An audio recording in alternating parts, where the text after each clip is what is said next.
This tutorial is a comprehensive end-to-end guide to the Hugging Face ecosystem, showing how modern AI moves from research ideas to real deployed systems. Hugging Face is a leading open source AI platform and community. It connects models, datasets, libraries, demos, and deployment into one coherent, practical workflow. In the past few years, artificial intelligence has moved incredibly fast. We now have models that can write, translate, see, hear, and even reason across multiple modalities. But one question remains for most developers and learners. Where do all these models live, and how do we actually use them? That's where Hugging Face comes in. Hugging Face is more than a library. It's the open platform that connects AI research, real models, datasets, and applications into one ecosystem. In this course, we'll take a practical end-to-end journey through the Hugging Face ecosystem. We'll start with the Transformers library, where you will learn how to use state-of-the-art language, vision, and multimodal models, and how to use them for tasks like text generation, classification, translation, and question answering. Then we'll move into Diffusers library, the library behind modern image, video, and generative AI systems like Stable Diffusion, where you will learn how these diffusion models actually work and how to use them to generate and control high-quality outputs. Then we'll dive into Gradio, the tool that lets you convert or turn any machine learning model into an interactive web application in minutes without any front-end experience. We'll also deal with video and audio models for tasks like speech recognition, audio generation, and many more. By the end of this tutorial, you won't just understand Hugging Face, but you will know how to navigate it, build it, use it, and how to deploy real AI applications into Hugging Face ecosystem. Whether you are a beginner, developer, or researcher, this course will provide you a solid and future-proof foundation into open source AI. Let's get started together. Let's dive into one of the most brilliant tasks in the world of natural language processing, which is text generation. We will download and load the model GPT-2 from the Hugging Face platform and use it to do this task, particularly text generation. So the first thing, let's put a title here, a nice title, as text generation using GPT-2 model from Hugging Face library, and let's put here the icon Hugging. As you can see, then let's dive into the first thing, which is importing the libraries. How to grab or fetch a model from inside the Hugging Face platform. So first, here we have the main page or the home page of Hugging Face. You can see here we have models, datasets, spaces. These are the three main components inside Hugging Face. Models, which are machine learning, deep learning models. Datasets, which are the datasets, the data that you want to use to train a model and to test the model. Spaces, which are a visual Gradio interface that visualizes the model and how it works, how it operates. So let's go to models. Here you can see we have the models number. We have 2,285,909 models, a large number. Let's search into here GPT-2. You can see here we have OpenAI-community/GPT-2. Let's go and click on it. Here we are directed to the main page, the main model card. They call it model card. As you can see, model card. This is the model card of GPT-2. And you can see here how many likes did they get. They have 3,000 likes. You can follow that if you like. I can give this a like. You can see. Now I liked it. Here you can see we can copy the name of the model, OpenAI-community/GPT-2. And if we go down, how many downloads did they have? Downloads last month, 8,868,469. Okay, and then you can go here. You can see the number of parameters, the model size, and here feel free to read about this. This is the explanation and the description, some meta information about this model. So you can see here how to use it. Actually, there is some cells that explain how to use this model. You can see generator equals pipeline past text dash generation. This is the name of the task. The task you want to conduct is text generation. Model equals GPT-2. Then you can see they have passed some info here, some prompt. Hello, I am a language model, and this is the answer of the language model. Okay. Let's go ahead and use this model by going here and then click on Transformers Here we have a model that shows two blocks or two sections. The first section uses a high-level helper, which is a great option, and the second option is load model directory. This way, the way that we will use in this lesson and that we used, we saw that from transformers import auto tokenizer, auto model for cause.lm, and this way uses a high-level wrapper or helper called pipeline. Let's use both options. Let's copy this, go ahead and paste it over here. From transformers library, import pipeline. This is a high-level helper. Then we use that function and pass here two arguments, just two parameters: the task you want to do, text generation, and the model that you want to leverage, OpenAI-community/GPT-2. Let's run that. You can see now it is trying to download this model from the using the pipeline function. Now it's connecting, okay?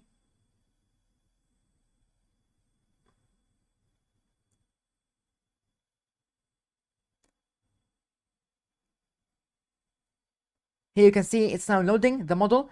The task, as we said, text generation. So this model tries to generate some text. The model that we need to leverage or use is GPT-2.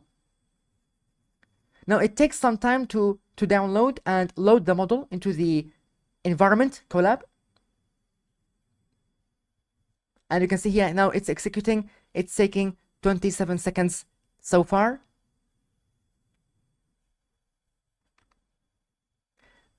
By the way, you can go to Hugging Face and then models and then go to tasks, then choose the task text generation from here, NLP, natural language processing. Go to text generation. Here we have plenty and a plethora of models, of text generation models that you can use. Okay. So for example, we have this model from OpenAI. It's called Circuit Sparsity. NVIDIA also has a model called Neometron Orchestrator. Non-biggie. You can see Llama. Also, you can use Llama model. So these are all the text generation models. You can see here we have text generation. How many models do we have? Well, we have here 303,000 models, all dedicated to the task of text generation. Here we can see that the model is loading currently. You can see it's trying to load some libraries, for example, model.safetenses. This is a sub-library, generation config.json, and we have all this. Then device set to use CPU. So this is the process to load a model using the pipeline. Now, as you can see, the model now is successfully loaded. Let's use that model by going to here and calling pipe. You can see pipe and then pass into here some text. Consider this as a prompt. So you can define a variable called prompt equals what is machine learning. Then pass this prompt directly to the pipe. That easy. It's easy as that. So you can see now the model is trying to pass this prompt to the pipe. You can see here the benefit of using the pipeline here is that you don't need to tokenize the sentence. So you don't need to pass this sentence as we did to pass it to the tokenizer. Then you get token IDs, then you pass to the GPT model. No, here you can see we have a list. Inside this list, we have a dictionary. Then we have the key called generated text. Now to fetch that key specifically, we can go ahead and store this inside a variable called output, like that. Okay. Then we can step through that output, step into it, and fetch the value of the text. Okay. So we can go output, and then at index 0 to get the dictionary. Then we can go the key called generated underscore text. So wait until this finishes loading. So you pass the sentence to the pipe, then we store that value inside the variable. Then we can use that variable freely. Now we can see, run that. Nice. Now we have this text. What is machine learning? It's not very hard to understand. This is the answer of GPT. You can see this is my prompt. Okay. Then this is the answer. It's not very hard to understand. It's one of the reasons that why we've been able to develop the neural network for some time and blah blah blah. Now, if you want a nicer and neater format of this, we can pass this to the print function. Okay, so pass this, because why? Here you can see we have \n. and it's not interpreted well. So yeah, here we have \n. So print function will interpret that into an actual line, into a new line. Print, you can see we have a nicer output, as if you ask GPT in its interface and it answers like that. What is machine learning? It's not very hard to understand. It's one of the reasons why we've been able to develop the neural network for some time, and you can feel free to read that. So give whatever prompt you would like, and the GPT will answer, GPT-2. The second approach is that we can go ahead, go up, use this model. You can see the library here is transformers. Then we have another option here, which is this: from transformers import auto tokenizer, auto model for causal LM. Let's go ahead and use that approach. Run it again. You can see this approach is a lot faster. Now we have a model, this model. Okay, we can go ahead, and this is the architecture of the model, GPT-2. But keep in mind, you have to tokenize your text before passing it to this model, as we saw before. So that's it. That is for text generation. You can go ahead, as we said, models, and then choose the tasks from here. Choose the task as text generation. Now let's move on to another task in Transformers library. Now, as an alternative way, rather than copying those codes from Hugging Face platform, we can write them straight away in here. In this section, we will use GPT-2 model from Hugging Face platform. So the very first thing we need to do is to import the Transformers library. So let's go from Transformers, import auto tokenizer. So this is auto tokenizer class from Transformers library. Then we will call the method from pre-trained and then pass in GPT-2. So as you can see now, it is trying to import the class auto tokenizer from the library Transformers. Then the next step is to instantiate a new object called tokenizer equals auto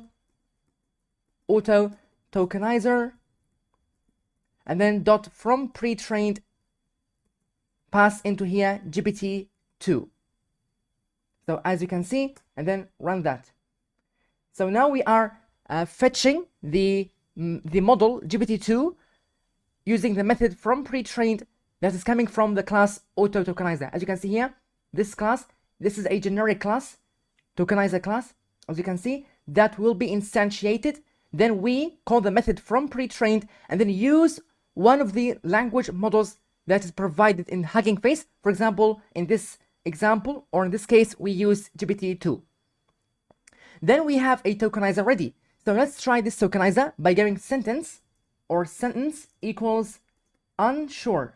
Okay, then we need to pass this sentence to the tokenizer object by going input underscore IDs equals tokenizer, and then pass into here the sentence. Then I want you to notice here, if you pass this sentence, as you can see, sentence, then we didn't specify the parameter return tenses as PT, it will return list. So let's take a look at this, input underscore IDs. We pass the sentence into here, as you can see. Now we have, this is a dictionary, then the input IDs are in the form of list. So if we go ahead and access this key, input underscore IDs, then we will get here a list. If you want to return these IDs inside of a tensor, inside PyTorch tensor, let's specify return underscore tensors equals PyTorch, PT. So PT is short for PyTorch. And then let's run that again. And as you can see, successfully, now we have PyTorch tensor. Now let's take a look at unsure word. Why unsure word is split into two numbers or into two IDs? Well, because unsure is a word that is divided using the sub-word level tokenization level. So we have un as a separate token, which is this ID 13,271. Then we have sure.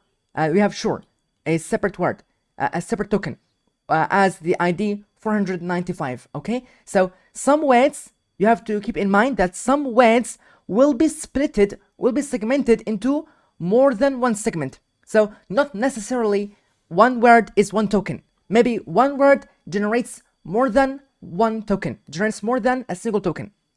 Okay, so as you can see, we have now IDs. How to get back to the word unsure? Well, to get back to the unsure word, we have to use the method decode by going tokenizer.decode, as you can see. Then we pass into here the input underscore IDs. Then let's access at index 0. It decodes that into the word unsure. So we got back into the word unsure, as you can see, by passing the IDs to the method decode. Okay, then it gets back to the unsure word, as you can see. The next step is, let's try another word. Let's try, for example, the word unbelievable by going, for example, sentence equals unbelievable, like that. Then we pass this sentence to the tokenizer by going input underscore IDs equals tokenizer, and then pass into here the sentence. Then we specify the parameter return underscore tensors equals pt for returning the tensors in the form of PyTorch tensor. So here we are saying, hey, please tokenizer, return the IDs stored into a PyTorch tensor. Then dot input underscore IDs, so we get right up the PyTorch tensor. Then we have the input underscore IDs. As you can see, we have these IDs. So as you can see here, we have the word unbelievable, and it is divided into 3 tokens. Let's figure out what are the actual parts. What are these actual parts by doing a for loop. So for token ID, for every single token ID in these IDs, in input underscore IDs, as you can see, at index 0 to get this segment here, this list, the inner list. Then we go ahead and print tokenizer.decode and then pass into here the token underscore ID. So if you run this 3, 2, 1, we have the actual segments, the actual parts that these IDs correspond to. So 403 correspond to un. Then we have 667 corresponds to bill. Then we have evable. So as you can see, unbelievable. Then let's figure out another word. Let's take another example. For example, the word homoscedasticity by going word, for example, equals homoscedasticity, like this. Then let's pass it to the tokenizer by going tokenizer.decode and then pass word. Then let's set the parameter return underscore tensors equals pt, short for PyTorch dot input underscore IDs. And let's store this value into a variable called, for example, my IDs. Then let's print that my underscore IDs. As you can see, here you have input IDs. Let's run that. So now this tokenizer will work on the word homoscedasticity and tokenize it, segment it, and return the IDs. Let's see what this error is. So IDs can't extract string to vec. So yeah, I think here we have to return tensors pt. We need to specify the function as tokenizer. Okay, so now we have these IDs, as you can see. So I used .decode, and in fact, I have to pass the word straight away to the tokenizer. So as you can see here, we have these IDs, 26452, 418, 771, and to the rest. So the word homoscedasticity is being divided up into 1, 2, 3, 4, 5, into 5 different tokens, into 5 different words. So I want you to imagine or have an idea that a single word doesn't necessarily represent one single token. It could be split up into several tokens. It could generate multiple tokens and generates multiple segments. Okay, so let's take also another example. Like, for example, let's decode it. So tokenizer.decode, and let's get back to the real world homoscedasticity. So now I have IDs. How do I know what these IDs correspond to? What is the word behind these IDs? By passing my IDs to the function decode, and we have to specify here at index 0, or for example squeeze. Okay, then we can pass it here. We have here homoscedasticity. So if you use here at index 0, it will also work in a nice way. And if you specify here dot squeeze, so you squeeze it, you get rid of this outer list brackets, then it also works. Homoscedasticity. Okay, and feel free to use this tokenizer. So this tokenizer is based on what? Based on GPT-2. If you call this tokenizer on its own to get some information about it, you can see that name or path is GPT-2. So this tokenizer is based on the tokenizer that OpenAI used for GPT-2 model. The vocabulary size here, so the number of vocabulary words is 50,257 tokens. So keep in mind, these are not words, these are tokens. So maybe there are words that was split into multiple tokens. So these are the tokens, 50,257. Then we have model max length. So the model maximum length is 1024. This is in terms of GPT-2.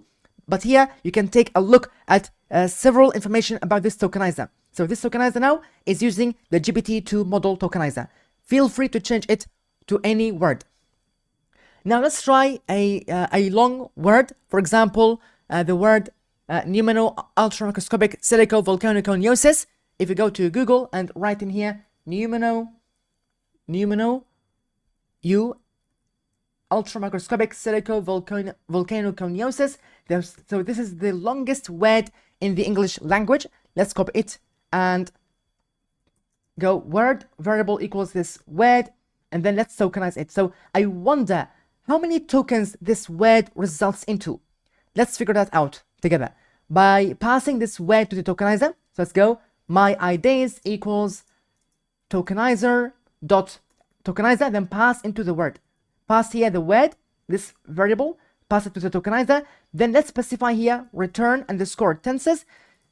Should I return tenses? Yeah, and in the form of PyTorch dot input underscore IDs. Then print out my IDs. Show me your IDs. Wow, you can see here we have multiple IDs. So 1, 2, let's get the length. We have the length method. We have at index 0. We have 15 different tokens. So this word, this long word, this is the longest word in English, actually. It results into 15 different segments, 15 different tokens. Okay, and if you want to see them, they are as this. My IDs, then these are my IDs. 79, 25668, 261. So these are IDs. So the first thing, we have tokenization. Tokenization is the process of tokenizing or segmenting or breaking up the sentences, the words into tokens. Then we map these tokens into IDs. Then after that, we pass these IDs to an embedding layer. The embedding layer maps these IDs into vector embedding representations. Then we have vector representation objects. We can preserve the positional encoding, then pass these embeddings to the transformer encoder. Then we have a GPT model, okay, or to a decoder. Then we have a GPT model. So the first thing, we tokenize the text into tokens, into segments. We map these tokens into IDs. We convert these IDs into vectors. Then we preserve the positional encoding. Then we pass it to an encoder or decoder, depending on the architecture you are using or leveraging. So now that's enough for the tokenization process. We saw multiple words. Also, we can do a for loop on this by going for token ID. So for every single ID in my IDs dot squeeze, okay, let's go ahead and print tokenizer dot decode, tokenizer dot decode. So decode it, and then pass here token underscore ID. These are the segments. You can see numero. P is a separate token. Num is a separate token on pneumono ultra microscopic silicovolcanoconiosis. So GPT model sees this word, this long word, sees it as these segments. Okay, so it processes the word pneumono ultra microscopic silicovolcanoconiosis as these segments. You as human, you see it like that, in a string fashion. Pneumono ultra microscopic silicovolcanoconiosis. But for the GPTs, they see it as these segments separately. Now let's move on to the word, for example, anti-disestablishmentarianism. by going sentence equals, and then let's search on Google, anti-disestablishmentarianism. Let's copy this word. This is, I think, the second longest word in English language. Let's paste it into here, then pass it to the tokenizer. Let's discover how many tokens that will be resulted when we pass this word, pass it to the tokenizer object. So by going my IDs, or for example, let's name it token IDs. Let's verify the name of the variables, then pass here tokenizer, pass here the sentence, then comma return tenses equals pt dot input IDs. By going dot input, the attribute input underscore IDs. Then let's print this variable token underscore IDs and see how many IDs that are being generated. Well, as you can see, we have these IDs, and if you get the length, and then pass token IDs at index 0, we have 5 different tokens. So 1, 2, 3, 4, 5. So this word is being splitted up into 5 different tokens. Also, there's a last word called floxinosinihilibification. So let's go word equals, search here, floxinosinihilibification, which is also considered one of the most longest words in English. And then pass this to the tokenizer by going my IDs equals tokenizer dot, and then pass word, comma, return underscore tenses, specify it as pt for PyTorch dot token dot input underscore IDs. Then let's print out my IDs. And these are my IDs, as you can see. And how many IDs we have? Let's go my IDs at index 0 dot, or pass here the length. To get the length,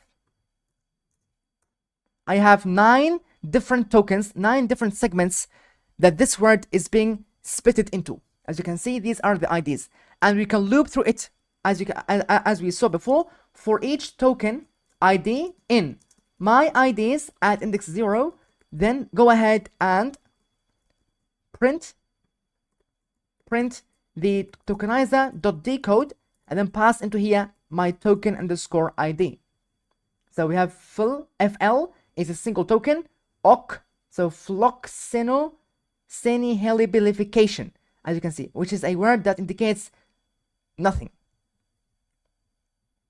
Then let's move on to another section, which is how to generate. Now we saw how to tokenize the words, we saw the IDs. Now what if I wanted to generate, to use GPT-2 and actually generate using GPT-2?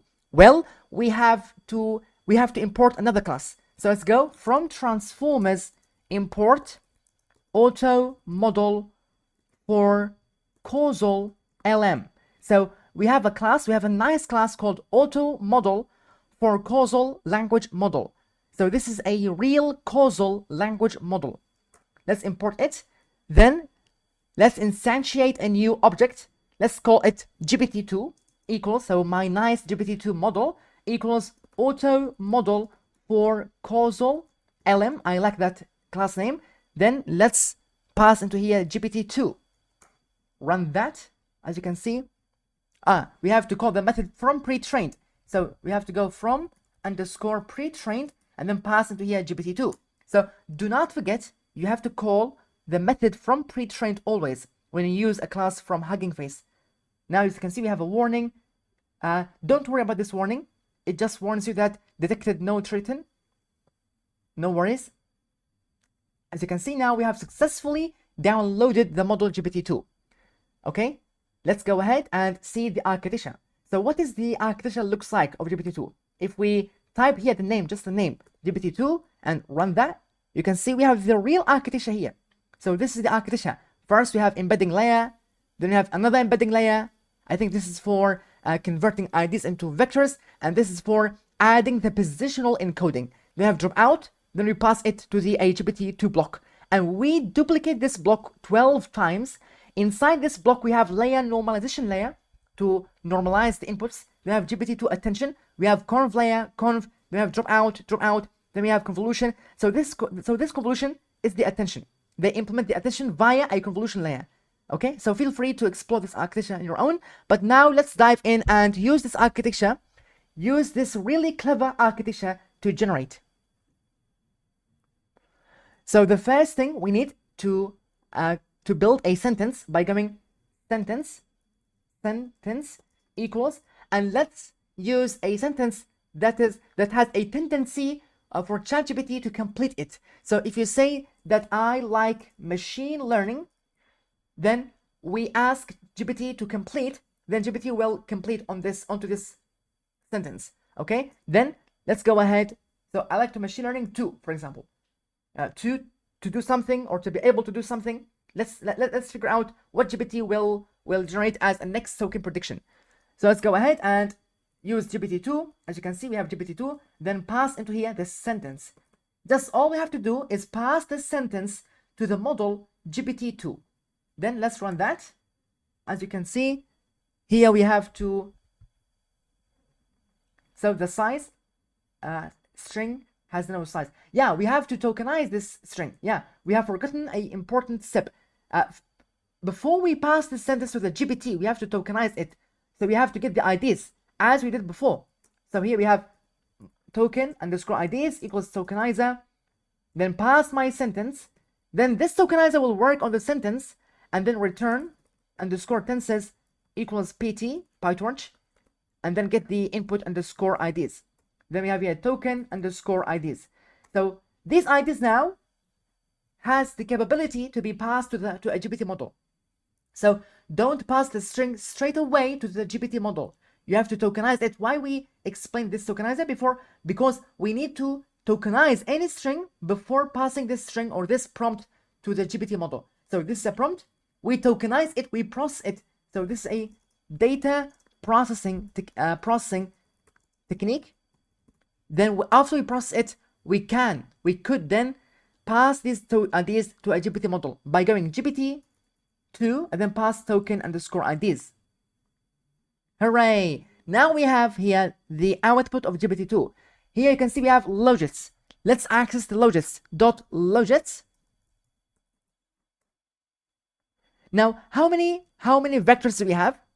The same number as the word here, as the words. So we have 1, 2, 3, 4, 5. Here we have 1, 2, 3, 4, 5. So the same number of words you have here, the resulted logits will have the same length as the number of words you have. So we have 5 words, and also we have here 5 corresponding vectors.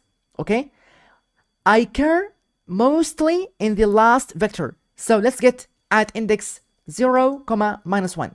So because my vector of interest is the last vector. So let's tap into that and get it. And now we have it. Now let's store that inside a variable called outputs. Okay. After that, let's show it outputs. Then let's call the function argmax, the argmax function. It will give me the index at which the highest probability exists. Okay, so let's pass this to the tokenizer.decode to decode it. So this is a token ID. We pass it as we learned before. We pass it to what? To the decode function, and then it decodes it. B. Now, I like machine learning too. Let's put here B. Able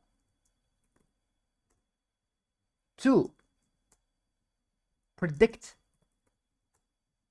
the,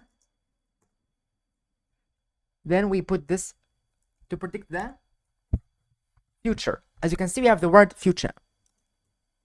Okay, then we have a dot. So as you saw, we predicted the next token using a GPT model. Here we have logits. Okay, then we got the argmax. So give me the position. So returns, this function basically returns the position at which the highest probability exists. So GPT model generates probabilities. Then we decode it, and then we generate. Okay, let's take another example. For example, the sentence I learn machine learning to enhance. Then let's ask GPT-2 to generate the following words, the following tokens, by passing this sentence to the tokenizer first to do data pre-processing. So we have token IDs equals tokenizer, my little tokenizer, and then pass in here the sentence, comma, return underscore tenses. We have to specify it as PT, short for PyTorch, dot input underscore IDs. Then let me scroll down here to see the output. Then let's pass these token IDs to the GPT model by going outputs equals GPT-2, and then pass in token underscore IDs, then get the logits, tap into the logits and index 0, -1 to get the last token, to get the logits of the last token, the last word, for example, enhance. And then we have tokenizer.decode, and then pass into here the outputs, but please give me or return the argmax, the position at which the highest probability exists. Run that. We have here to enhance hour. So you can see here GPT-2 now is predicting the next token as hour. So let's put in here hour to enhance hour. Understanding. So GPT now is predicting the word understanding as the next token. Understanding of, so you can see, of the world around. Let's inject that word to around us. Then we have a full stop. So you can see this is the way that GPT is running, the way GPT works, the way GPT operates. It predicts the next token. So it chooses the highest probability of the token that it thinks or it believes that this word should be the next word. Okay, so this is another example. Now, what are the sampling strategies? Well, we have many sampling strategies, the ways you can extract the token to be selected as the next token, to be chosen as the next token. First, we have a function inside Torch called topk. So let's use that function by going. Let's first use our sentence. For example, sentence equals I learn machine learning to enhance the same sentence. And then let's tokenize it using the tokenizer by going token underscore IDs equals tokenizer, and then pass into here the sentence, comma, return underscore tensors equals PT, PyTorch, dot input underscore IDs. Input underscore IDs. Then let's pass these IDs to the GPT-2 model by going outputs equals GPT-2, pass into here the token IDs. So remember, you have to pre-process your sentence by passing it to the tokenizer. Then let's get the logits at index 0, -1, and then at the last tokenizer.decode, and then pass here outputs.argmax. Here we have the outputs.argmax. Let's read the error. Pre-trained our unexpected keyword argument. Yeah, we have a typo in the return underscore tenses parameter. So we have our. Now let's apply the torch.topk by passing the logits into the topk function. So you can see, let's get here the outputs, final underscore logits equals torch.topk, and then pass into here the logits, the outputs, and then comma 10. So we need to choose the first top 10 logits by passing the outputs to the torch.topk. And remember, we have to import the library torch by going into here, import torch. Run that again, and now we are able to use that function. Now let's first visualize those final logits. As you can see here, we have a tensor, a nice tensor with 10 logits. Okay, so we have -100, -100,4, and so on. What if we limit this to 1? Well, we have then just one logit.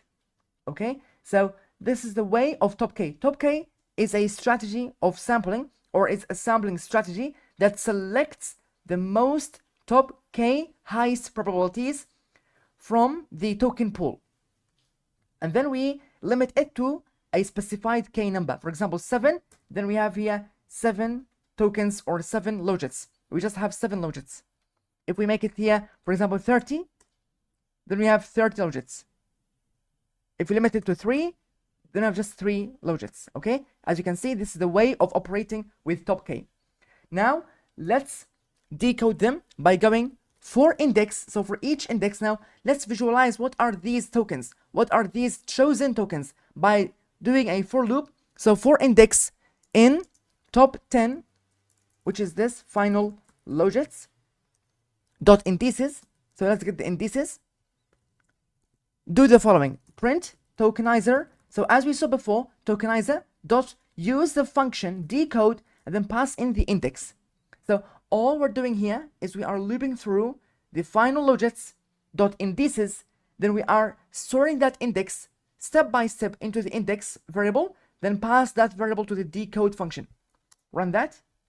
Nice. Now we have our, the, my. So these are the top most tokens that the model thinks that this is our token, is the most high, is the highest probability.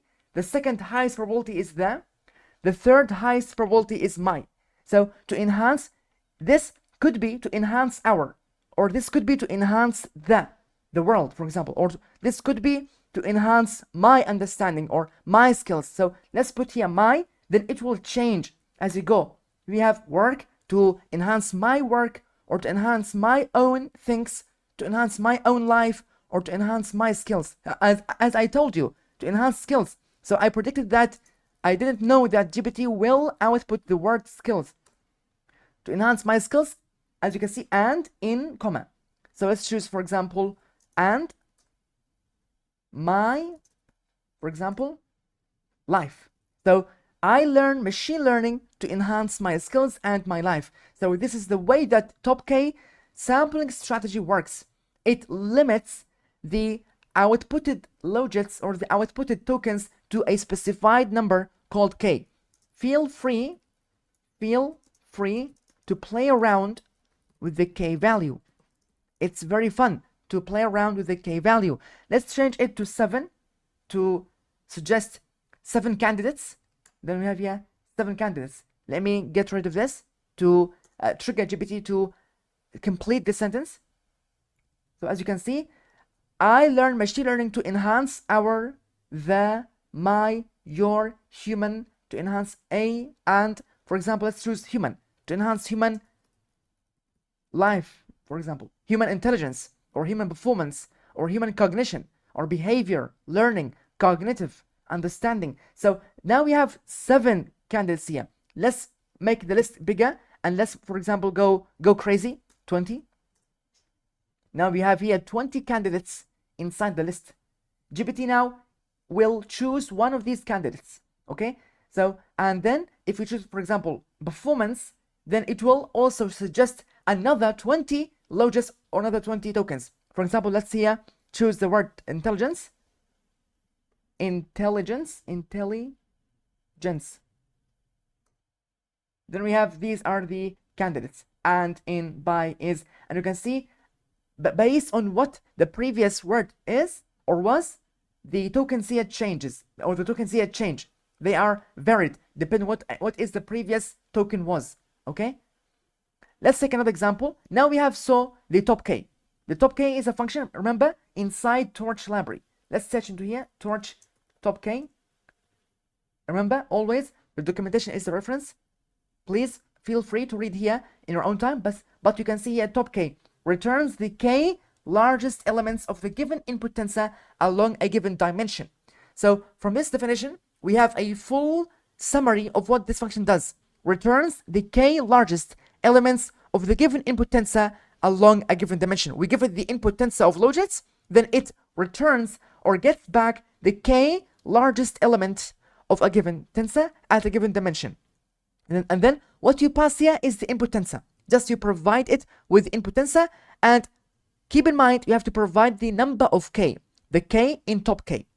Let's go ahead and see what are the remaining sampling strategies are.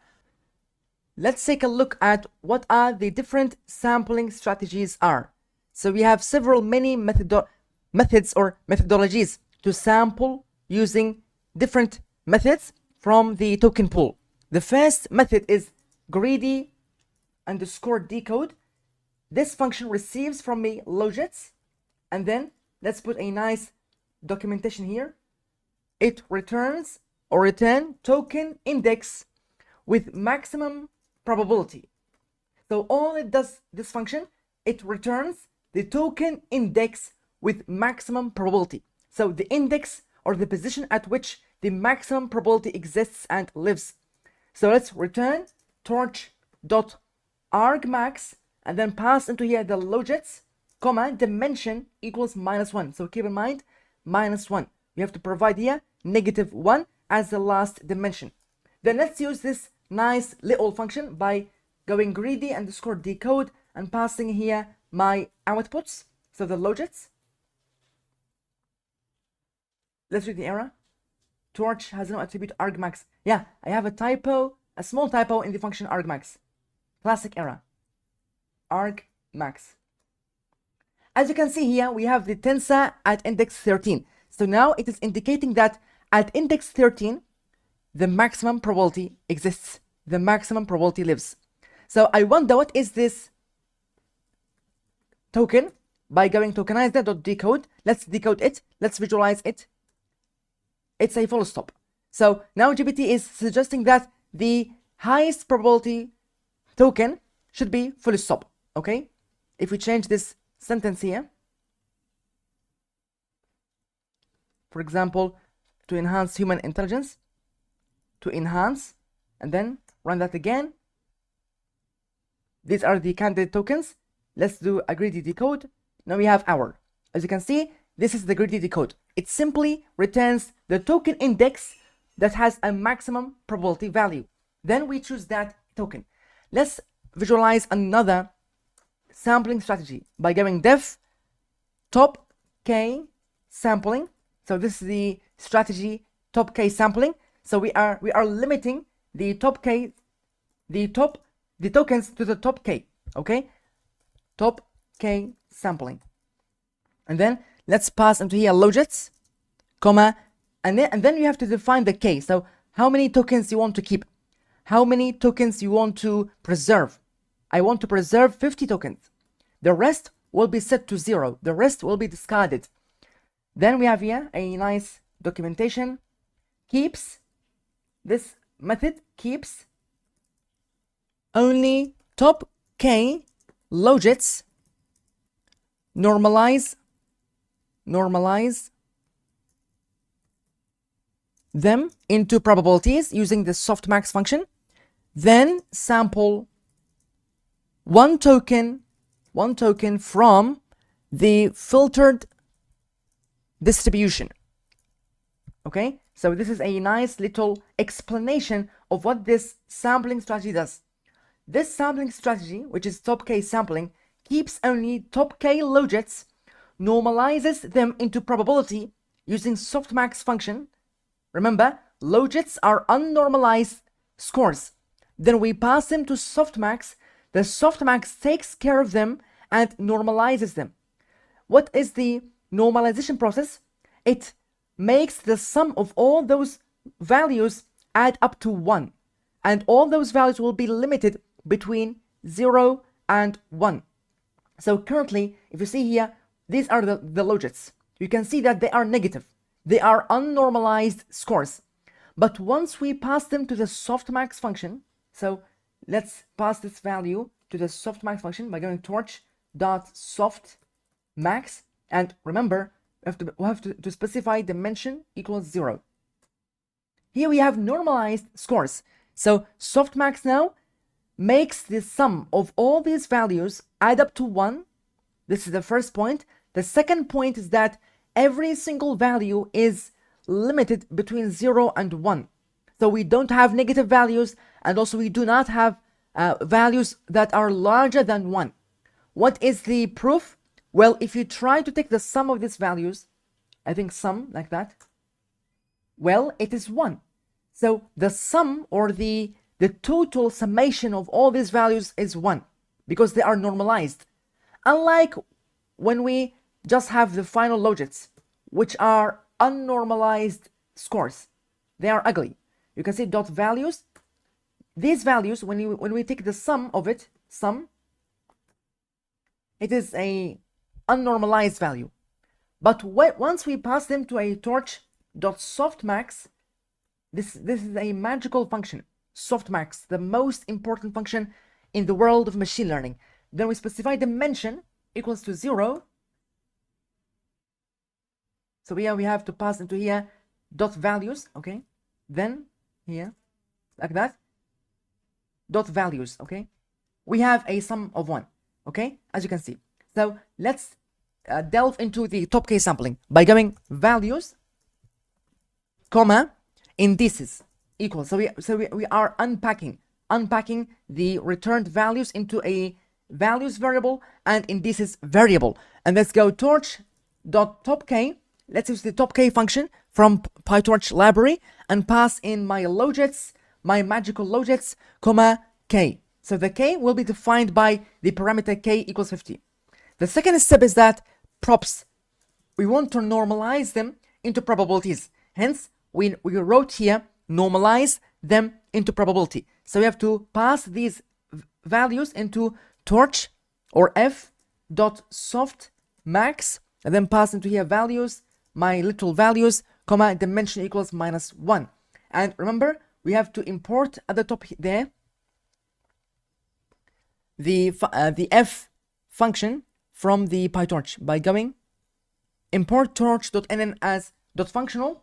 So import torch.nn.functional as f, like that, to be able to use this f in here, f.softmax, and then pass in my values and then specify dimension as -1.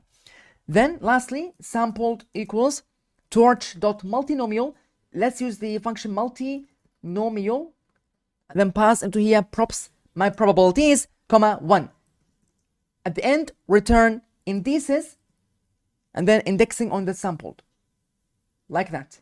So you can see sampled, we are passing this as an index to the indices variable. And then we have here multinomial function. Okay, run that. So now we have top k sampling. This function expects from me logits. Let's pass my outputs here. You can see it chooses the tensor at the index 674. If we pass this to a tokenizer, .decode to visualize what is this token, what is this winning token? Well, it is hour. So top case sampling now chooses the token hour. If we change slightly this function to enhance, for example, hour, it will give me another candidates or results into another candidate words. Let's run that again to see this is a dynamic function, dynamically changing. Run that to change our customer. So if you want to see this word into here, this is the chosen word, customer. Understanding, ability, work, lives. If you write into here customer, for example, to enhance our customer, then it will give me another candidate, you can see. And then if you choose this tokenizer.decode, run it again, experience. So one of the words here is experience, and I saw it here, experience. Okay, this is the way of operating using top k sampling. It just returns the top k logits and then samples from it. The third step is that we have the top probability sampling, top b sampling, and then it takes from me logits, comma, p equals 0.9, and let's write a little comment into here to separate the code and make it neat by going top p, which is called also nucleus sampling. So you can name it nucleus sampling or top b sampling. This is a nice method to sample from the token pool. It is called top p sampling, and it returns the smallest set of possible tokens whose cumulative probabilities add up to a specified threshold called P. So let's go and write a little documentation or documentary here by going star or sort tokens by probability, keep smallest number whose cumulative probability exceeds the threshold P. Then sample one token. So this is the explanation of what this top B sampling does. All it does, it sorts tokens by probability values. So it first, the model, when it generates logits, it says, okay, I need to sort these tokens based on their probability values. Once the probability values are sorted from highest to lowest, keep smallest number whose cumulative probability exceeds the threshold P. I need to write here threshold. Exceeds a threshold value P. This P is the hyperparameter that you need to specify. Here, I'm specifying it as 0.9, 90%. Then sample one token. So the first thing is we need to sorted underscore tokens or logits. Let's call it logits. It's better to call it logits, comma, sorted underscore indices equals torch.sort. Let's use the function so and then pass into here logits that is passed to the function logits, pass it to the function sort, sort it, and then descending. Do you want to sort it descending or ascending? Well, in my case, yes, I want to sort it in a descending order, in a descending manner. Then let's go ahead and sort it underscore probabilities. Let's normalize these logits by passing them to the softmax function. So all we need to do is pass the logits to a softmax function. Hence, the softmax will normalize these logits and make the addition, or when you sum these values, add up to 1 by going sorted underscore logits. Pass it to the function softmax, comma, dimension equals -1. So we have to specify here -1. Then we have to calculate the cumulative probabilities. So cumulative underscore props equals sorted underscore probabilities dot cumsum. So I like the name of this function, cumsum, meaning cumulative sum. So we have to cumsum, cumulative sum, and then pass dimension equals -1. So cum is short for cumulative sum summation. Okay, this is the cumulative probabilities. Then we need to mask tokens outside nucleus by going mask. So a little masking here operation equals cumulative underscore probabilities that is larger than the P. So please go ahead and if this cumulative probabilities exceeds P, is larger than P, then mask. So then we have here the variable sorted underscore logits and then pass the mask equals float and then pass into -infinity. So I want to explain this by going to the Polo Club here because I have a little explanation. You can see we can go to Polo Club transformer explainer of Polo Club. You can see when we go to the top B probability here, we set the value as -infinity. If we choose top B, let the tool work. Now it tries to generate, as you can see, data visualization empowers users to visualize, and now the tool is trying to generate the next token.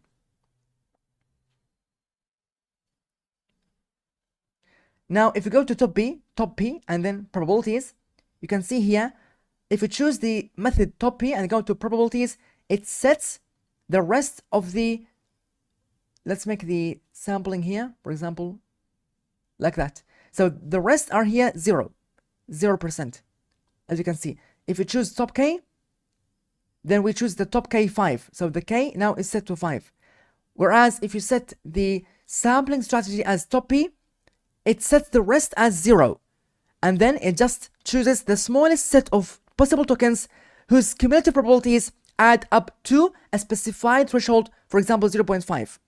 Okay, so the sum here, you can see the sum is 0.5, around that. And if you increase that, the sum takes more logits, takes more tokens until it satisfies the cumulative probability that is you are specifying here. So the sum is 0.81, close to this value, 0.8. Okay, this is the idea behind this. The rest, we are setting them to what? To 0%. Here, we are setting them to minus infinity. At the end, let's sample from filtered logits by going filtered underscore probabilities equals f dot softmax. So this function, softmax, and then pass sorted underscore logits and specify the parameter dimension equals -1. Then sampled equals torch dot multinomial function, and then pass into here the filtered probabilities. We can copy that, comma 1, and here remember to add a equal sign. So sampled equals torch dot multinomial, and then pass filtered probabilities, and then specify the dimension as 1. At the end, return token index in original vocabulary by going return, and then we have to specify the sampling here as sorted indices, sorted underscore indices, and then pass the index here as sampled. So this is the variable that we have to specify inside the square brackets, the variable sampled. And that is top P sampling. That's it, top P sampling. Now we have a function that uses the top P sampling strategy and samples from the token pool by keeping the smallest set of tokens or of logits whose cumulative probability value exceeds a threshold P value. After we wrote this function, top P sampling, let's try it together. So let's call this function top P sampling,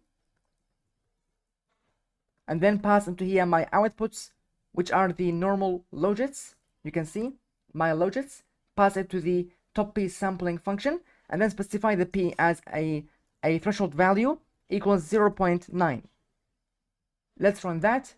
As you can see, it returns a tensor with the value 1998. So I wonder what is the corresponding token value or the corresponding word value. By going token or tokenizer.decode, and then just pass in here the token ID, it will simply return the corresponding token or word that corresponds to this ID value. Experience. So now the top P sampling shows us the experiences word. If we go ahead and, for example, to enhance our customer, to enhance something, let's try this together. You can see the sentences I learn, machine learning to enhance, then these are the candidates: performance to enhance, learning to enhance, user to enhance, data, social. Let's see what is the chosen word using the top P sampling strategy to enhance human. So the top P sampling thinks that the most word I believe should be the next token is the word human, which exists here, human. Okay, then if you write here human, it suggests another set of tokens to enhance human. You can see creativity, to enhance human health, judgment, knowledge, interaction, skills. Let's see here, what is the chosen token or word? Judgment. So as we saw, it chooses the word judgment. But the top K, let's compare this to the top K earlier here. It chooses to enhance performance. So the top K sampling thinks the most high probable value should be performance, but the top P sampling suggests that judgment. So you can see the difference here. Top P chooses empathy. Well, it's random. So when you run it multiple times, maybe it will change its sensitivity to another word. Okay, the top K sampling is also random. Okay, so you can see here when you run it again, it changes its decision. Now let's go ahead and go to the another sampling strategy, which is called temperature sampling. So this is one of my favorite strategies. It's called temperature sampling. The temperature is a hyperparameter that specify it, and it changes and it redistributes the probability distribution. What it does is that the higher the temperature value is, the more creative and the more random the model outputs are. And the lower the temperature values are, the lower you set the temperature to, then the model will be deterministic. The model is deterministic, and it isn't creative. It just does what it thinks is more deterministic. So let's call it temperature underscore sampling, and then pass in my logits, comma, set the temperature value as a default value equals to 1.0. So feel free to play around with the temperature value. It's fun to change and adjust this value to different values, the temperature. Then let's write a nice little documentation here by going scale logits. So remember, temperature always scales logits. It returns a scaled version of the logits. Scale logits by temperature before sampling. So before it samples, it scales those logits. Then lower temperature, this is a note, lower temperature, keep in mind that lower temperature values leads to sharper, more deterministic, distribution. So if you search here in Google, sharp probability distribution to see its image, go to images. This is a sharp distribution. So it's a sharp probability distribution. But if you search here flattened probability distribution, this is a flattened one. You can see here, you can see this. These are the different probabilities there. We have here a sharp probability distribution, and we have a flattened probability distribution, okay? And this is also the image of a flattened probability distribution, okay?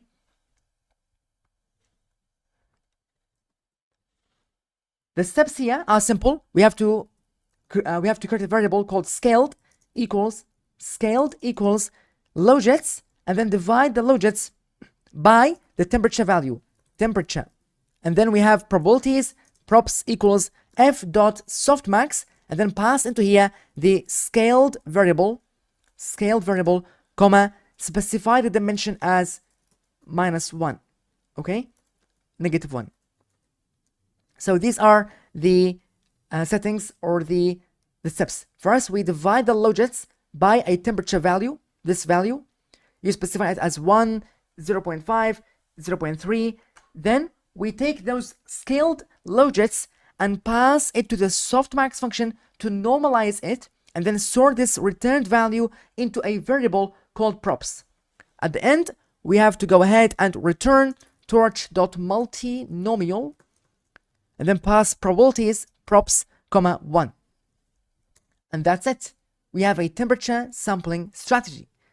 Let's try it together by going ahead and call this function sampling underscore or temperature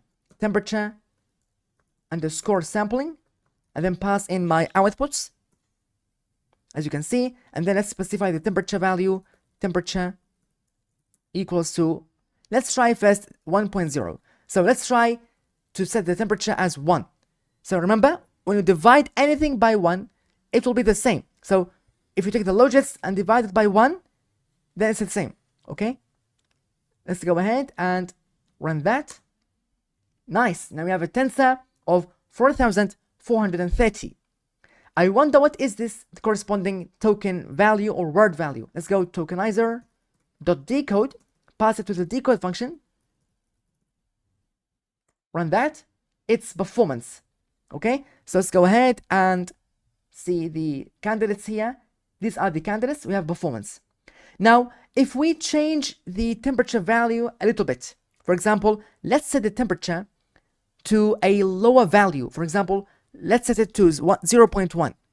So now remember, lower temperature values leads to more sharper outputs, leads to more deterministic outputs, less creativity. Run that. Intelligence.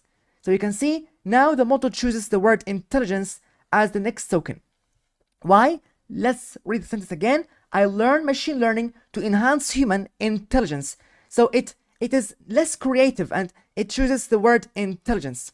But if we increase the creativity rate of the model by going ahead and set the temperature value to, for example, 0.5, cognition. So you can see the model now is thinking in complex manifolds. It chooses the word cognition. You can see, go ahead here. This is the word that it chooses, cognition. Okay? And if you increase the temperature further and further, 0.9, for example, physical. So the model now is random and choosing creative words, choosing very hot words. You can see here, I learn machine learning to enhance human physical. Let me write physical. For example, abilities or performance, health, functions, capabilities. Let's see what it chooses to enhance human physical function. Okay, and the temperature, I think you can increase further. 1 point, for example, 3. It chooses and. Okay, if you increase further to 1.5, it chooses enjoy. So the model now chooses the word enjoy as the next token that it thinks the most probable word. I learn machine learning to enhance human physical enjoy. Enjoy. Okay, like that.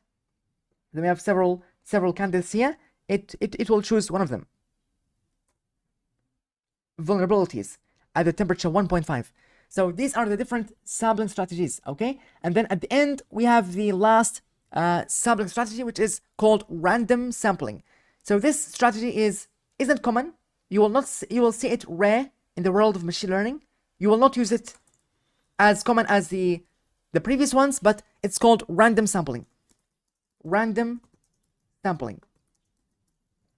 And then let's write the function define. Let's call it random. Let's name it random sampling. Then pass into here my logits. Then specify a little documentation here. So your future self or someone else comes here, he doesn't get confused what this function does. He has a little explanation what this function does. So if you come back later after 6 months, for example, or after 1 year, and you come back to these functions, well, I don't remember what this function does. No, you don't get to this situation. You have a explanation that tells you what this function does. This is the benefit of writing a documentation. Sample directly from softmax distribution without filtering. So it samples directly with softmax or from softmax distribution without any filtering strategy. Props equals torch or f, let's use f dot softmax, and then pass into here logits, comma, dimension equals -1, then simply return torch dot multinomial, and then pass my probabilities, comma 1. And that's it. Now you have a random sampling strategy. Let's run that. Let's call it together and see what happens. Random sampling, and then pass in my outputs here. As you can see, it returns you can see when I run that again, it changes its decision. So every time it chooses another token, it's random. So tokenizer dot decode. Let's decode it. Let's see what is the word meant of I meant. Let's change the sentence. I learn machine learning to enhance, so to trigger GPT to complete the sentence in a correct way, to enhance every day, to enhance my doctors, to enhance abilities, so it's a random sampling strategy. It's a random sampler. Sample directly from softmax distribution without filtering. What it does, we pass the logits to softmax function. It normalizes these logits. Then we pass these probabilities to a multinomial function and return that. and that's it. We have now a four methods, four methodologies to sample from the token pool. Let's try to create another sentence. For example, sentence equals the sentence, today I decided to go to the, and let's go ahead, inputs equals tokenizer. So let's tokenize the sentence. Remember, you have to pre-process this sentence before passing it to the GPT model by passing this sentence to the tokenizer. Comma, return underscore tenses or return tenses equals PT, short for PyTorch. Then we have output equals GPT-2 and then pass inputs here. So these are the input IDs. These are IDs. We pass them to the GPT-2 model. And remember, you have to put two asterisks here to unpack it. Then logits equals output dot logits and then pass 0, -1 to index to the last word. So at the end, let's print here, print f string, a little f string, and try to print the first method, the first methodology, which is greedy decode. As, then inject the function tokenizer dot decode. So we need to decode to the corresponding token by passing the list greedy underscore decode. Call this nice function and pass into here my logits. Then the same idea, print f string. Let's name it here top k sampling. Then print the function or inject the function tokenizer dot decode, tokenizer. Make sure we read that right. Tokenizer dot decode, and then pass here the function top underscore k underscore sampling, and pass my logits into here, comma, specify the k. Feel free to change it to your own k. I will set it by default to 10. Then let's go ahead and print the third method, which is top p sampling.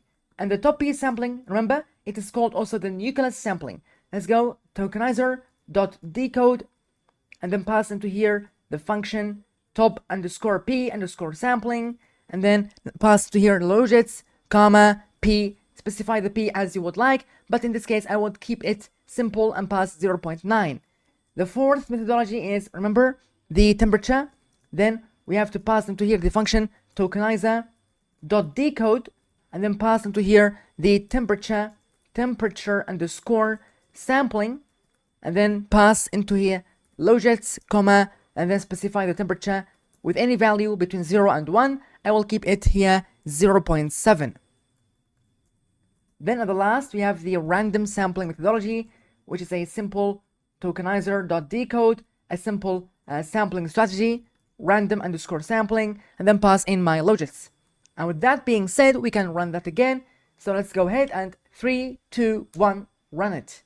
And I'm excited to see that we have no typos, we have no errors. As you can see, greedy decode local.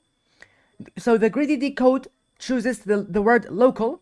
Top K sampling chooses doctor. Top P sampling chooses lesson. Temperature chose nearest. And you can see random chose military. Let's change the sentence here. Today I decided to go to the local doctor lesson. Let's choose, for example, local. Then how this would change the outputs here. Run that. Here we can see the greedy chooses library. So today I decided to go to the local library. Top K chooses library. Top P library. Okay, library. And you can see they are all now unified. They chooses the word and here we have the greedy said read, and it's reasonable because I go to the library, then I would do what I would do there is reading. But the top K here says find. So let me go with find, and find, you can see find out. Yeah, because you find out. In English, we always put the word out after find. So it is reasonable. Then find out what. So the greedy says what. The top K sampling says the. Top P says what. So you can see that the greedy now is equal to the top P sampling strategy. Find out what was, what was, let me say what was going. Okay, so you can see the top P here says in. What was in, for example, in the in there, or in my, for example, in my wallet. You can see now we have the word wallet as the top case sampling. The temperature says wallet. Also the temperature says wallet. Let me go ahead, and you can see now they are all saying that we need to put a dot here. Then if you run it again, they would say I. Okay, and as another example, quickly, sentence equals I am really happy because, you can see I, it, they. Let me say because I have, for example. Then you can see the temperature. I have gone, it chooses gone back. And if you change the temperature here, you can feel free to play around with that. Make it 0.1, it will say temperature 2. But if you make it here, for example, 1, really creative, it will say temperature in. I have gone back in time. You can see I am really happy because I have gone back in time. Okay, and feel free to change and adjust the sentence, and also change the K, the P, the temperature, and play around with that. And always remember, you have this nice tool to visualize and learn about top P, top K sampling, and also the temperature here. If you want to play around with the temperature, you can see. Let me write here the next sentence. I like machine learning because. Then try to generate. Now it will be fast. You can see the tool is already loaded. Then we have here temperature. Now if we make the temperature 0.1, you can see the distribution here is really sharp. It's really just pointing to one token. The rest are 0. But once you increase the temperature, it distributes that value, so it doesn't make the distribution goes towards one token, but rather it makes the distribution more flatter. So if you increase it, it gives some proportions to the next and it chooses other tokens. So it gives some possibility to choose other tokens. Okay, rather than just centering all the mind towards one token, we give some opportunity to other tokens to show up. Okay, as you can see, the sampling here methodology is K. Let me increase the K so you can see the K here is 5. So just you want to keep 5 tokens. The rest are discarded. But let me make it, for example, 17. Now you can see, or for example,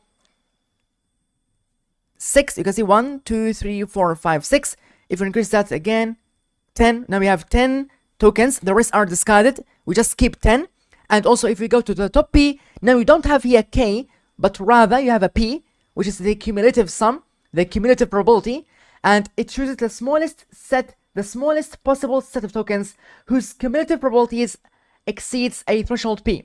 For example, let me make the threshold 0.2, then these are all makes up to 0.2. And if we go ahead and increase that, you can see it chooses different tokens. Let me decrease the temperature a little bit. 0.5, you can see here, when we make the top P 0.3, it chooses 100% I. The rest are discarded. If we increase that again, it will choose we here, because we, and if you go, for example, like that, increase it, it will redistribute the probability distribution. So these are different sampling strategies that are employed to manipulate the distribution or the probability distribution of the token pools, and changes the decision of models like GPT and any other model that is considered a generative model. So keep in mind, you can feel free to play around with these values in our collab. So now we have finished about GPT and generation, and let's dive into another topic within the Transformers library. Now I have a little code that visualizes the probability confidence rates associated with the corresponding tokens. So to write this for loop, first we need to construct a sentence, and then set this sentence variable to any sentence you would like. For example, I would say I learn machine learning to enhance.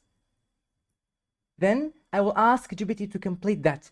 Now let's go ahead and pass this sentence to the tokenizer by going token IDs equals tokenizer dot, and then pass into here sentence comma, return underscore tenses equals pt, PyTorch dot input underscore IDs. Now, if you visualize this, token underscore IDs, you will see that we have here IDs.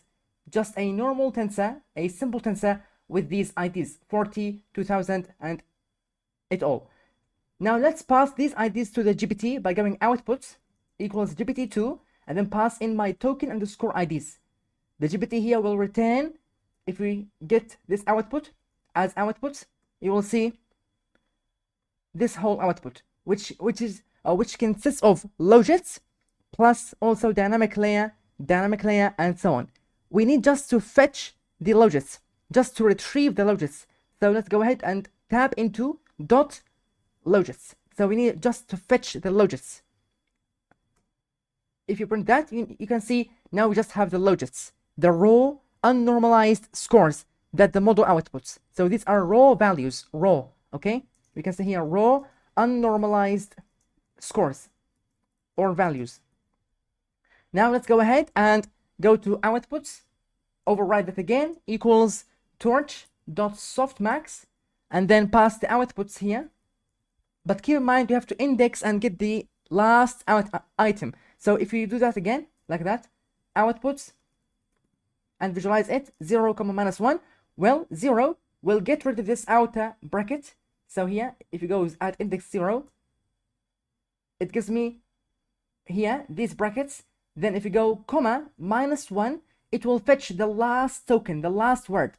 So as we said, we have 1, 2, 3, 4, 5, 6. We have 6 words. I learn machine learning to enhance. So we have 6 words here. We have 6 vectors. 1, 2, 3, 4, 5, 6.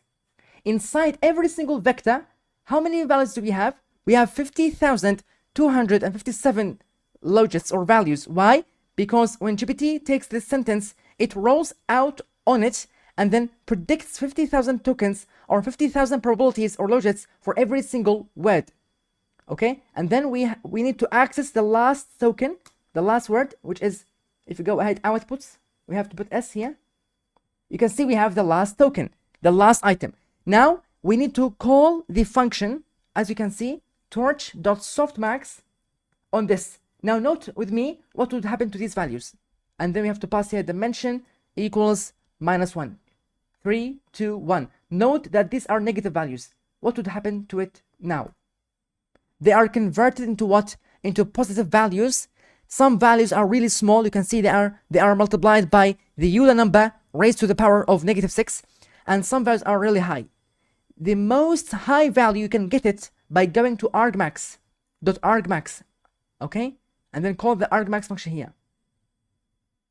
You can see the most high value is at the index 674. But I don't want to get this. I need to store all of these values inside the outputs variable and overwrite on it. Okay? After that, let's go ahead and get the top 10 equals torch.topk. This function is a really helpful function inside Torch. It's a really helpful function. Let's pass into here outputs, comma, specify the k as 10, since I named the variable top 10. If you visualize top 10, we have a nice top 10 values here. So that's really cool. Let's go ahead now and do a for loop for index, comma, value and zip, and then pass into here top 10 dot indices, comma, top 10 dot values. Let's go ahead and print into here tokenizer.decode, and then pass into here the index dash, put a curly brackets here, inject it, values, and then get there just one number after the dot. Okay, and then put the percent sign. Now let's go ahead and run that. 3, 2, 1. Values isn't defined, so we have to, we need to call this variable value, just one value. So here, note we have values, but here value is referring to this variable. So we unpack this zip object into index. So the indices value gets returned to index, and the values value gets returned to value. Then we loop, and then print those outputs. And then hooray! Now we have the tokens associated with their confidence rates. So GPT thinks that the most probable word is hour. So if we read the sentence again, I learn machine learning to enhance AWA. AWA is being inserted 11.5%. If we choose now to enhance, for example, AWA, understanding is 4.3%, ability is 3.9%. Let's go to enhance our understanding. Feel free to choose any word from this list. You can actually choose any word. Understanding. Then we have, you can see here, of 91%. So GPT thinks that 91.8% this word of should be the next token. Then if we go the, how, you can see how, human. We can choose now of them, for example, the world, human, brain. So we can say to enhance our understanding of the brain, for example. Then we can see we have here comma and comma in. Let's choose, for example, in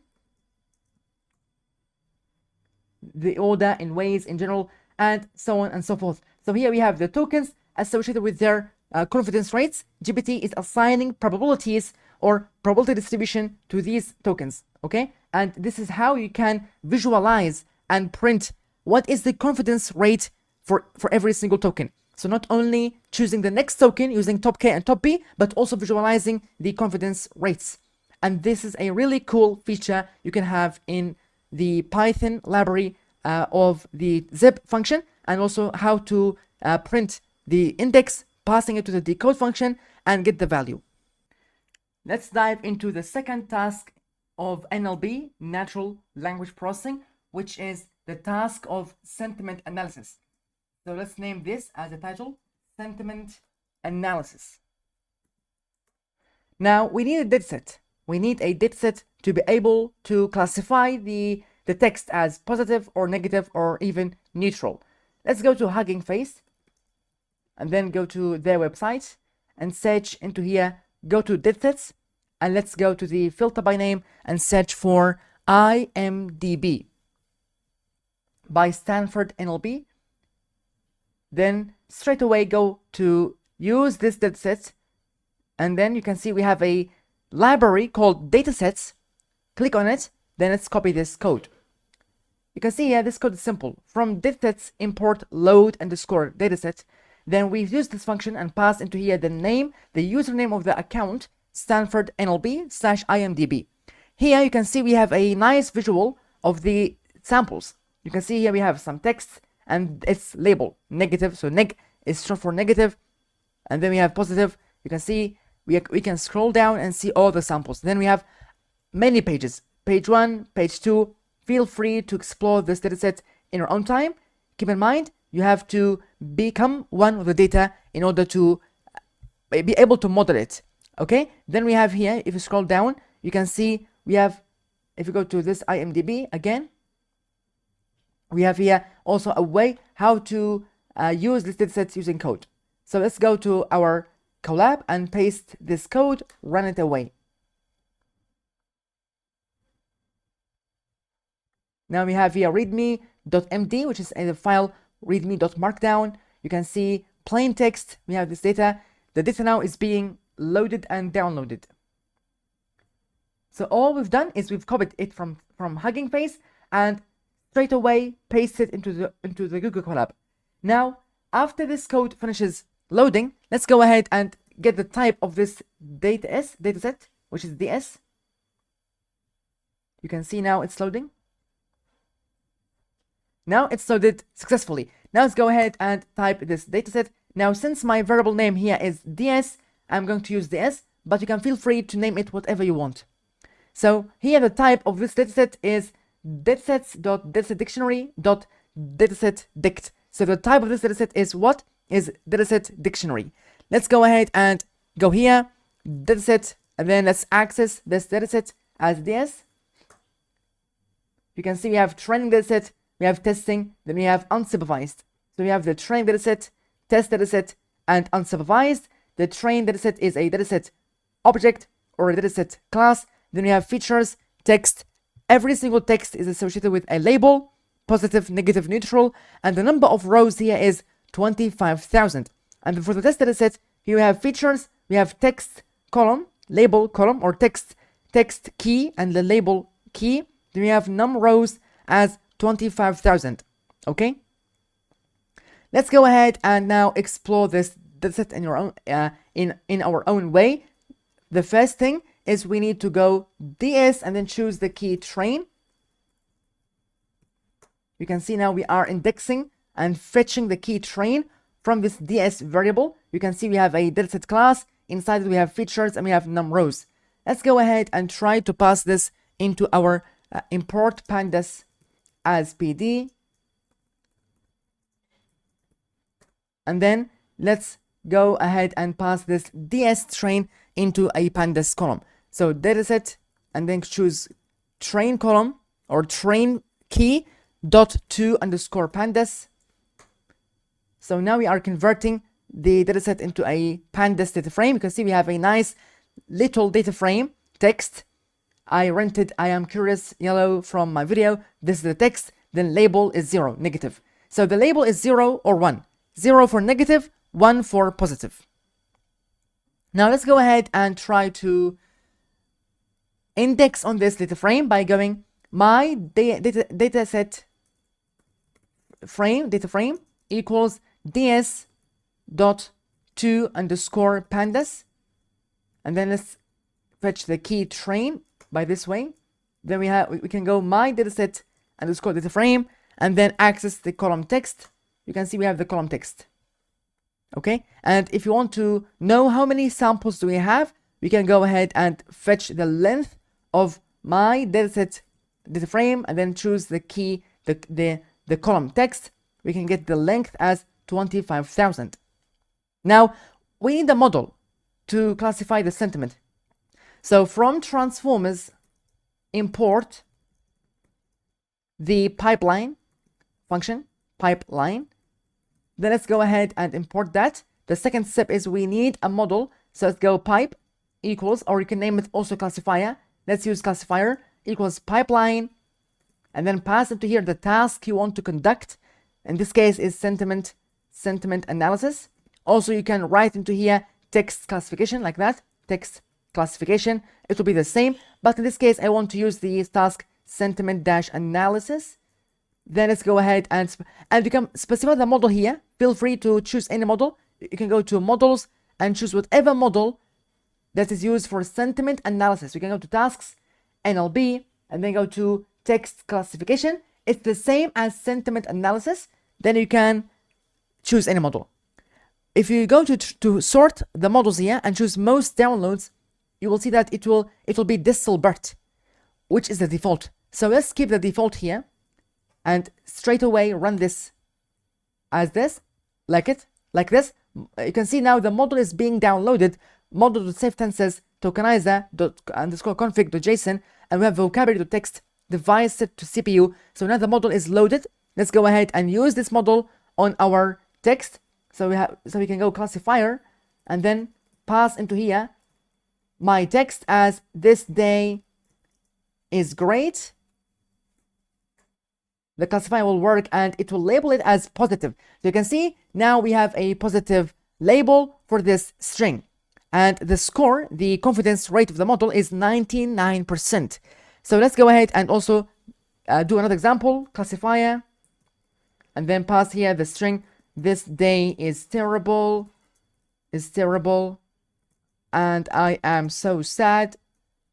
And the model will classify it as negative. Hooray! We have label negative, and the score is 99%.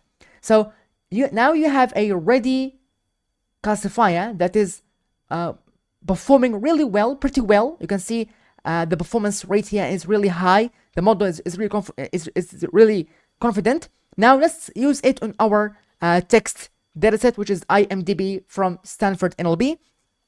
Let's create a function called def score. This function takes from me a text, a sample text. You can name it review text as review underscore text. Then this function will return the classifier, and this classifier will work on what? On the review text, but we need to specify the limit here as to 500 because Distelbert, the maximum length is 512. Then we can go at index 0. Then we can fetch the label. We need just the label. So here, the same idea. You have a list. Inside this, as we have a dictionary. What if you want to just return the label Well, that's easy. Index at index 0, it will fetch only the dictionary. Then after that we have a dictionary. Now how to grab the label? We can go label and it will step into that label as negative. Now here we need to pass this function by doing dataset or my dataset underscore data frame and then choose the column text, or let's name a new column called model underscore prediction. The model prediction equals the dataset or my dataset underscore data frame and then choose the column text dot apply.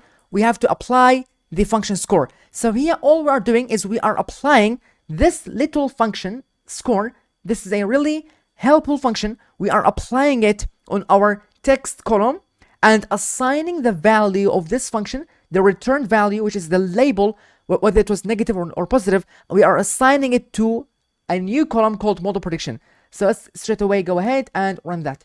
Now keep in mind it might take a little bit of time because we have so many samples. As we saw, we have 25 rows, so it might take a little bit time.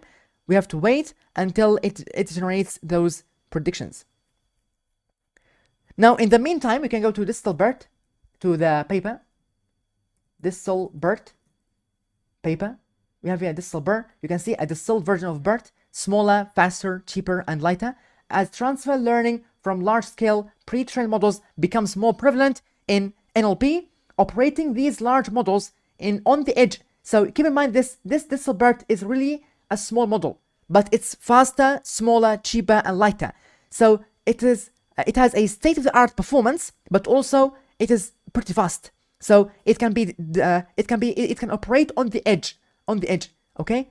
Under constrained computational training or inference budget remains challenging. In this work, we propose a method to pre-train a smaller general-purpose language representation model called Distilbert, which can then be fine-tuned with good performance on a wide range of tasks, like its larger counterparts. And we saw that it is performing already pretty well. While most prior work investigated the use of distillation for building task-specific models, we leverage knowledge distillation. So distillation is one of the brilliant ideas in the world of deep learning. It was proposed by Geoffrey Hinton. Distillation is you train a student model to behave like a teacher model.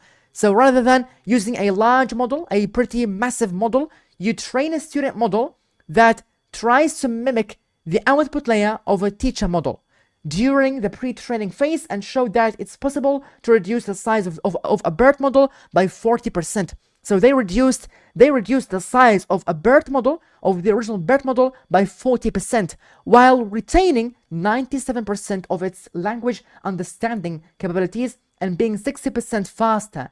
To leverage the inductive biases learned by larger models during pre-training, we introduced a triple loss combining language modeling, distillation, and cosine distance losses. Our smaller, faster, and lighter model is cheaper to pre-train and we demonstrate its capabilities for on-device computations in a proof of concept experiment and a comparative on-device study. So, by the way, feel free to read through this paper. You have this paper here. You can see here this visualization. They are comparing Distilbert of Hugging Face by other models, like you have GPT, we have here BERT Large, Transformer Elmo, GPT-2, we have XLM by Facebook or Meta, and we have here NVIDIA. So you can see Distilbert is a really fast model and really performing well, okay? And you can see here also they present their work here. In the present work, the student Distilbert has the same general architecture as BERT. The token type embeddings and the pooler are removed while the number of layers is reduced by a factor of 2, and you can read this in your own time. But now let's get back to our collab. You can see it's still running. Now the loading has finished. We have applied the function score on the column text successfully, and as you can see here, we have now a column called model prediction ready to go. Let's now go ahead and my dataset underscore data frame and show this data frame. Now, hooray, we have a column called model prediction that shows negative, negative, negative, positive, shows the labels that the model has made on our text. So let's compare the model predictions to the ground truth labels by going choose the model prediction. We can choose both columns, label, comma, model underscore prediction. Now you can see here we have label and we have model prediction. Now let's show the first 20 rows. As you can see here, we have label 0. The model has got it right as negative. 0, negative, 0, negative. Then we have here 0. The model has made it wrong. The model get it wrong and classified positive. But in fact, the label is 0. But the model prediction here is positive. And here we have 0, negative, 0, negative, negative. And feel free to compare the labels to the ground truth, or compare the model prediction to the ground truth label in your own time. But here, as you can see, we have this data frame, my dataset underscore data frame, and it has 2 columns. It has the label and model prediction. And here we have the text. For example, if you show the first row by going .I lock 0, here we have 0, 1. If you go 0, here we have the text. Let's get the text. This is the text of the first sample. We can print it to see what it looks like. I rented I am curious yellow from my video store because of all the blah blah blah blah. Now, what if we pass this text? So this is a review. Let's pass it to my model by going classifier and then pass into here the review. You can see the review. Yeah, we need to get rid of this print function. Now we pass in the review to the classifier, and the classifier now took care of it and predicted the label as positive. The score is 78%. Now to get the label, we can go label. We can go add index 0 to fetch or retrieve this dictionary. Then we can tap into the column or the key label. It is positive. Okay. The ground truth for it, if you go to my dataset underscore data frame, this is the data frame. Then we can choose add index 0. We get the sample 0 .I lock. Here we have the text sample, the first text sample. The label is what? 0. And the model has predicted that it is positive. Okay, so you can see the model is getting some are right and some are wrong. Okay, but here in this data frame, we have made the predictions successfully. Now let's go to the next step where we import another model. So if you go to Hugging Face,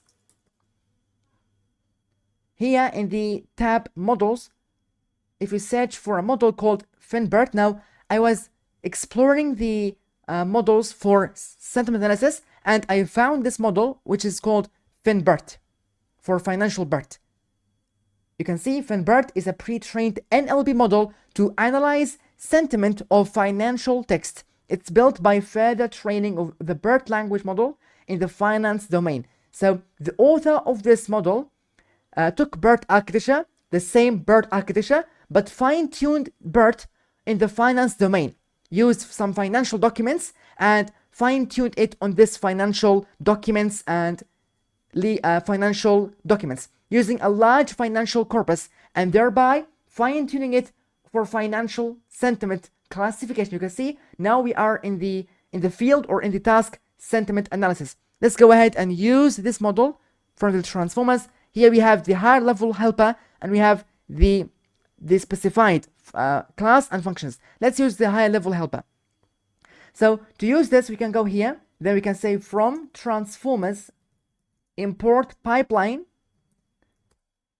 Then we can go Finbert equals pipeline, and then pass into here the name of the task, as we said, sentiment dash analysis. Then we can specify the model here as the name of the user slash the name of the model. So here we can copy this and paste it over here. And that's it.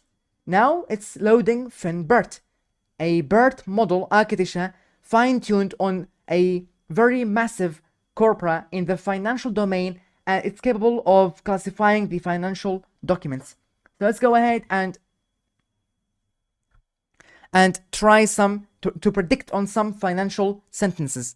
By going here, you can see for we have the sentence equals the company reported a strong increase in quarterly, so you can quarterly revenue, comma, exceeding market expectations.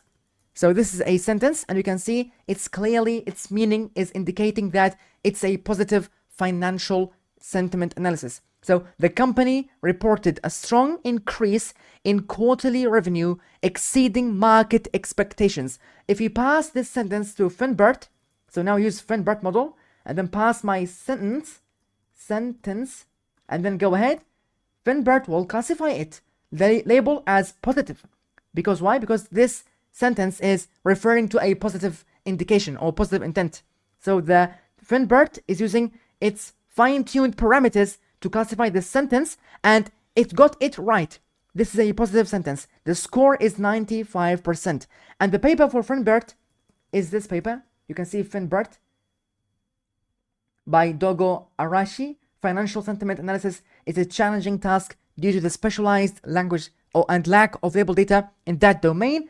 General purpose models are not effective enough because of the specialized language used in a financial context. We hypothesize that pre-trained language models can help with this problem because they require fewer labeled examples, and you can feel free to read that in your own time. But the most important idea, we introduce Finbert, a language model based on BERT, to tackle NLP tasks in the financial domain, and you can find it here on Hugging Face. Let's try another example with a negative sentence by going sentence equals shares fell after the firm reported lower than expected. So you can see the fine-tuned language here, lower than expected. So you need a fine-tuned model trained on massive corpus of financial documents to be able to work and deal with these very particular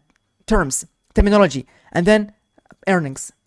So here, shares fell after the firm reported lower than expected earnings. Let's pass this to my Finbert, and then pass my sentence. Then go ahead. You can see the label is negative. Because why? Shares fell after the firm reported lower than expected earnings. And the score here is 97%. The model is confident by 97% that this sentence belongs to the negative class or the negative group. And keep in mind, you can also deal with several sentences in one time by going sentences equals a list. Then let's pass here several sentences. The first sentence is strong consumer demand drove record sales across all regions. Comma, the next sentence is supply chain disruptions severely affected production output. And let's pass this list into our Finbert classifier, financial BERT. Pass my sentences, and 3, 2, 1. You can see now we have two different predictions. Because why? Because we have provided the model with two different sentences. Hence, the model took those sentences and made a prediction for every single sentence on its own. The first is positive and the second is negative. With that being said, let's move on to a third task, which is in this case named entity recognition. So this task is one of the most common tasks in the world of NLP, natural language processing, which is the field of detecting and identifying the named entity recognition. For example, locations, countries, organizations, and the names of persons. Let's go ahead and create our sentence. So sentence equals Apple. So Apple is a company announced. Then let's go ahead and record earnings in the United States. Here we have a name for a location on Monday. So here we have a sentence that says Apple announced record earnings in the United States on Monday. Let's pass this to a named entity recognition model by going NER. So NER, named entity recognition, equals pipeline. So you can use the same function and then pass into here NER. Now, of course, you can pass here a model. So feel free to go into Hugging Face, go to models, and then scroll down to tasks, and you can choose from NLP the class of or the field of named entity recognition. But here we can see, we can explore what is the default model is. So let's just explore, go ahead and run this straight away and see and detect what is the default model. So the default model here is what is called DBMDZ/BERT large case fine-tuned. So if you take this model and search on it on Hugging Face, you can definitely find it by going scroll up, filter by name, and there we have it, DBMDZ, and you can see this is the model, DBMDZ/BERT large, and it's used for token classification. It's built upon the library Transformers, PyTorch, TensorFlow, JAX, Rust, and so on. And you can see downloads last month is 1,700,000 and about it. And you can see you can go ahead and use this model using Transformers, and feel free to pass that model alongside with the task specified as token classification. But now let's go ahead and use this model straight away by passing my sentence to the NER tag pipe by going named entity recognition and then just pass in my sentence. And let's the magic trigger. Here you have a list of dictionaries. You can see the first dictionary. Let me just show up the sentence here to compare and see. We have Apple. So the first thing is we have org. Org is short for organization, company. So here we have Apple. Apple has been detected as an organization. That's perfect. Then we have location, which is United. Then we have another location, which is states. So you can see United States is a location, is a country. Then if you go ahead and try another sentence, here you can see location is states. We can go and try another sentence together. So sentence equals, for example, I worked at Facebook after graduating from Harvard. Then we can pass this sentence to my NER sentence. You can see here we have organization, Facebook, and have another organization as Harvard. And you can see if we pass here, for example, I, for example, live in, for example, UK. Here we have also a location, I think, called UK. So UK, yeah, UK, United Kingdom is a location, okay? I live in UK, worked at Facebook after graduating from Harvard, and it detected that so beautifully and in pretty well performance. Now let's move on to another task. It's called question answering. Question answering. And this field is also one of the most important fields in the world of NLP, where you provide the model with some context, some text, and the model tries to find some answers in that text, and when you ask it a question, it will answer that question from the text. So let's go ahead and Q&A bot. Let's call it question answering bot equals pipeline, and then pass into here the task. So remember, you can pass here sentiment dash analysis. You can pass into here text dash classification. You can pass here named entity recognition, NER. And also you can pass into here the task as question answering. So question dash answering. Let's write a answering and see what is the default model that it will provide us with. Let's write here R and then Ctrl Enter. You can see the default model here is also DistillBERT/DistillBERT base case distilled dash squad. And now it downloaded the model successfully. Let's go ahead and use this model. So we need the text context equals some context, then it can find some answers. So let's copy this context, for example, and pass it into here. Context. Let's make that pretty well visualized by going ahead, and when the word is reaching this line, it should cut off and go down. The line should cut off and go down. Like that. So now we have context, okay? Let's go ahead and run that. Then let's provide this model, which is QA-bot, underscore bot. Let's provide context equals context. And also we have to provide into here some question by going question equals question. And we have also to provide, we have to create a question variable equals, for example, here we have financial sentiment analysis is a challenging task. Let's ask it, what is financial sentiment analysis? Like that. This is my question.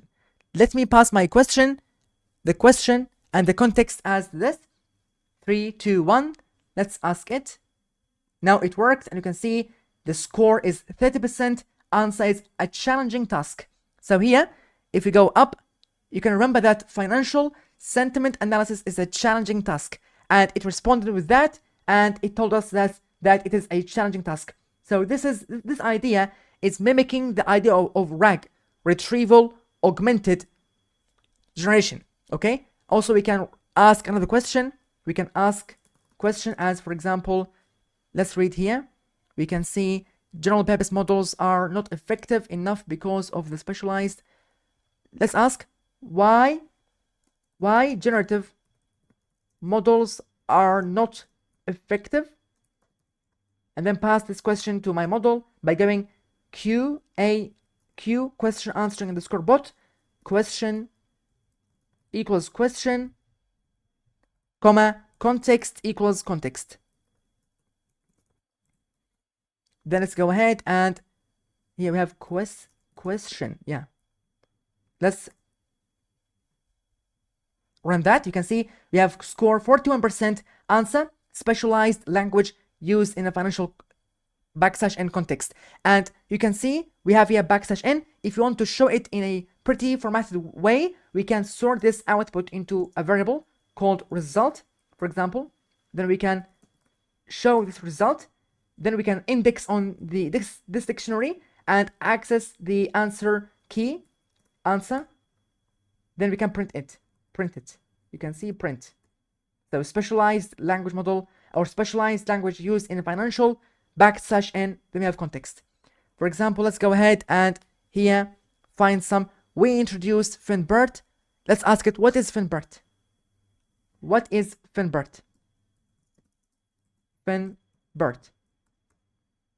A language model based on BERT. You can see I asked it, what is Finbert? It said a language model based on BERT. And that's it. Feel free to grab or fetch another kind of context or text and ask this model whatever you want. But keep in mind, this model is the default model, which is this still BERT.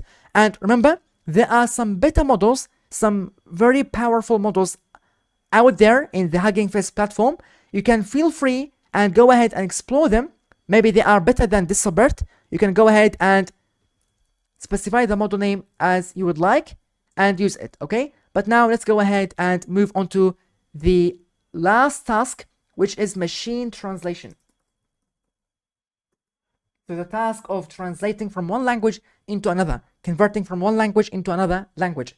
So the first thing is we need to define a variable called translate. I will name it translator equals pipeline, and then pass into here translation underscore en underscore to underscore French. So we have the task of translating from English to French. Let's go ahead and run that. Here you can see we are downloading now the translator. Here we have Google T5. So the default model is Google-T5, which is also, if you search here, T5 paper. This is the paper behind the T5 model, which is the default model at Hugging Face for translating, exploring the limits of transfer learning with a unified text-to-text transformer by Colin Raphael and et al. So here you can see they leverage the whole transformer architecture. Unlike BERT, which is encoder only, and unlike GPT, which is decoder only, T5 is using both parts, encoder and decoder, okay? And they performed very well on the translation task. Okay, so feel free to read that in your own time. Let's go ahead now and use this model by going code and then creating a text or sentence. So translate. So all you need to do is just call your translator, your variable translator, and then pass in some word. For example, hello. You know, hello in French is bonjour. So let's go ahead and translator, hello, it's bonjour. And if we also translate translator and then pass into here thanks, it will say merci. You can see merci. And feel free to pass in whatever text you want and it will translate it. So you can see how easy it is to translate, how easy it is to find named entity recognition in text, how easy it is to grab some context and ask some questions about it without even training these models, without caring about how to build these models, what are these architectures. So Hugging Face is an open source platform that hosts millions of models and you can access them freely. So last thing, let's try some sentence here. For example, sentence, what is your name? What is your name? And try to translate it to French. Translator, pass here my sentence. Go ahead, qual est vector or vectoring nom. Okay, so this is how you can translate, and feel free to access the dictionary. You can go at index 0, gives you a dictionary, then we can access the key translation underscore text, and then we have it. Okay, so the last thing, we can go to Hugging Face like that, go to models.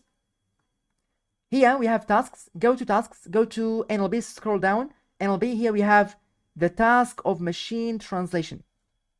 Yeah.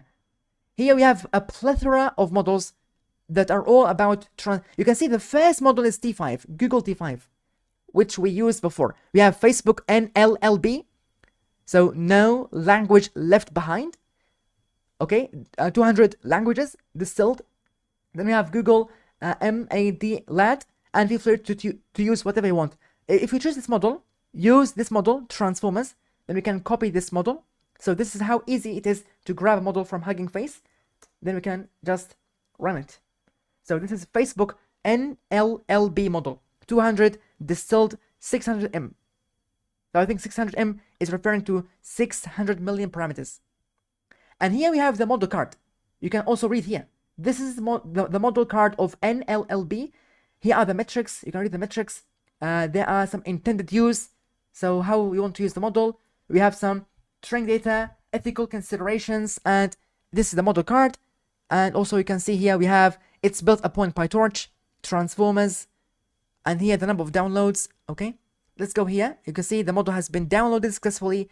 Welcome to this section where we will discuss audio processing using Python and how to use models from the Hugging Face platform to process and model audio.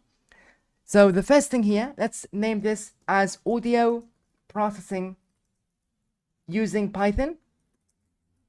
So how to import an audio in Python? First, we need to import some libraries like NumPy, Matplotlib, and librosa. So let's go import NumPy as NP, import matplotlib.pyplot as PLT, and then import librosa.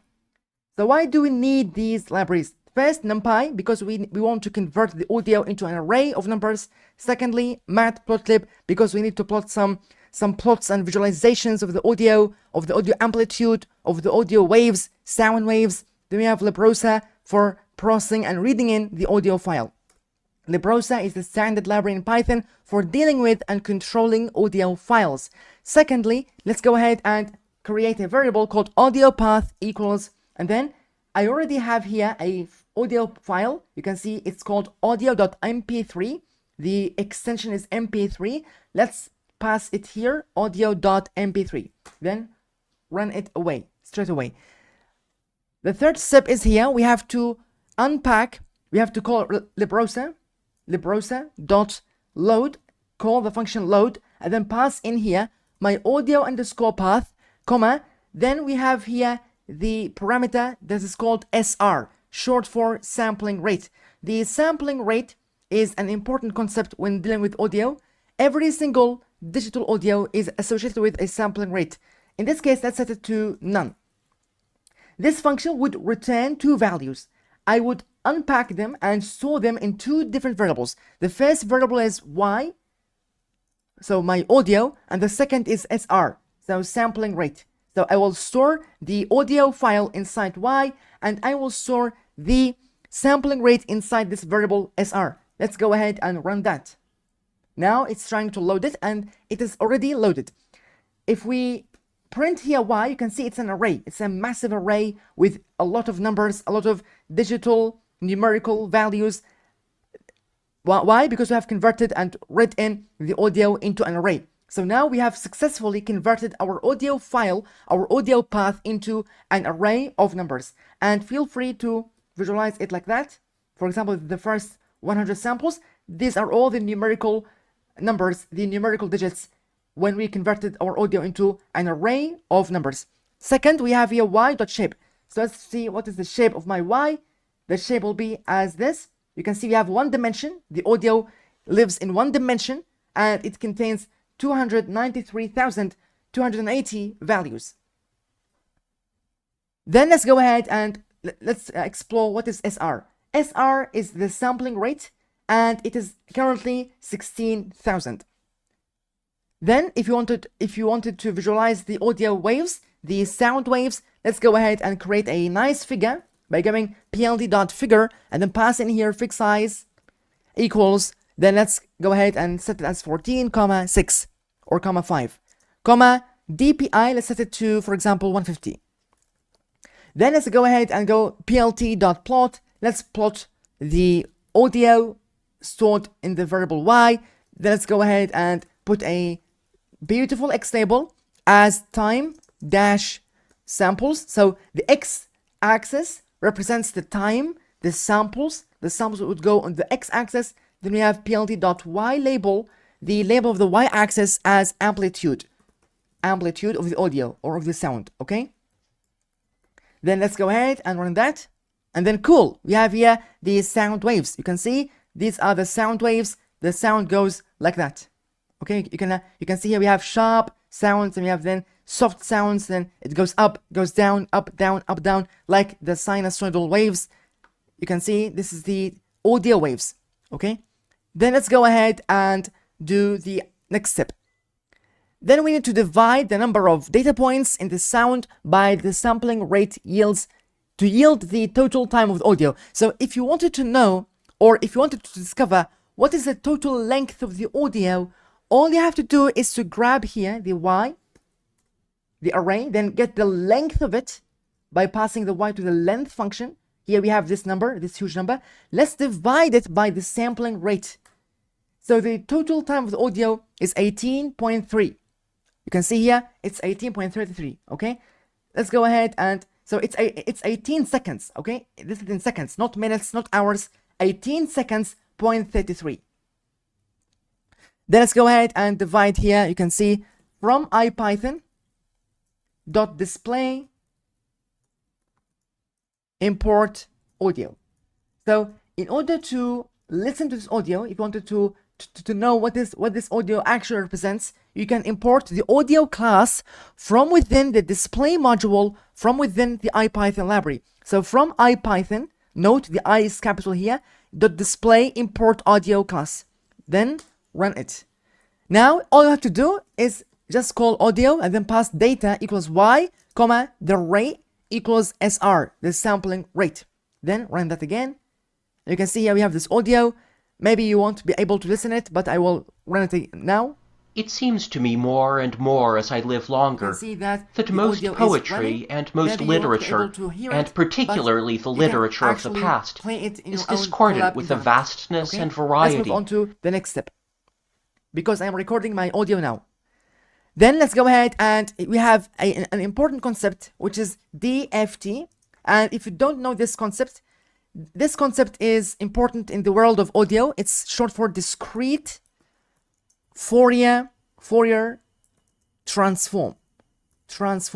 And if you wanted to visualize this discrete Fourier transform function or integral, you can go ahead and go window equals numpy.Hanning.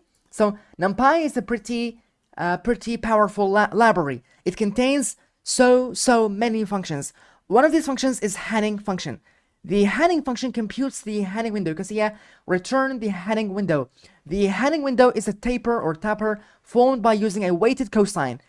Let's just pass my audio here. So you have to pass in the length of the y.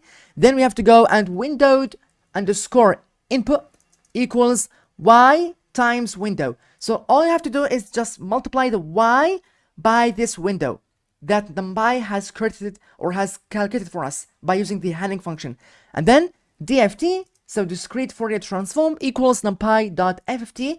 So FFT is short for fast Fourier transform dot RFFT, and RFT, I believe it's short for real valued it's a real valued transform Fourier transform, and then pass into here windowed underscore input. Okay, then let's run that. You can see here an numpy.FFT, so it's called FFT.RFFT. RFFT is short for real valued fast Fourier transform. Okay, I missed a typo there. You can run that again. You can see here we have DFT. DFT now is what? Is an array of values. Okay, so again, numpy.FFT. FFT is short for fast Fourier transform dot real valued fast Fourier transform. And if you search here numpy.FFT.RFFT, you can see we have here the function showing up. You can see compute the one-dimensional discrete Fourier transform for real input. Real, you can see real, R is short for real. This function computes the one-dimensional endpoint discrete Fourier transform DFT of a real valued array by means of an efficient algorithm called the fast Fourier transform FFT. So F is fast, this F short for Fourier T transform. And you pass it, you provide it with an array, input array, then you specify the n. Here we kept the n as optional value. You can see here we have a lot of explanations. Feel free to read it in your own time. But now let's go ahead and do the exciting thing of plt.plot, and then we have to pass in here the DFT, so the discrete Fourier transform. Then let's go ahead and plt.title, set a nice little title here as discrete Fourier transform. Then let's go ahead, 3, 2, 1, hope it works. And now it worked. You can see you have the discrete Fourier transform here showing up in a nice visualization. And you can see we have sound waves in a discrete Fourier transform function. Then let's go ahead and do the amplitude. Amplitude equals numpy.absolute. So if you wanted, for whatever reason, to get the amplitude of this discrete Fourier transform sound waves, you can pass it to the absolute function to get the absolute value by passing in a DFT, discrete Fourier transform, and easily go ahead and just plt.plot, then pass in here the amplitude. You can see here we have the amplitude. You can see the difference between this waves and this wave. Here we have the absolute version of those waves. Then let's go ahead and continue our process by going amplitude underscore dB. So dB is short for decibel. Decibel is the unit of measuring audio in the universe. So we have librosa dot amplitude underscore 2 underscore dB, which is a nice helpful function to convert amplitude to decibel, and then pass into here amplitude comma ref, the reference equals numpy.max. Then all I have to do is just go frequency equals librosa.fft underscore frequencies. So we have here a function called FFT, fast Fourier transform underscore frequencies, and then pass into here SR, the sampling rate, equals SR sampling rate, comma NFFT underscore FFT equals length of Y. And then we can go easily plt.figure, create a figure, and then set the fig size to make it look pretty as 515,4, and then the DPI as our faithful value 150. Then let's go ahead and plt.plot, and then pass in my frequency, comma, amplitude underscore dB. So remember, we have converted our amplitude unit to decibel and stored it in the variable amplitude underscore dB.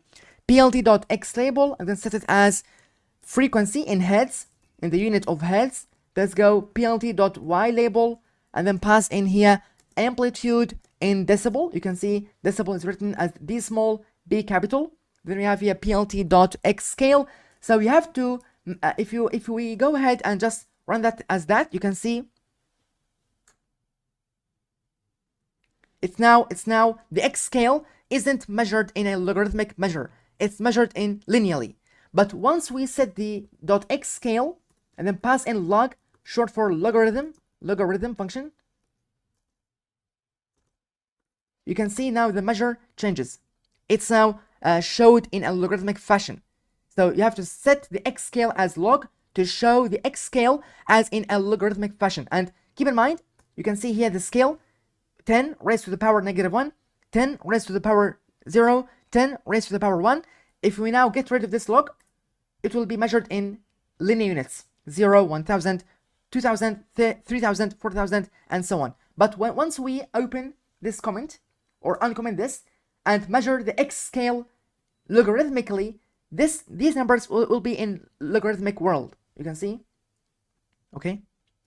Now let's go ahead and continue our process. Here we have a code for converting the audio into STFT by going d.librosa.stft and then pass in my y.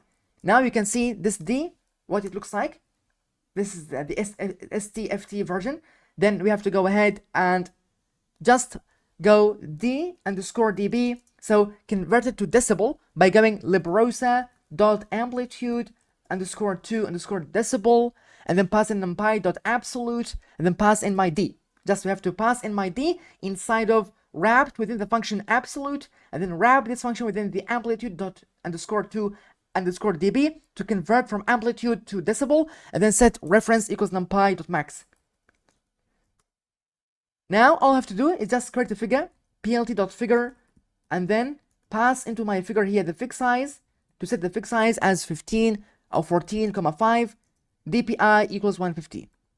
Then we have plt dot, or librosa, let's go librosa now, librosa dot display, so please display dot spec show. So if you know a spectrogram is the standard way to plot audio, spec show, and then just pass d_dB, comma, sampling rate equals sampling rate, comma, x-axis equals, set it as the value time, so name it as time, and the y-axis represents the logarithmic. Then we have here plt.colorbar. So if you want to make it pretty and visualize the color bar, you can set it as format equals %sign plus 2. Then you can dot 0f dB. So this is the format of the numbers. We want just to show just 2 decimal points after the 0. You can see here, this is the visualization. It's a spectrogram for visualizing the audio. The x-axis represents the time, the y-axis represents the hertz, you can see in the unit of hertz, and here we have the color bar showing from 80 decibel to 0 decibel. So the closer the color to this color, lighter, it's close to 0 decibel. And then the closer the color here, so these regions here represents the 0th decibels. When we reach this color, this darker, the darker the color, the more the value of this sound wave or this sound point, the closer it is to 80 decibel. You can see here we have very 80 decibel, okay? Then let's move on to the next visualization. Let's go S equals librosa dot feature dot MEL spectrogram. Also we have another type of spectrogram. It's called MEL spectrogram. So we can go to librosa. This is the library of librosa, you can see here. This is the homepage of librosa, audio and music processing in Python. And here we have the documentation. You can see this is the logo of Librosa. It's the standard library in Python for dealing with audio files. You can easily pip install it if you don't have it. For example, if you are on a local Jupyter and you don't have this library already installed, you can go pip install Librosa. Then we have Librosa is also available on Conda package. You can install it by saying conda install c conda fork Librosa. And don't forget here, the second website here is the documentation. You can feel free to read about the functions, troubleshooting. We have display. You can see display here. I think they will display the function as we did now, the spectrogram, and also they will teach you a lot about Hertz formatter, chroma formatter, and a bunch of other functions that if you want to dive deeper into the browser. But here, let's keep the thing simple and just pass into here y equals y, comma, sampling rate equals sampling rate, comma, n mels. So what is the number of mels? Let's set it as 125, 125, and then, or 128, for example. Then, comma, f max equals 8000. Then let's go ahead and convert it to decibel by going dB. So remember, the B is capital, equals Librosa dot power underscore 2 decibel. So convert the power to decibel, and then we have to pass in s, comma, reference equals numpy dot max. Then plt dot figure to create a figure, a nice pretty figure, and then set the fig size as 14,5, and then dpi equals 150. And remember, we have to make our code pretty and aesthetically appealing. Then Librosa dot display dot spec show, spectrogram, so spec show, and then pass into here s underscore dB, s in the unit of decibel. Then we have sampling rate equals sampling rate, comma, x-axis equals, let's make it as time, comma, y underscore axis, let's set it as log, short for logarithm. Then we have f max equals 8000.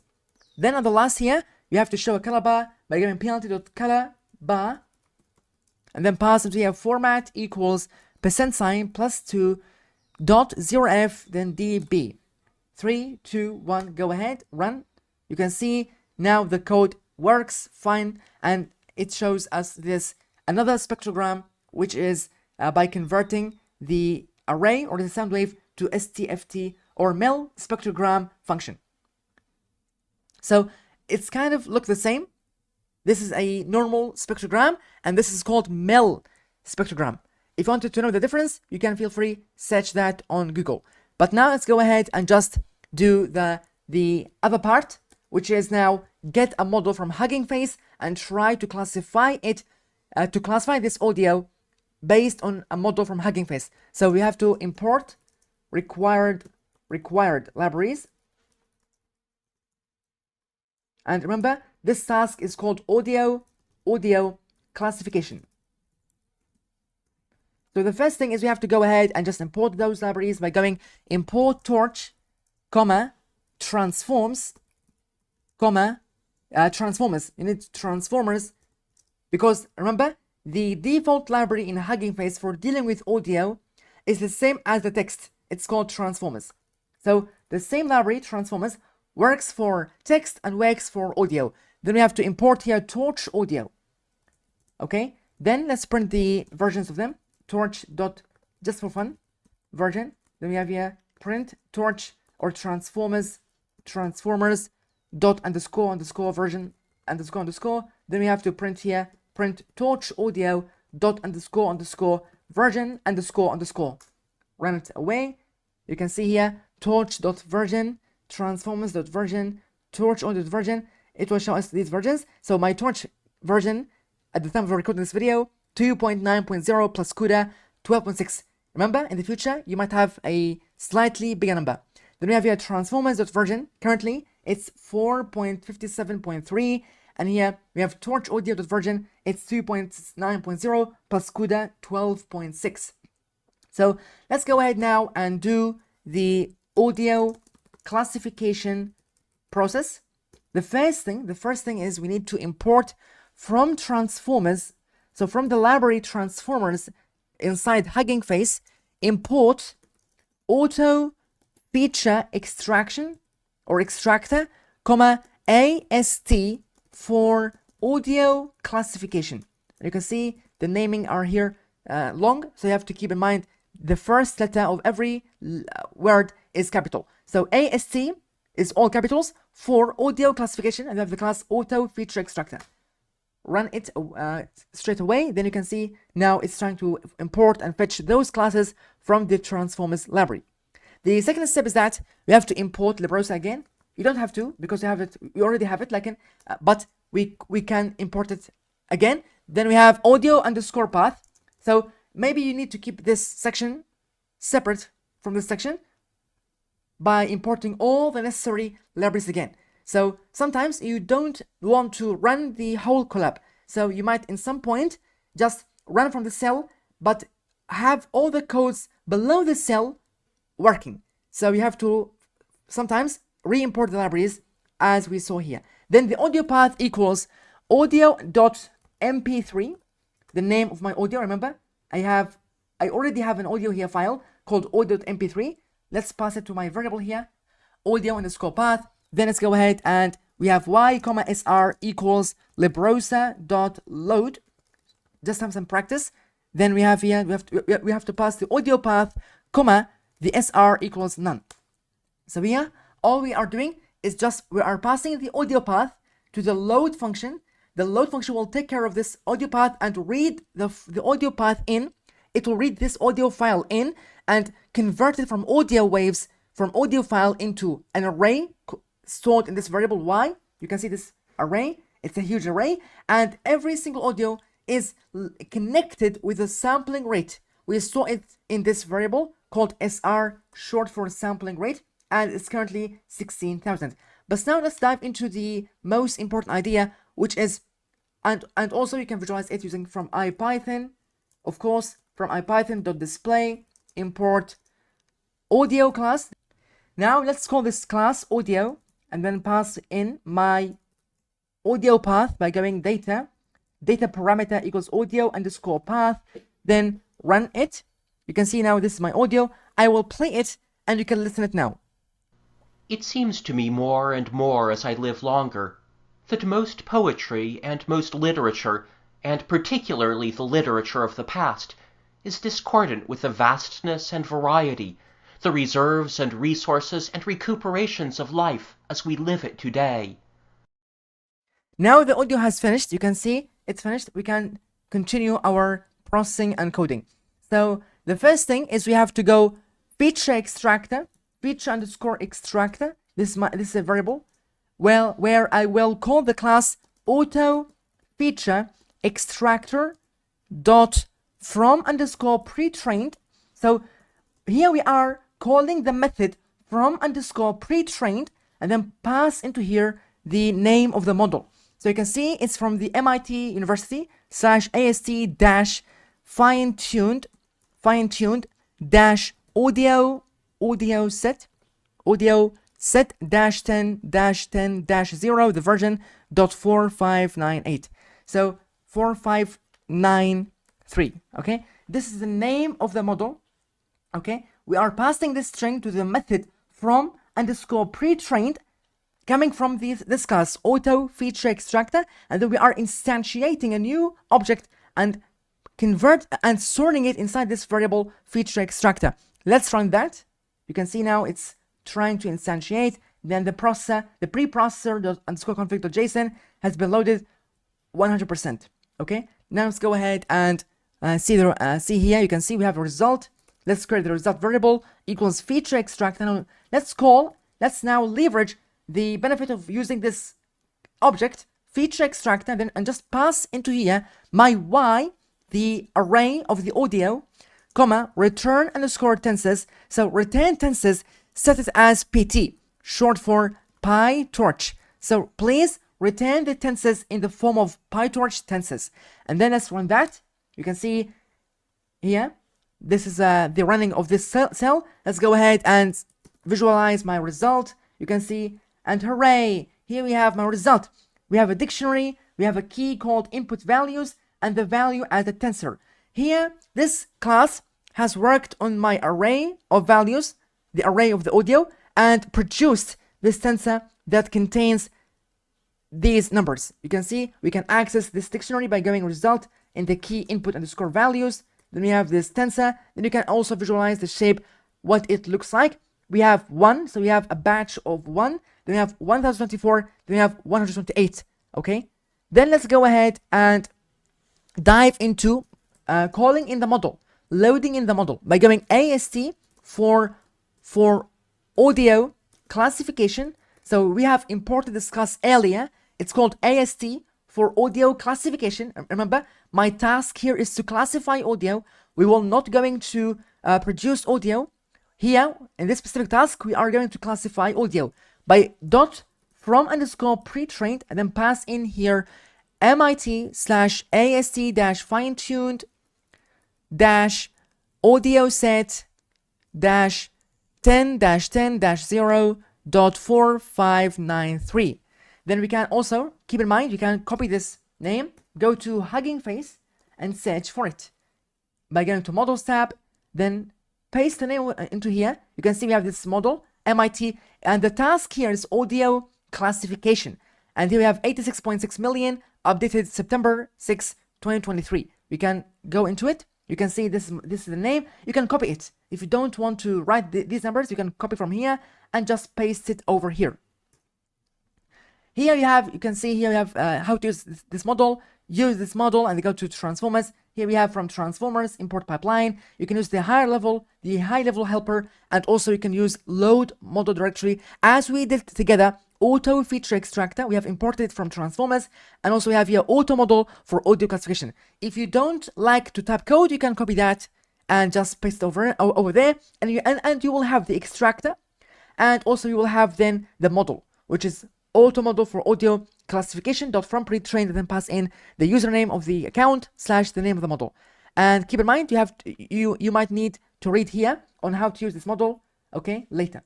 So the model description, the audio spectrogram transformer is equivalent to VIT, but applied to audio and blah, blah, blah. Let's go ahead and just run this cell. You can see here I have some typo, AST for audio classification. Let's just choose it. You can see the model is running with any single error. You can see we have here model.save tensors. It's loaded successfully. And then all we have to do, now we have a model. Now actually you can visualize this model by going model. This is the model architecture. Feel free to look at this model architecture to learn from it. We have AST embeddings, AST patch embeddings. So you can see we have patches here. So this paper, I think here, they will direct us to the paper. You can see in this repository. Actually, we can search for this and write paper. So yeah, this is that's it. It's called AST, Audio Spectrogram Transformer, by Yuan Gong and et al. In the past decade, convolutional neural networks, CNNs, have been widely adopted as the main building block for end-to-end audio classification models, which aim to learn a direct mapping from audio spectrograms to corresponding labels to better capture long-range global context. A recent trend is to add a self-attention mechanism on top of the CNN, forming a CNN attention hybrid model. So in the past, they used to use a self-attention mechanism on top of the CNN, forming a CNN attention hybrid model. However, it's unclear whether the reliance on a CNN is necessary, and if neural nets purely based on attention are sufficient to obtain good performance on audio classification. In this paper, we answer the question by introducing the audio spectrogram transformer, AST, the first convolution-free, purely attention-based model for audio classification. We evaluate AST on various audio classification benchmarks where it achieves new state-of-the-art results of 0.485 AMAP on audio set, 95.6% accuracy on SC50, and 98.1% accuracy on speech commands V2. And here, if you visualize it, you can see the architecture is very simple. They have here some input spectrogram, then they patchify it, patch, split with overlap, 1, 2, 3, 4, 5, 6, 7. Then they flattened it using a linear projection layer. Then they embed it. So we have E. This E is short for embedding. So embedding 1, embedding 2, embedding 3, and the rest. Then we have positional encoding, P0, P1, P3.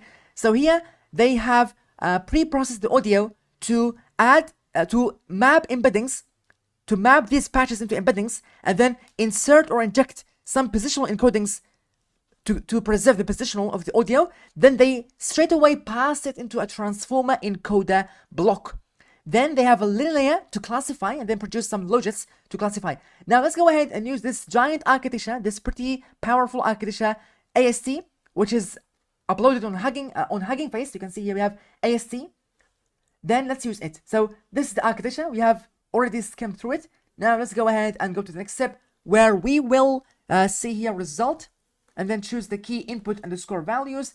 So now remember, I had an audio and I passed it to my auto feature extractor here, feature extractor. So I instantiated a new object of feature extractor. Then I used that feature extractor object to pass my audio. Then it produced a really, really powerful tensor. This tensor is ready to be passed in this architecture and to be processed further until the model decides what is the actual class of this audio. Then let's go ahead and just use this tensor, this magical tensor, and pass it to here. So prediction logits, I really love the logits, equals model, and then pass into here result, and then also step into input underscore values dot logits. So here, all we are doing is we are fetching, retrieving that input values tensor, passing it to our model, this model, AST. Then this model will go through several steps, thanks to these authors. These are really kind authors. They have created a really powerful model here. Then we can just go ahead and get or grab the logits. Then we can go ahead and get the logits. Now you have logits, prediction underscore logits. And these are the logits. You can see these are unnormalized scores the model has produced, and they represents how much the model believes that this audio belongs to every single class. So this number represents how much of believeness the model thinks this audio should belong to this class, and so on for every single class. Now let's go ahead and create a variable called predicted underscore class underscore IDs, and then go ahead and torch.argmax, and then pass in prediction underscore logits, comma dimension equals 1. So all we're doing here is we are dimension equals -1. You have to grab or fetch the last dimension. Here we are passing my logits to the argmax function. The argmax function will return the index at which the highest value would be, the highest probability value is, and then just give me that item. And that's simple. Then we have this predicted underscore class underscore IDs. Let me just write IDs. Then you can see here we have IDs. It's now 0. But I wonder, what is this class? What does 0 represents? What is the corresponding human readable class name that corresponds to 0? Well, you can get it by giving model.config, so short for configuration, .id to label. And then all you have to do is just pass, you can see here, these are all the classes, the available classes within this model. So here you can see 0 is speech. Currently, this audio is speech. 1, male speech. 2nd, female speech, woman speaking. 3, child speech, conversation. Then have here babbling, speech, synthesizer, shout, bellow, whoop, yell, children shouting, screaming. These are all the different classes and different categories that exist in this model. You can see here, also we have here goose, honk, wild animals, bird. You can fetch some bird sound from the internet and classify it, and it will classify it. Here, the most important idea is that our model predicted that the most believable logit should be at this position here, at position 0. Okay, so the predicted class IDs is 0, and we know that 0 is speech. So let's just go ahead and index on this by going model.config.id to label, and then just pass in here predicted class IDs. Then run that, and the model successfully told us that this audio belongs to the speech class. So what a surprise. Okay, so the model is successfully, so look at how much easy it is to use a model from Hugging Face to classify audios. Feel free to to retrieve or grab your own audio from the internet or your favorite music or whatever you want, and try to run this model on it, and this model will classify it and return you a class name for what this audio belongs to. So you can see Hugging Face is now a truth treasure. Hugging Face contains 2 million models, and they are all open source to us. They are all available to us. You can easily, within 5 lines of code, I think here, if you compress them, there are actually 2 lines of code to have a model to classify for you, to classify audio without worrying about, you don't have to worry about how to train it. You don't have to worry about the hyperparameters. You don't have to worry about what the architecture, how to combine this architecture, what are the embeddings, what are the position coding, how to construct a transformer. They have done all the work for you. They have uploaded this architecture onto Hugging Face, trained on a massive dataset. The model has really powerful parameters, then you can easily leverage them for free. Okay, so this is how to classify audio, and let's dive into another task in the audio world. And also keep in mind, you can go to Hugging Face, you can go to tasks, models, tasks, then go to audio. Here we have audio. Under the NLP, we have audio. We have text to speech, text to audio.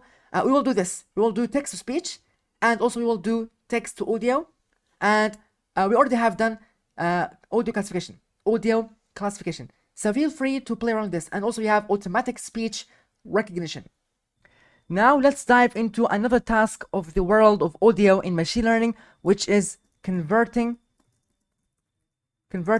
audio to text. So this is the modality, converting the modal audio into the modal text. The first thing is we have to, from transformers, import pipeline. So we have to import the pipeline function from the transformers library inside Hugging Face.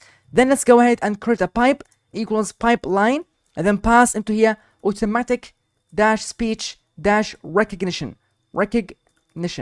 So this is the task of converting audio to text. It's called automatic speech recognition, ASR. Here you can see we have a typo, a classic error. Now the model is running successfully. You can see here it's downloading model sentences, same weights, some weights. We have vocabulary, special tokens. They are all loaded and downloaded successfully. The next step is let's use this model pipe and try to convert the audio to text. So the first thing is let's go pipe. You can see here the pipe. This is my current pipe, transformers.pipelines.automatic speech recognition pipeline stored at this location in the memory. Then let's go ahead and dive into pass in here my audio.mp3. So currently I have an audio file here stored here. It's called audio.mp3. Let's pass this file path into my pipe, which is this model that I have loaded previously, automatic speech recognition, and then we loaded a pipeline and stored it in the variable pipe. Now let's run this command, pipe, and then pass in my audio. Now you can see this is my audio, and it converted that audio into text. You can see here we have a dictionary text.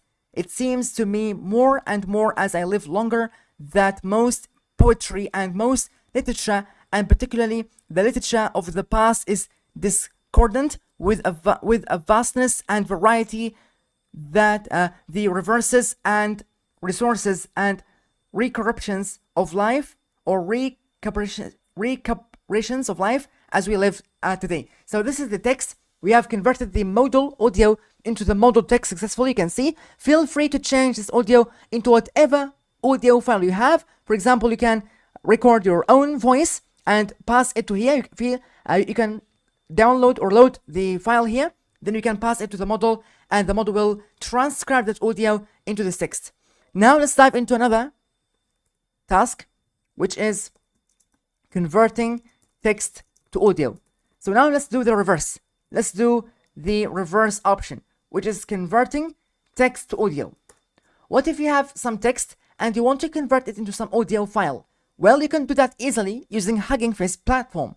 The first thing is let's go from transformers. So remember, when you deal with audio, you have to deal with transformers. not diffusers. From transformers, import pipeline. This is a function, a high-level helper that you want to use or that you will use to load in models from the platform Hugging Face. Then let's go pipe equals pipeline. Then let's pass into here text to dash speech. So convert text to speech. The reverse process. You can see the model here is loading. It's trying to fetch that model from the pipeline of Hugging Face using the library transformers. Now let it download on its own, and then once it's finished, we can go and write some text. For example, I like coding in Python. For example, this is my text. Then we can go ahead and show it. You can see this is my text. I like coding in Python. Let's pass it to my pipeline. Pipe. Here you can go. You can see output. Let's create a variable called output equals pipe, and then pass in here text. So all you have to do is just create some text. You don't have to store it in a variable. I stored it in a variable to make my code neat. Then we pass that variable text into the pipe function. Then it will produce an audio out of this text. Let's go ahead and run that. You can see now it's trying to create and produce an audio file, audio waves from this text. And it's finished. Now we have output. This is my output. You can see it outputted a dictionary of audio and sampling rate. As I told you, every single digital audio in the computer is connected to a sampling rate. And the sampling rate here is 24,000. The audio here is in the form of array. So this model, as we know, machine learning is the art of converting data into numbers and then passing these numbers into models. Then the model will produce also numbers. So the model will not produce here straight away a audio file path or audio file, but rather it will produce an array of numbers. Let's go ahead now and index to it and have this output. You can see here output and then get the key audio. This is my array. Then also we can get the shape of it. We can go here at the new cell, output, and then audio. Then let's go and print the shape out of it. The shape is 59,840. So it contains 59,840 values. If we go ahead now and do like that, output, and then index on the audio, dot squeeze, if you squeeze it, we will get rid of this one. You can see output here is written output audio and then dot squeeze. Now we have this shape without the one here. You can see just we have this value. We can pass this. So here we can get this and pass this array to plt.plot. So plot it using matplotlib. Okay. Then we can go ahead and run that. You can see these are the audio waves, the sound waves that the model has produced. So this audio didn't exist. The model, we provided the model with this text, I like coding in Python. Then the model has produced these waves and stored it in an array that is like that, a massive array that contains 59,000 and it's about values. Now let's go ahead and from IPython. So if you wanted to listen to this audio, you can do that easily by going from IPython .display import audio.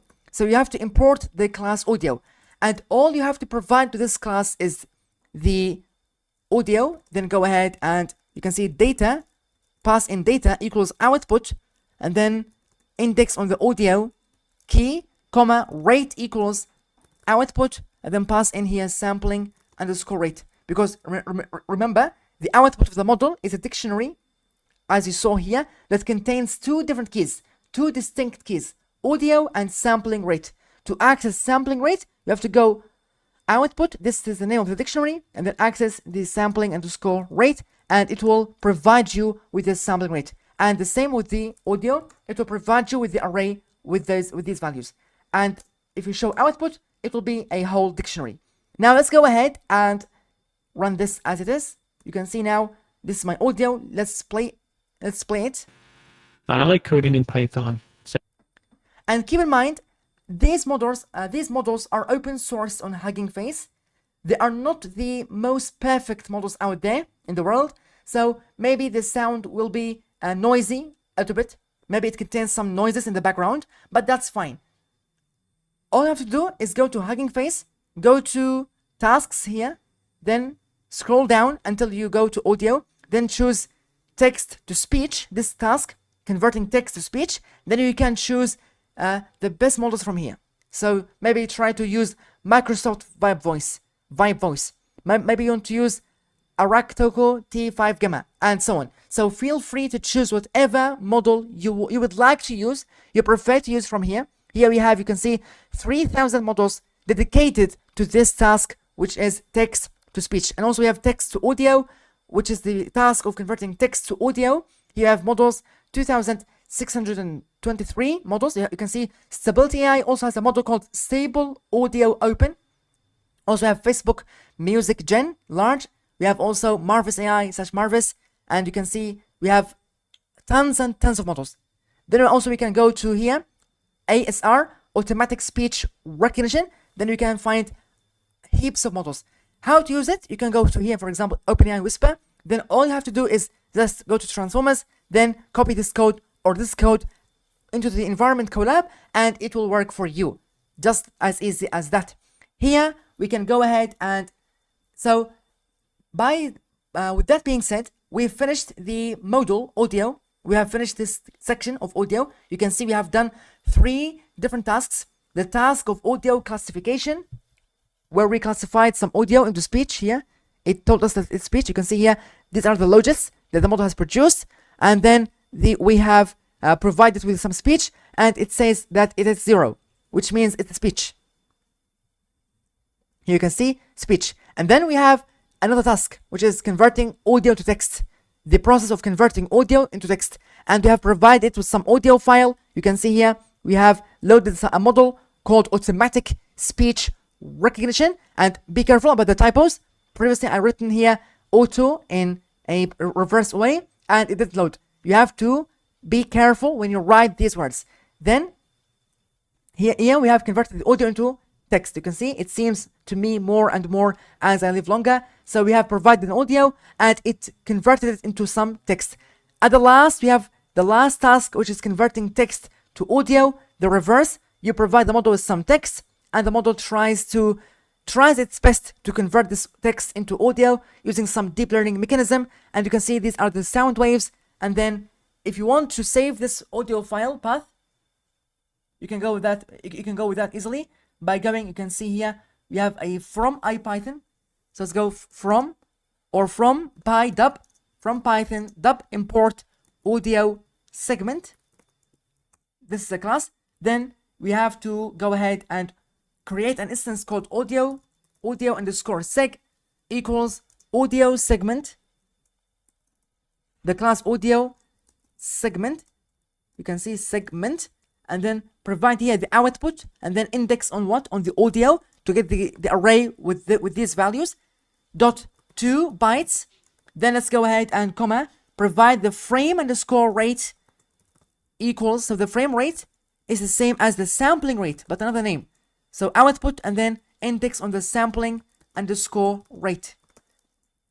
And then you have to provide or supply this function with the sample underscore width equals output and then index on audio dot dtype dot item size comma. So here you can see we have here dtype, so the data type. Okay, then at the last we have to provide the parameter channels. So how many channels are there? We have 1 channel. 3 2 1, run that, and now we have successfully saved our model. Let's go ahead and audio underscore seg. Let's use that object or that instance dot export. So we have a function called export that will export my audio and then pass in the name of the audio. For example, my underscore audio saved dot, and you have to provide the extension as MP3, comma, the format of the audio should be in this format, MP3. Now let's run that, and you can see it saved the model with this name, my audio saved.mp3, using this name. If you open this file section in Colab, you will see that I have now a new file, my audio saved.mp3, and to download it, just double click on it and it will download straight away. In this section, let's dive into Diffusers models for images and generating images using Hugging Face platform.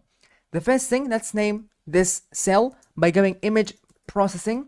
So let's take the first, some techniques to process images in the Python language using Python programming language, and then let's convert it into Markdown. You can see image processing using Python.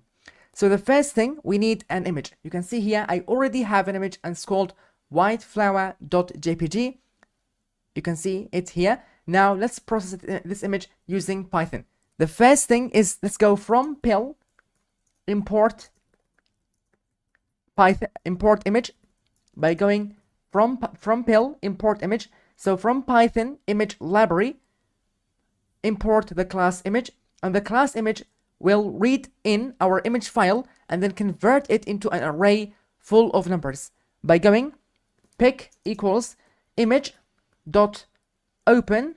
Then let's pass into here my image path by going flower dot, you can see here my extension is JPG.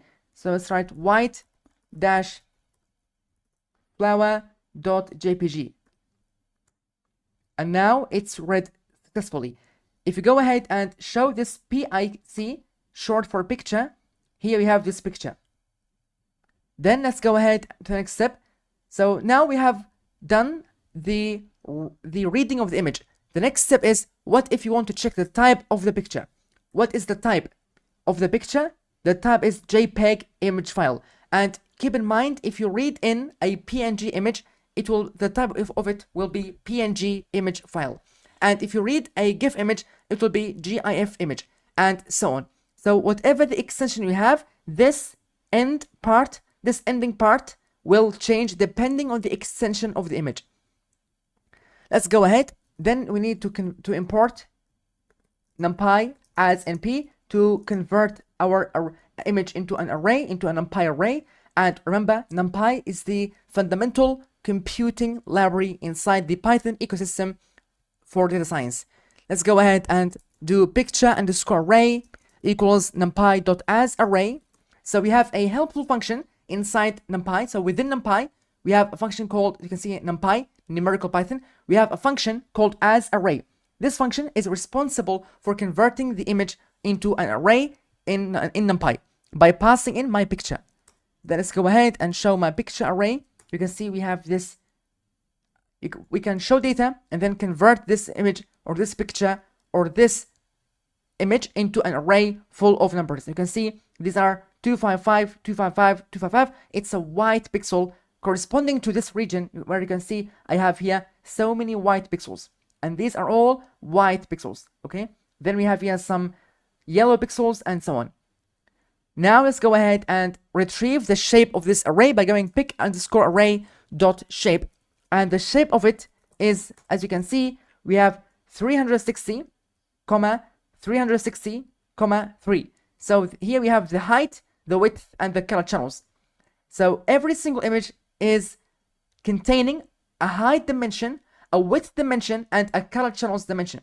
The number of color channels, if the image is colored, so if it's a colorful image, then the number of channels would be 3. And if the image is a grayscale image, so it's a silver image or a gray image, then you have just 1 channel. In this case, it's a colored image. So here we have 3 different color channels, and these are red, green, blue.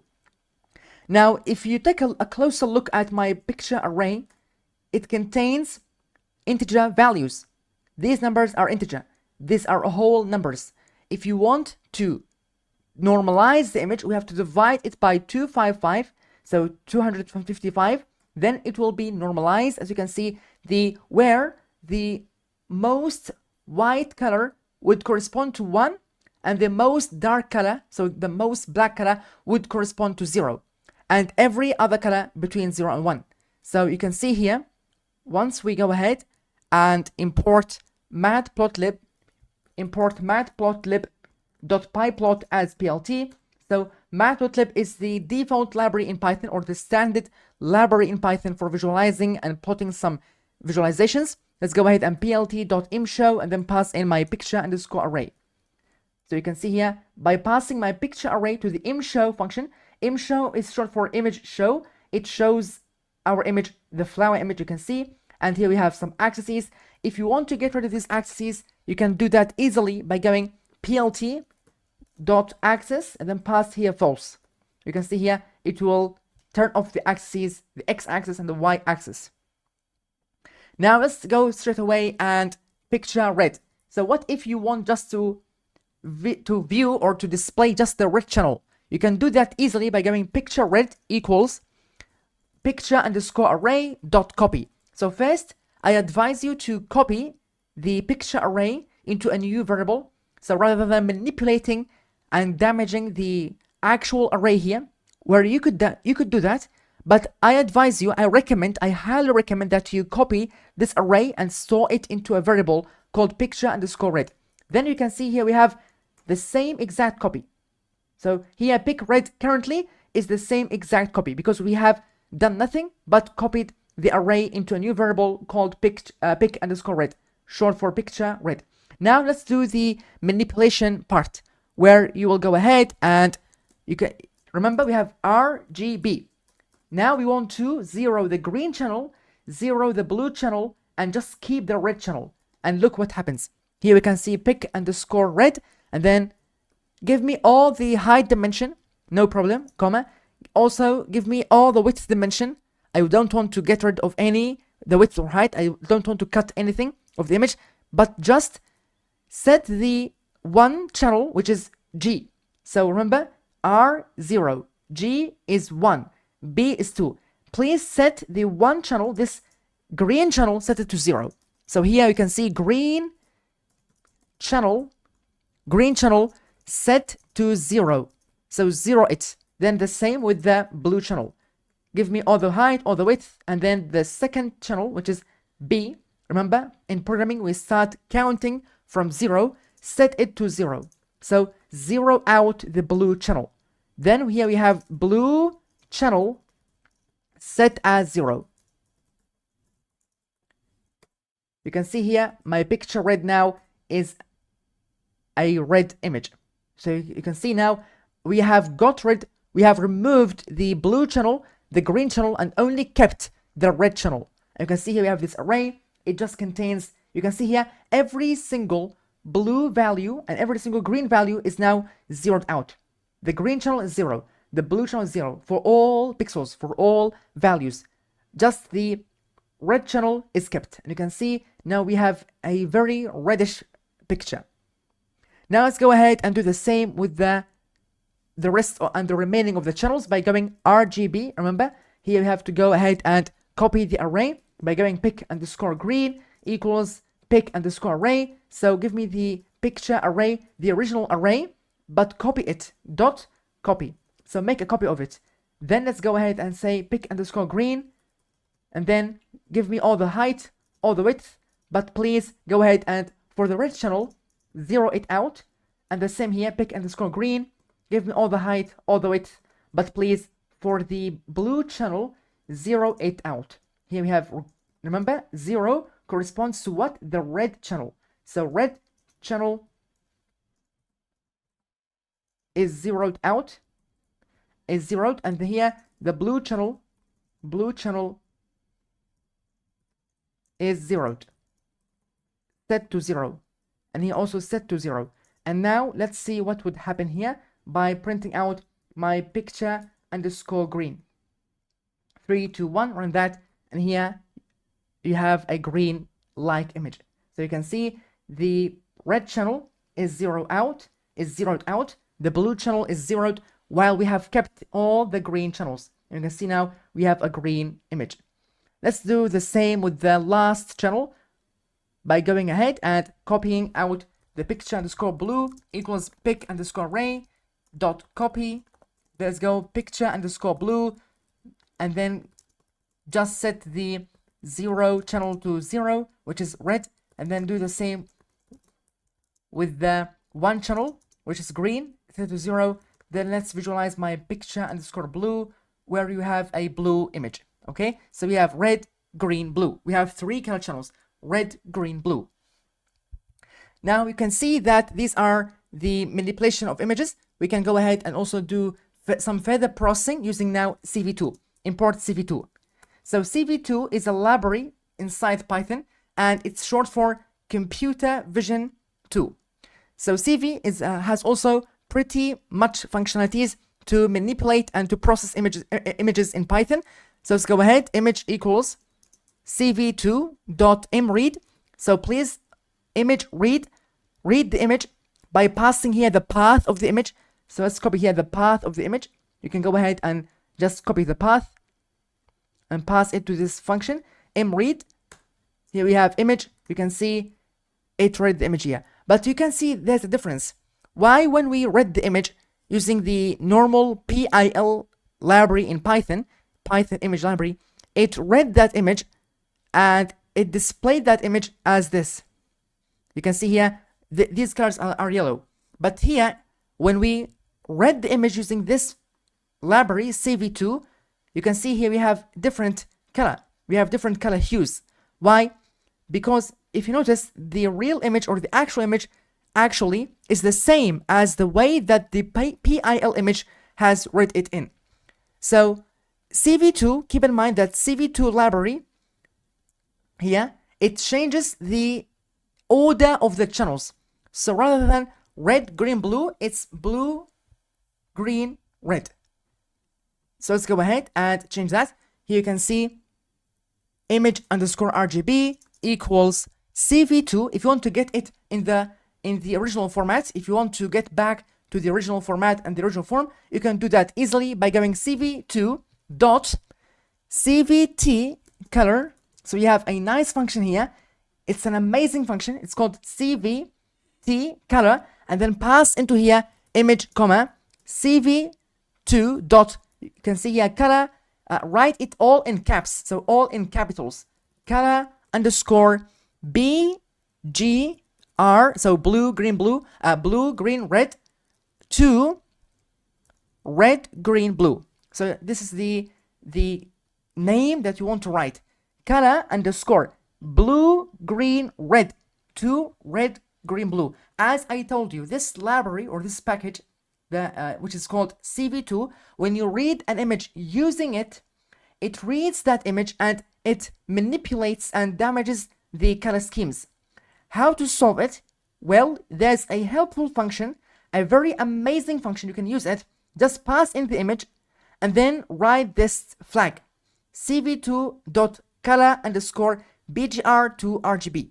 Then let's go ahead and run that. You have image underscore RGB. So you can see we are now having the same image. You can see we have returned that image to its original format, to its original form.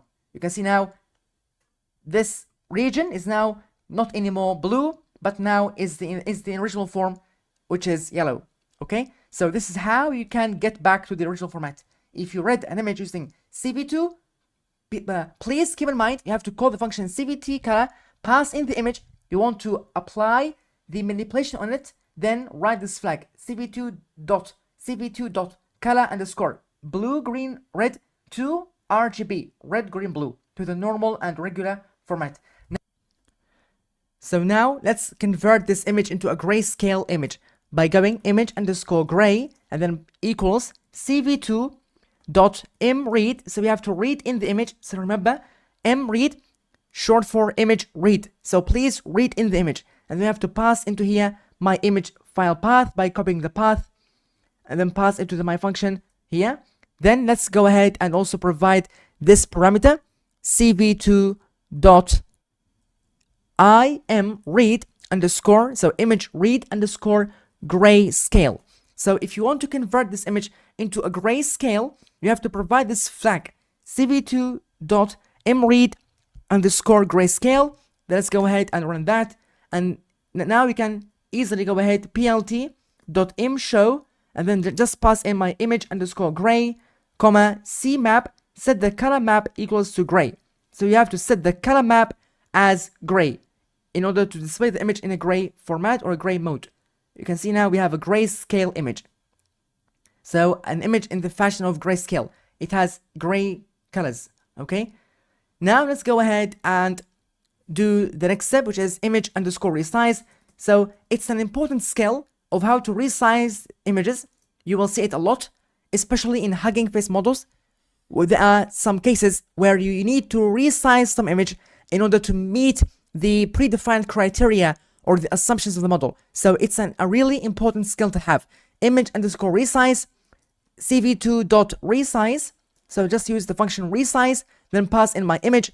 Then you have to define the size, 200, 400. For example, set it as 200, 400. These are the dimensions and the dimensions of the image. So let's go ahead and just go plt.imshow, and then pass into here image resize. You can see it will resize my image using this function resize. Go ahead and run that, and now we have a resized image. You can see here the x-axis, so the width here spans until it reaches 200. So you can see here 200. This corresponds to the x-axis. Here we have from 0 to 200. So here we have 200, and the y-axis spans from 0 until it reaches 400. So you can see here 350, it reaches 400. So these are the dimensions. If you change it, for example, 150 by 150, then it will change into 150 by 150. You can see we have a squared image, 150, and here we have 150. Okay, feel free to play around and have fun with that, with those values. Now let's go ahead. W underscore ratio equals 0.5. Then we have height underscore ratio equals 0.5.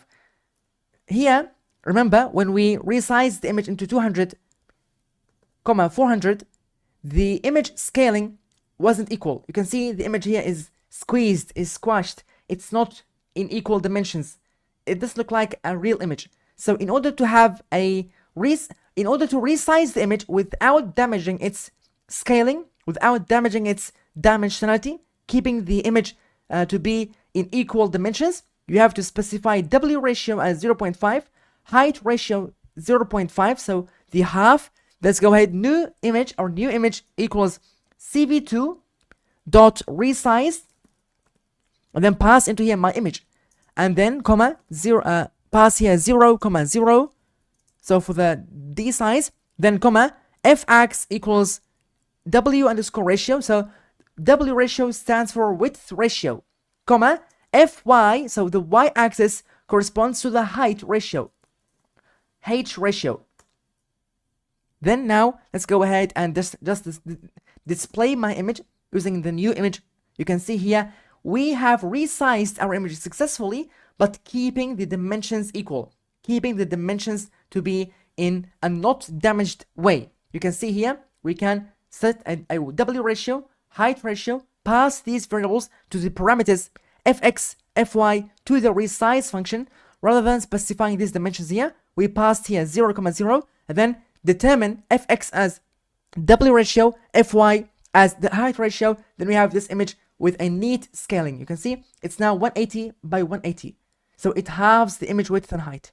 Then let's go ahead and generate. Now let's dive into the actual generation. So that's enough with how to pre-process images, how to deal with images. You can see here we have done plenty of skills of reading the image, converting it into array, then how to get the red channel, green channel, blue channel. And you can see here we have used the library cv2 as an alternative. Then we have convert the format from blue, green, red into red, green, blue. You can see here from blue, green, red to red, green, blue. And then you have here, you can see the way to convert it into grayscale. And the last thing here, how to resize it with unequal dimensions and with equal dimensions. That's enough with the skills and on how to pre-process images. Let's dive into how to use image models, diffuse models from Hugging Face to actually generate images by going, let's name this, generating faces using diffusion models or diffusers, diffusion model. So here you can see this task is one of the most early tasks in the world of generating images, and it's pretty well served. You can see here from diffusers, import the DPM pipeline. So DDPM pipeline. So from diffusers, import DDPM pipeline. If you wonder what is DDPM, DDPM is a diffusion model, and it stands for denoising diffusion probabilistic model. And if we count here, denoising diffusion probabilistic model.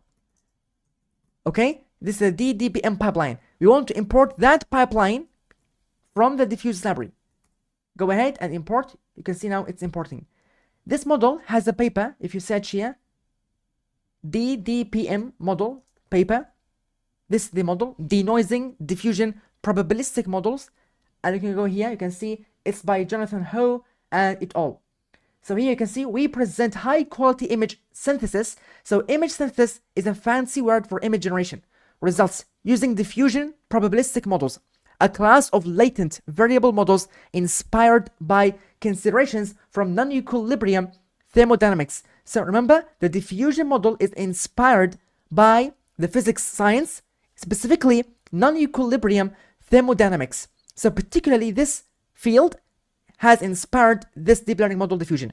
Our best results are obtained by training on a weighted variational bound designed according to a novel connection between diffusion probabilistic models and denoising score matching with Langevin dynamics. And our models naturally admit a progressive lossy decompression scheme that can be interpreted as a generalization of autoregressive decoding. On the unconditional Cypher 10 dataset, we obtain an inception score of 9.46 and a state-of-the-art FID score of 3.17. And you can read that in your own time. So this is the paper behind this class. Feel free to read it in your own time, but now let's go ahead and use this class. It's called DDPM pipeline from Diffusers library. And you can see here the paper is loading, where they generated faces. So the actual interest of this paper is to generate faces, and we will do the same as they did. We're going to generate faces. And you can see here they have so many equations in the paper. You can see also not faces but also images. So you can see from here, these are this is the forward process, where they start with non-noisy image, then they slowly add noisy, or they start from random noise, then the model slowly but gradually denoises that noise until it reaches a point where we have a coherent logical object. We have a forward process and we have also a reverse process. Okay, so now let's go ahead and use that model. You can see here DDPM equals DDPM pipeline, then dot from underscore pre-trained, and then pass in Google/DDPM dash celeb AHQ dash 256, then we have .2 CUDA. So here we have from pre-trained method and then pass in Google. So the provider of this model on Hugging Face is Google / denoising diffusion probabilistic model dash celeb. Celeb is a dataset of faces. Celeb AHQ 256. If you search here and say here dataset, it's a huge dataset. It's also provided on TensorFlow. You can see TensorFlow library is providing this dataset.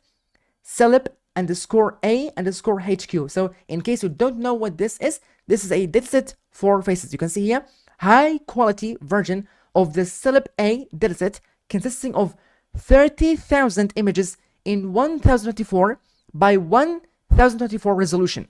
And you can see here you can download the image. You can download it from this GitHub repository, and you can go down. There's some code to download and get the dataset. You can see these are faces for people. So Celeb is a dataset of faces containing tons and tons of human faces. You can see DDPM-Celeb AHQ-256. You can see now it's downloading. So it's trying to load in this model from the Hugging Face platform. Now let's go ahead and just use this model by going. So you can see here we have this model DDPM. This is the model DDPM pipeline.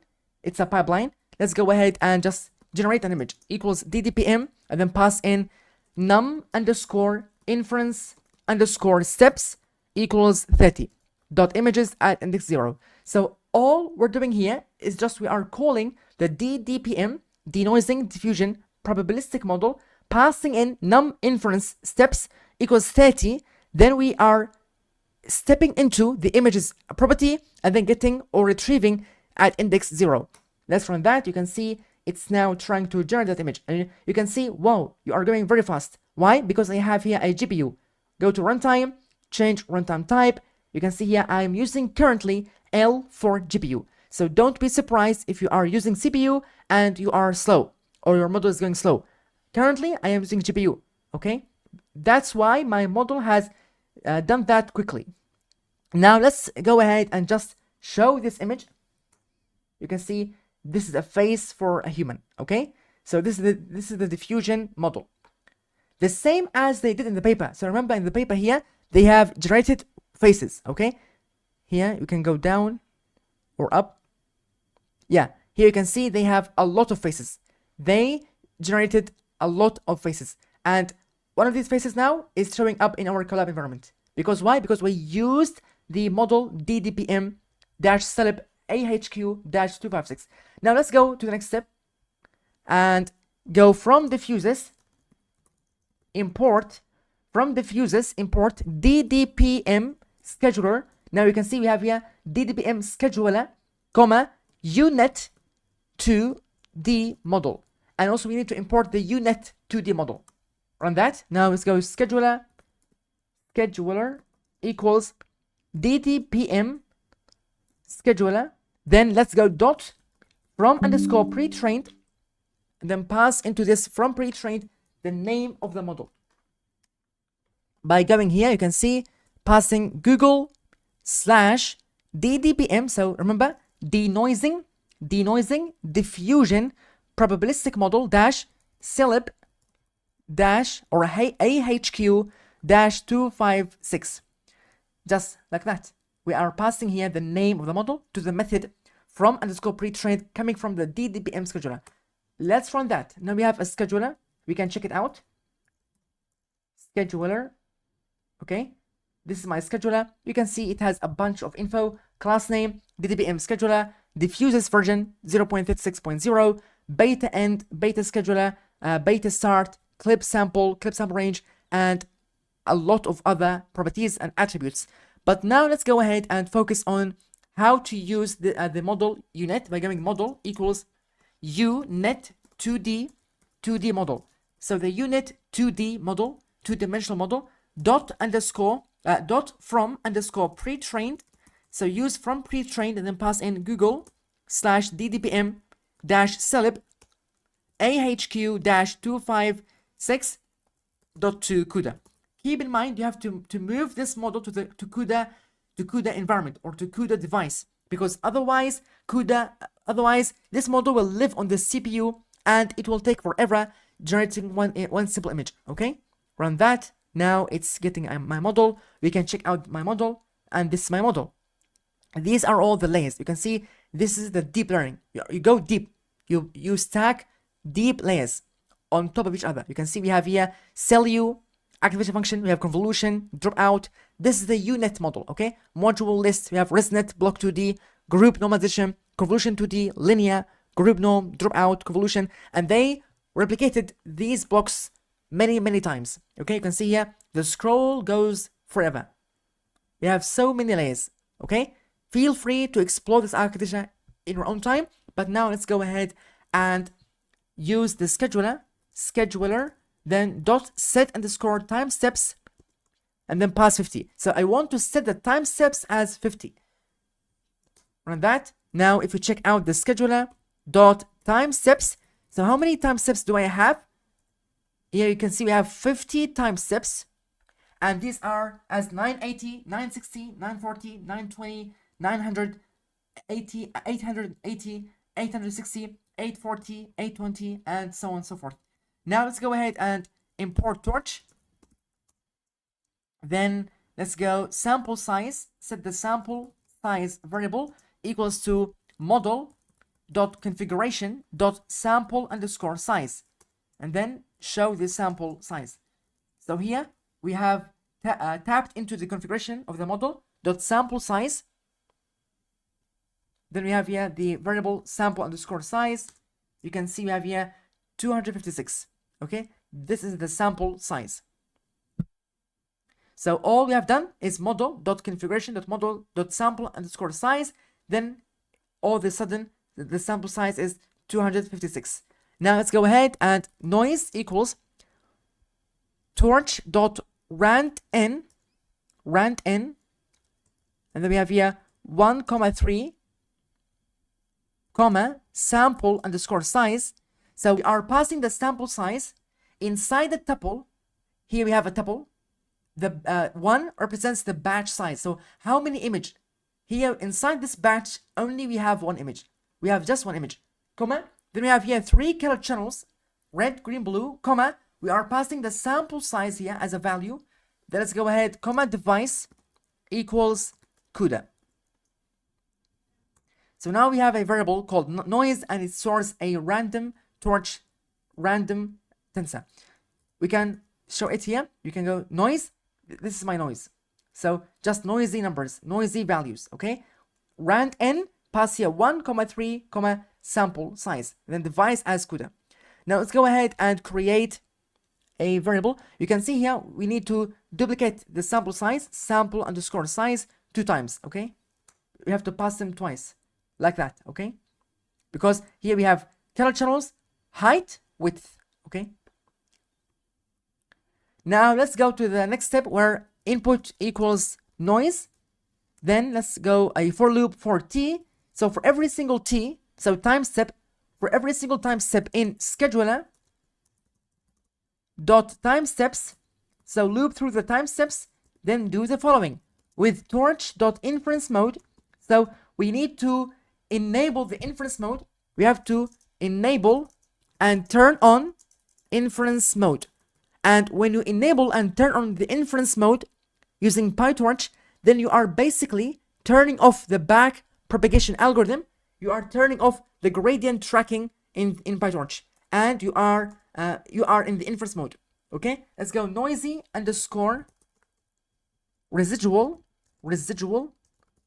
equals model, and then pass input comma t dot sample, and here let's call it noisy residual equals model, and then pass input comma t, so the time step that we are looping through in scheduled time steps. And remember, this time steps is just a tensor with these values. It contains here 50 values. Okay, we have here 50 different values. They are representing the time steps. We are passing every single time step alongside with the input to the model, and the input is what? Is random noise. So we are taking the random noise, passing it to my model, the unit model, and providing also the time step here, and then taking the sample. Then we have here previous underscore noisy underscore sample equals scheduler dot step, and then pass into here noisy underscore residual comma t comma input, and then dot previous underscore sample. So here we are getting the previous sample, the previous step. Then at the last, you can see we need to set the input variable. Input equals previous underscore noisy underscore sample, and run that. Now it's running. So now it's looping through the time steps, and now it's finished. It's done this kind of steps with torch inference mode. Please enable the inference mode. Then call the model, pass in my input. So input is what? Here my input is just random tensor.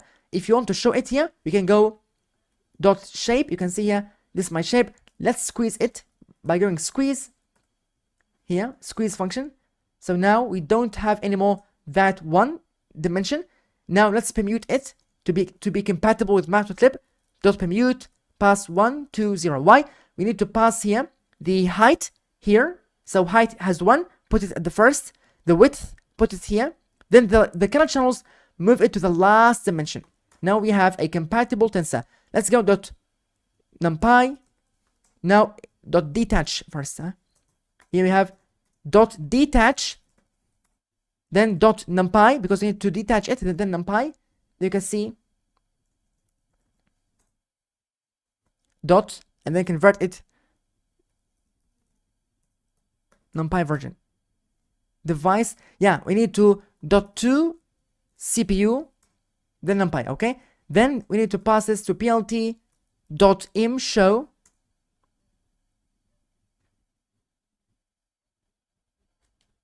You can see here we have random noisy image. So we are starting from this noisy image, okay? So the error here was we were converting this tensor, which is living on the CUDA device, we were converting it to NumPy. If you see here, this is a PyTorch tensor, and then once you turn it into NumPy, okay, by going .numpy, it gives you a huge error saying that, hey, you are storing that tensor on CUDA, can't convert CUDA device to NumPy, because NumPy lives on the CPU. NumPy always works and deals with arrays stored in the CPU. So use here, they give you a hint. Please use tensor.cpu or .2 CPU. You can see now you can go ahead and .cpu, okay? You can see now we are moving our tensor.cpu, then we can go .cpu, okay? It turns it into CPU, then we can go .numpy, and it returns a NumPy version of it. Then we can pass that to our plt.imshow function, and it will show random noise image. So you can see here we have random noisy pixels. So nothing to infer from this image, just random pixels. And every time you run that, you get random shuffle of the pixels, okay? We are starting from this noise and then passing the t, which is the time step alongside with this input, noise input, and then getting the previous sample. Then we are taking this previous noisy sample and assigning it to the input variable, okay? Let's go now from PIL. So let's go ahead, and we have another idea of showing a distribution, or another concept of showing the distribution of this array. So all you need to do is go ahead and copy this array, then just show its distribution by going here. You can see we have this NumPy array. It contains all these dimensions. We can go flatten it. You can see we have now one dimension because the histogram just deals with one dimension. Then we can go and plt.hist to show a histogram. Here, if we put semicolon, you can see we have a nice little amazing histogram, and it's showing this histogram. You can see it's like Gaussian distribution, okay? It's like the normal distribution.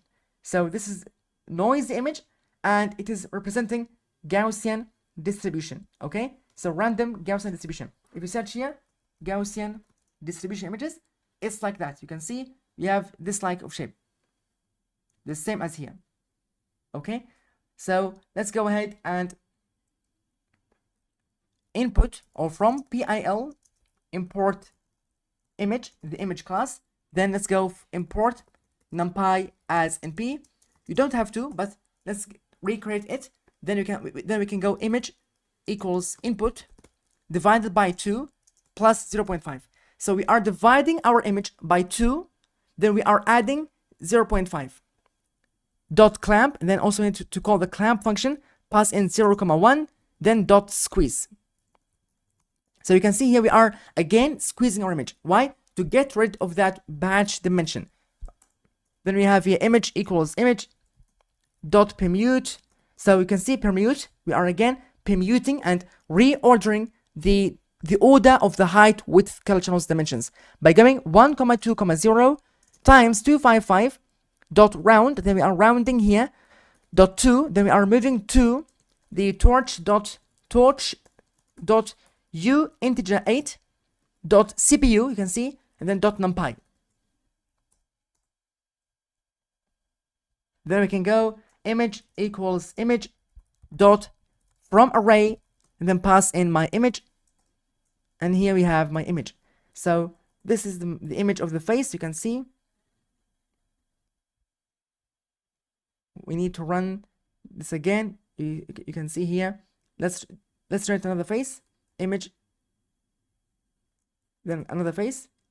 Then we can go down and use this code again. You can see this for loop, and then from pill import image, then divide the image. Okay, you can see this face. Okay, so because we have overwritten over the variable image using this, you can see using this code. Okay, so in order to get this image, you have to rerun the codes above.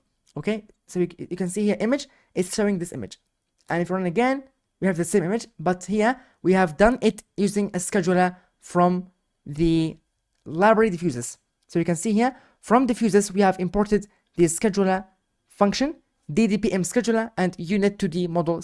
Unit2d model. So we've done it here manually. Instead of this doing it automatically, here we have done it manually using a for loop. We started from this random noise, used a for loop as a loop across the time steps here. So we are looping here through these time steps, and then slowly but gradually denoising that noise and recrafting this image. You can see we have crafted this image from scratch, from pure noise. So we had pure noise, then we turned it into this face, human-like face. By doing this code, we use the unit2d model. You can see here, this model is representing the unit2d model. Then we pass the input comma t. Okay. Now let's go to the last task, which is generating images using a prompt with diffusion. So this task is one of my favorite tasks because we're going to generate images using a prompt with diffusion models or using diffusion models. So here, remember, we need to import torch. Then we have to go to from diffusers, import diffusion pipeline. So we need to import diffusion pipeline from within the diffusers library. Then let's go ahead and set a pipe here. So pipe equals, you can name it whatever you want. I will name it as image underscore generator equals diffusion pipeline, and then dot from underscore pre-trained. Then we have to pass in here the model of the stability eye. So if you go to Hugging Face here, Hugging Face, we can go to Models tab, then go to Tasks, then choose the task which is converting text to image. You can see we have it here. Computer vision, it's under computer vision, which is text to image. Choose that.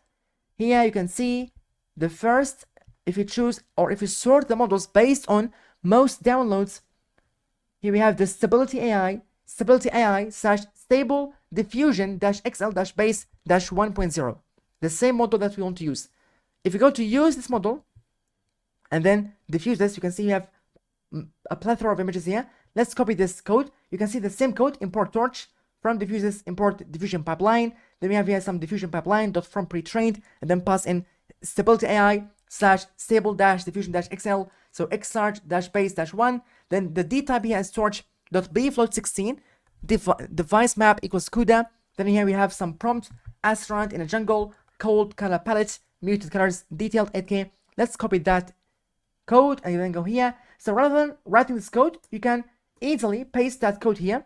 So feel free to paste it here and then run that again. You can see now it's trying to download that image, that model, and it's now generating the image, which is astronaut in a jungle. You can see here we have astronaut in a jungle, cold color palette, muted colors, detailed 8K.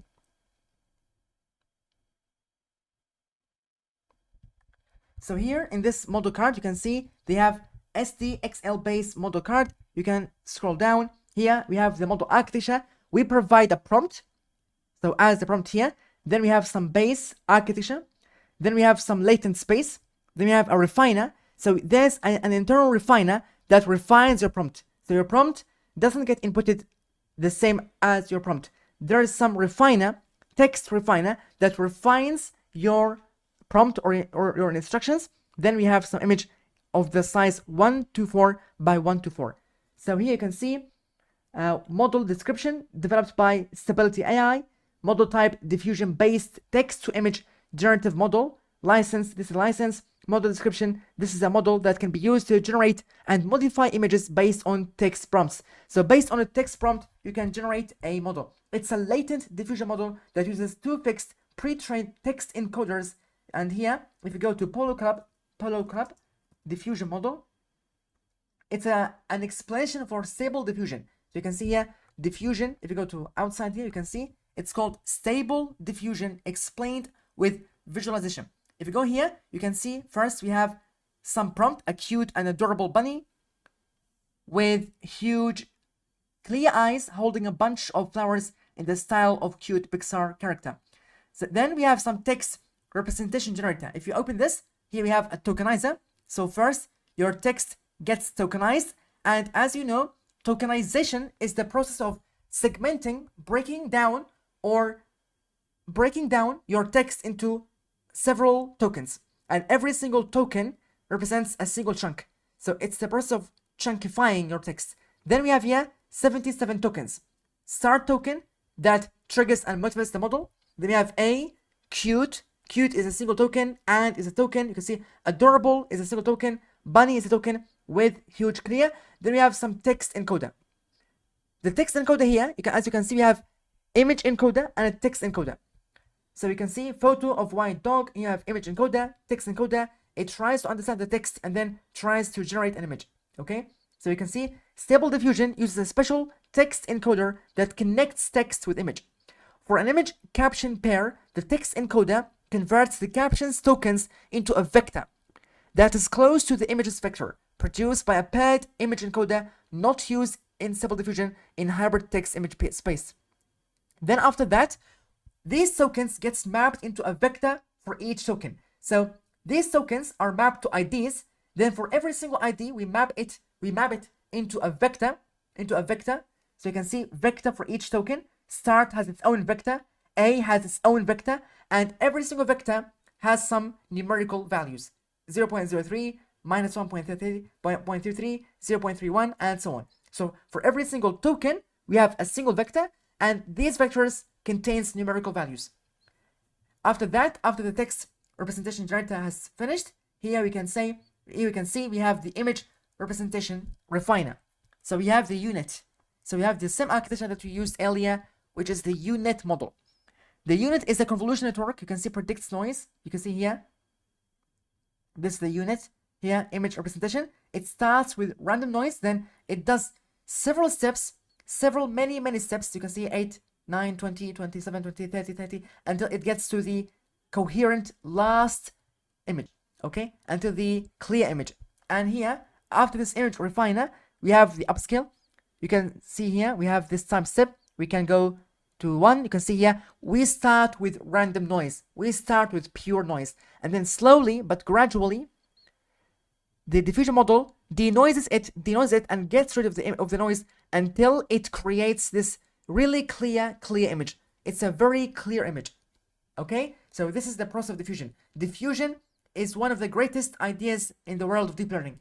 It starts with random noise, and then slowly it tries to remove that noise. It tries to delete that noise to get rid of it, and then slowly build coherent objects like eyes, like hair, like ears, and then it shows us this nice, really appealing image, which is an adorable bunny. Okay? So now the model has finished. We can visualize the image by going image. You can see here, it's an astronaut in a jungle with cold colors, muted, 8K, and detailed. You can see we have this astronaut in a jungle. Okay? This is the image from the Stability AI Stable Diffusion. And that is how to generate images using Stability AI Diffusion model. So that is how easy you can see. It's really easy how to use a model from Hugging Face. All we've done actually is just we've gone to from diffusers import diffusion pipeline class dot from underscore pre-trained method, and then pass in Stability AI / stable diffusion XL base, then just created and crafted some prompt, and then pass that prompt into a pipe dot images at index 0. So let's go to Stability AI, or to the expression here. We can see selecting the prompt. We can actually copy this prompt and then go to here. So all we've done is prompt equals this prompt, a cute and adorable bunny with huge clear eyes holding a bunch of flowers in the style of cute Pixar character. Then we have here image equals pipe, and then pass my prompt into here inside the pipe dot images at index 0. Then we have here image. So all we are doing here is just crafting some prompt, passing it to my pipe, and then dot images. Then we are here, you can see we are generating the image. Okay, now behind the scenes it's starting with random noise, then slowly it's trying to remove that noise and trying to draw that image, trying to paint that image for us, which is a cute and adorable bunny.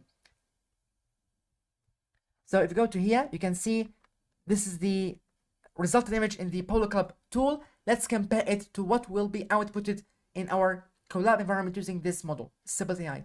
And if you choose another prompt here, for example, a very, very, very beautiful cityscape, you can see, run that again. It starts here from random noise. Then slowly it's trying to remove that noise and shows a really clear cityscape. You can see here we have the cityscape, okay? And if you select another prompt, for example, for example here you can go to a cute and lovely 4-year-old baby. You can see this is the clear image. Then if we play the time steps, you can see now it's trying to add some noise. You can see starting with noise, then slowly denoising it until it creates that logically coherent and logically and appealing image.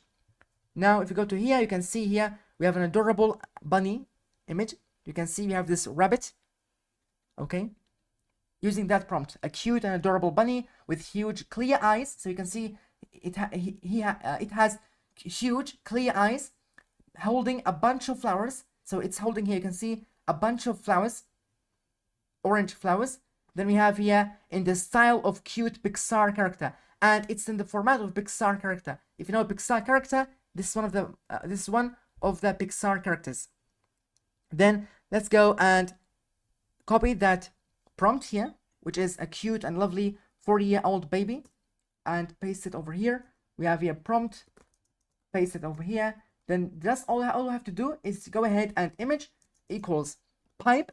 So call the pipe and then pass into here images or prompt, pass the prompt dot images, then access index 0, then actually show the image.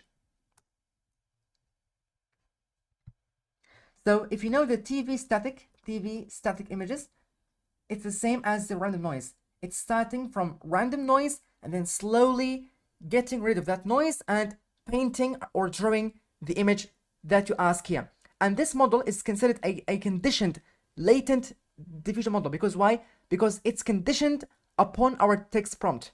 You instruct it and it's conditioned based on the prompt.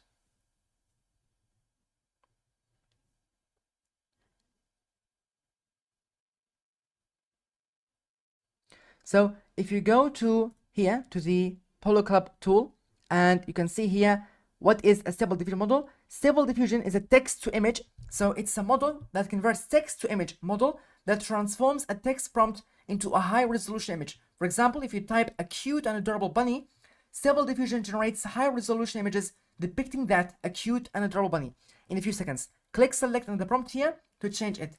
And there they have discussed how it works.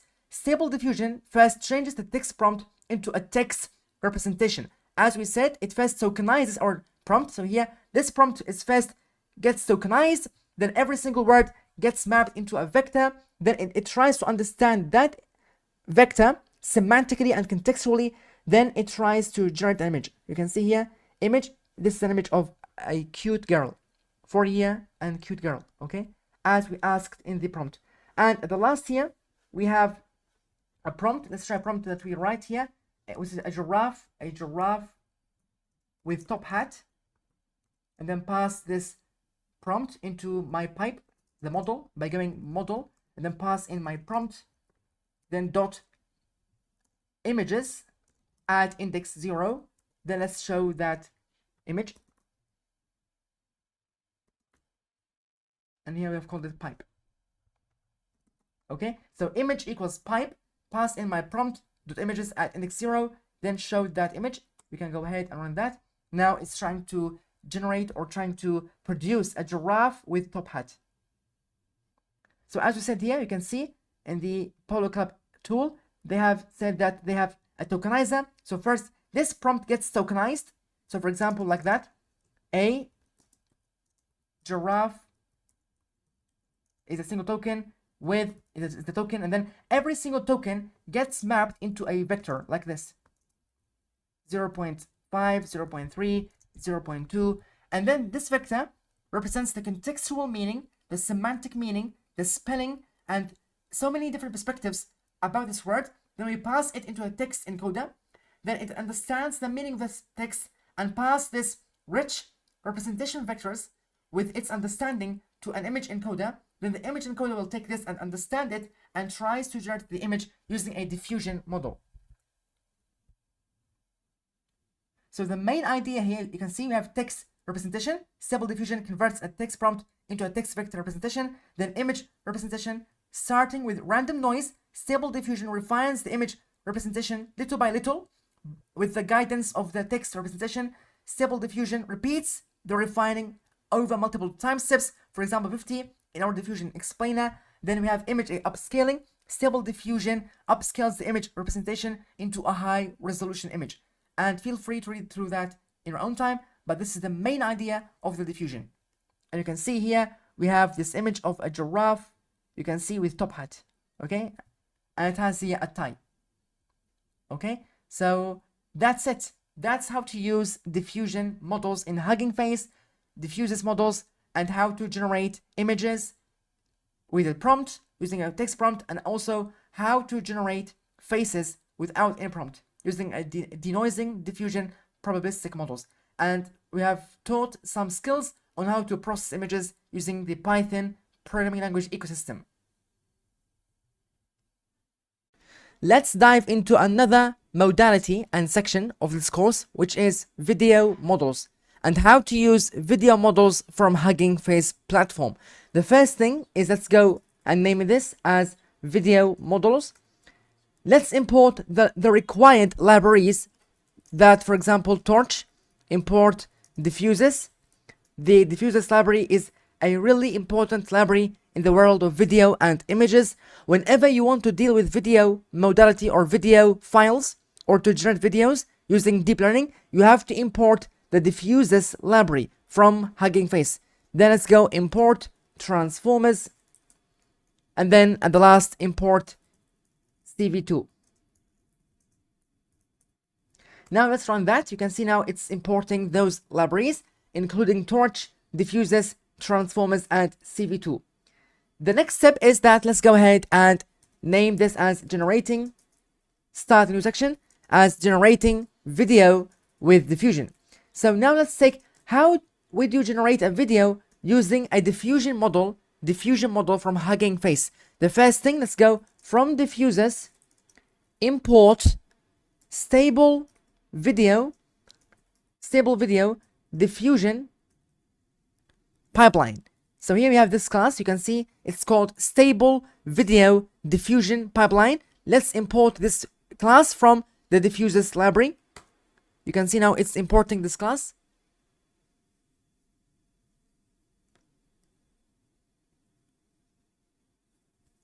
And let's wait until the class is imported. You can see now the class is imported. The third step, let's go ahead and dive into it. Let's construct a new instance from this class by going pipe equals, and then let's call that class, which is called stable diffusion or stable video diffusion pipeline. Let's use that class and then pass into here. You can see dot from underscore pre-trained. Let's call the method from pre-trained and then pass stability AI slash stable dash video dash diffusion dash image to vid. So vid is short for video dash xt. So you can see here, this is the name of the model. Then let's set the torch underscore d type. So the data type of the torch should be as torch dot float 16. So why you have to set this parameter? If you don't set this parameter, you will get the error out of memory. because remember, or keep in mind, videos are really large files and generating them isn't easy. So you have to change the precision of the numbers to be float 16. Okay, this is a really important setting you have to care about, and you have to provide it. Otherwise, you will get out of memory error. Variant equals FP16. So short for floating point 16. And here, keep in mind, you have to write stability AI / stable video diffusion stable dash video dash diffusion dash image to video dash xt. Then let's go ahead and load this pipe. Let's run that. You can see now it's trying to load in our model. You can see the model is now loading. Model and index of JSON. It's now trying to download that model. So all we did is just call this class stable video diffusion and pipeline dot from pre-trained, and then pass in the name of the model, comma, torch the type as float 16, and then set the variant setting as FP16. Okay, like that. And then we have the model here, or the pipe. Let's now call the pipe to see it. Now this is the pipe. You can see here we have this stable video diffusion pipeline. We have class name stable video diffusion pipeline, diffusers version 0.36.0, name or path stability AI / stable video diffusion dash image to video dash xt, feature extractor, transformers, clip image processor, and so on. Now let's go ahead, and you can see here I have an image. I already have an image here called elmo.jpg. If you open it, you can see this is an image of Elmo. Let's take the copy of this image and paste it inside the variable called my image, or for example path equals elmo.jpg. So this is the path. This is the path of elmo.jpg image stored inside the variable called path. Run that. You can see a path is a string, a normal string, a regular string containing the word elmo.jpg. Now to show this image, let's go ahead and from diffusers.utils, so inside the utils library or utils package, which is short for utilities, import the following. The first is load underscore image. So this function is really helpful. It's from the utilities library from within diffusers. It helps you to load the image and show it. Then comma, we have this also function export to video to later export our video frames into a video. Okay, so let's from diffusers.utils import load image, comma, export to video, and let's go ahead and image equals. So here we have a path. Remember, we stored the path of the image inside the variable called path. Let's use this function load image and pass into here the path of the Elmo image. Now, once you write here the name of the variable image, we have a surprise. The Elmo image is loaded into the environment of Google Colab. You can see we have Elmo image loaded inside the Colab environment successfully without any problems. So the idea here, all we have done is from diffusers.utils import load image, comma, export to video. Then we pass the path to load image and we showed that image successfully. Here you can see we have an important setting that we have to do, which is pipe dot enable underscore model underscore CPU underscore offload. This is a really important setting that you have to use. This function enable model CPU offload. You have to call this function on top of pipe. Why? Because to not get the error of out of memory, as you can see. So keep in mind, you have to run this code. This code is necessary. Then let's go ahead and dive straight away into how to use this model. First, let's set a generator equals torch.manual seed to set a manual seed to get reproducible results. So in order to get reproducible results, the same results, you and I have the same results, the same video frames, you should have to set manual seed as 42. So now we have a generator. You can see it's a normal torch.manual seed function set as 42. So feel free to play around with this value. You can set it whatever you want, but in this case, I will keep it as the regular normal seed 42. Now let's dive into the step of creating the actual frames by going frames equals pipe. So remember, we have created this pipe earlier. You can see here, pipe at the top here. We have here pipe equals the class that we have imported earlier. Stable video diffusion pipeline dot the method from underscore pre-trained, and then pass here the information about the model. Now let's use this pipe and pass in my image, and then the model will work and produce a video and generate a video out of this image by going image. So pass my Elmo image. Here we have image. You can see it's an Elmo image. Let's pass it to our pipe, then comma, decode underscore chunk underscore size equals 8. So set the decode chunk size as 8. This is a really important parameter. You have to set it as 8, comma, generator, and then pass in my generator, which is, if you remember, our seed. Okay? Dot frames at index 0. Why? Because this class will return a kind of object. We have to access the attribute frames and get the frames at the index 0. So this is a really important chunk or really important piece that you have to provide in order to get the frames straight away. Let's go ahead and run that. You can see now it's trying to generate an actual video out of this image, which is Elmo image. Now the model is working. You have to keep in mind, I went to runtime, changed runtime type, and then chose L4 GPU. Otherwise, if you are working on CPU, it will take at least 40 minutes to generate a video. So keep in mind, you have to rent GPUs. You have to buy GPUs from Google Colab and then use L4 GPU or A100 GPU or whatever GPU you have available. The more powerful GPU, for example, L4, A100, will take less than 1 minute to generate a video. But otherwise, if you are using CPU, keep in mind it might take at least 40 minutes. You can see here we have little nice progress bar showing us the progress of this model. Now this pipe is running behind the scenes a diffusion model.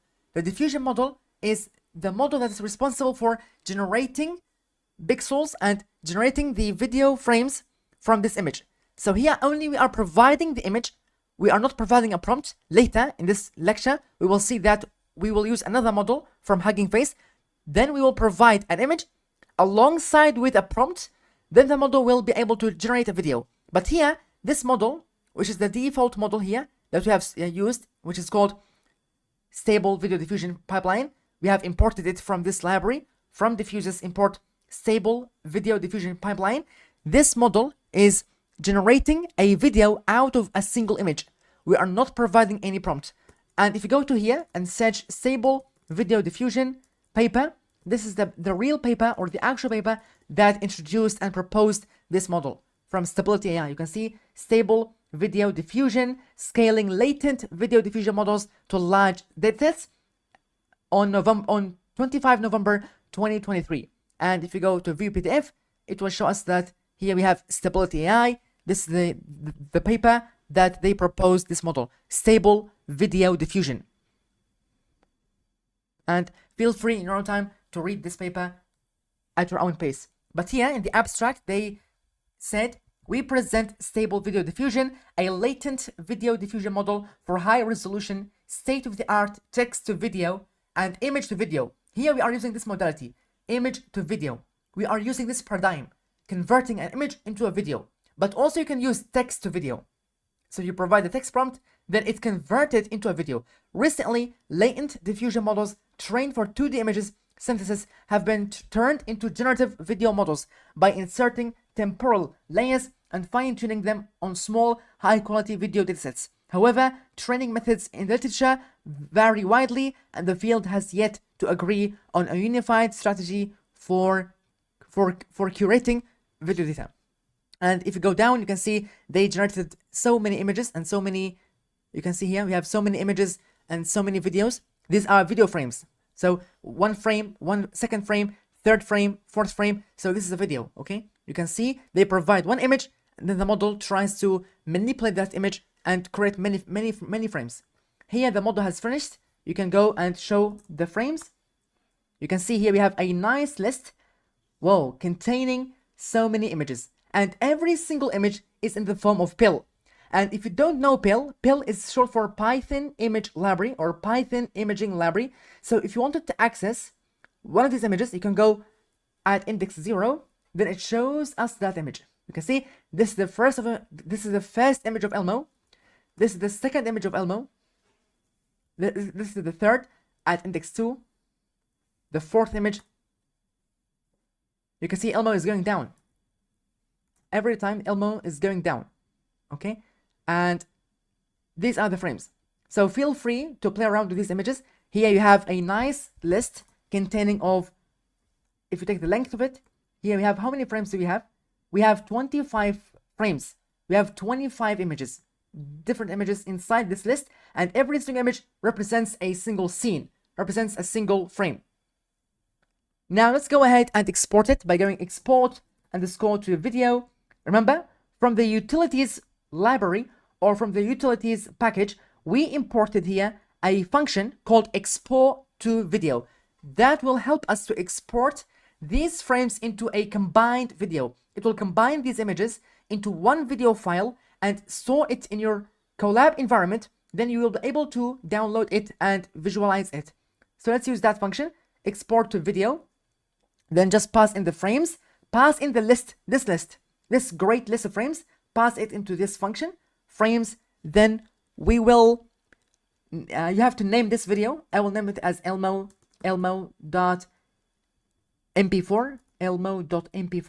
Then all we have to do is just set the FPS equals 7. So here, frames per second.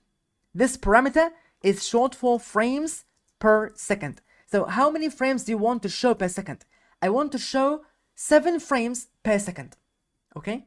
Now, let's open this section and 3, 2, 1, run the cell. And you can see here, when we refresh, we will get a video. You can see it's called elmo.mp4. Now let's click that video, double click. It will download that video automatically.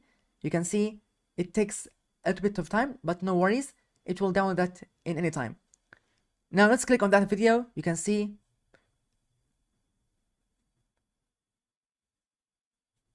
this is a video of Elmo jumping up and down. You can see Elmo now is a video. Elmo isn't anymore one single image. It's now a moving video jumping up and down. Okay, so feel free to grab any image, to fetch any image of yours and try to pass it to this model. It's called Stable Video Diffusion, and you can see how easy it is to use it. Just in 4 lines of code or 5 lines of code, you have the ability to use a deep learning model to convert one image into a video. As they mentioned here, it's easy to convert one image to a video, or the second modality, text to a video. So you can see here, we have here 2 options, text to video or image to video. Now we have used this paradigm, image to video. We provide it with one single image, which is this Elmo image, a static Elmo. Then we convert it into a video using this pipe, our model, pass in the image, decode chunk size as 8, and then set generator as generator to get reproducible results. Then get the frames at index 0. Then all of a sudden, all the surprise, you have a massive list of all those images. Then we tried to export it to a video, and it did that. And then we have a video here called elmo.mp4. Now let's go to Hugging Face. Here you can go to tasks or models. Tasks. Then we have here multimodal. We have here computer vision. We have NLP and we have audio.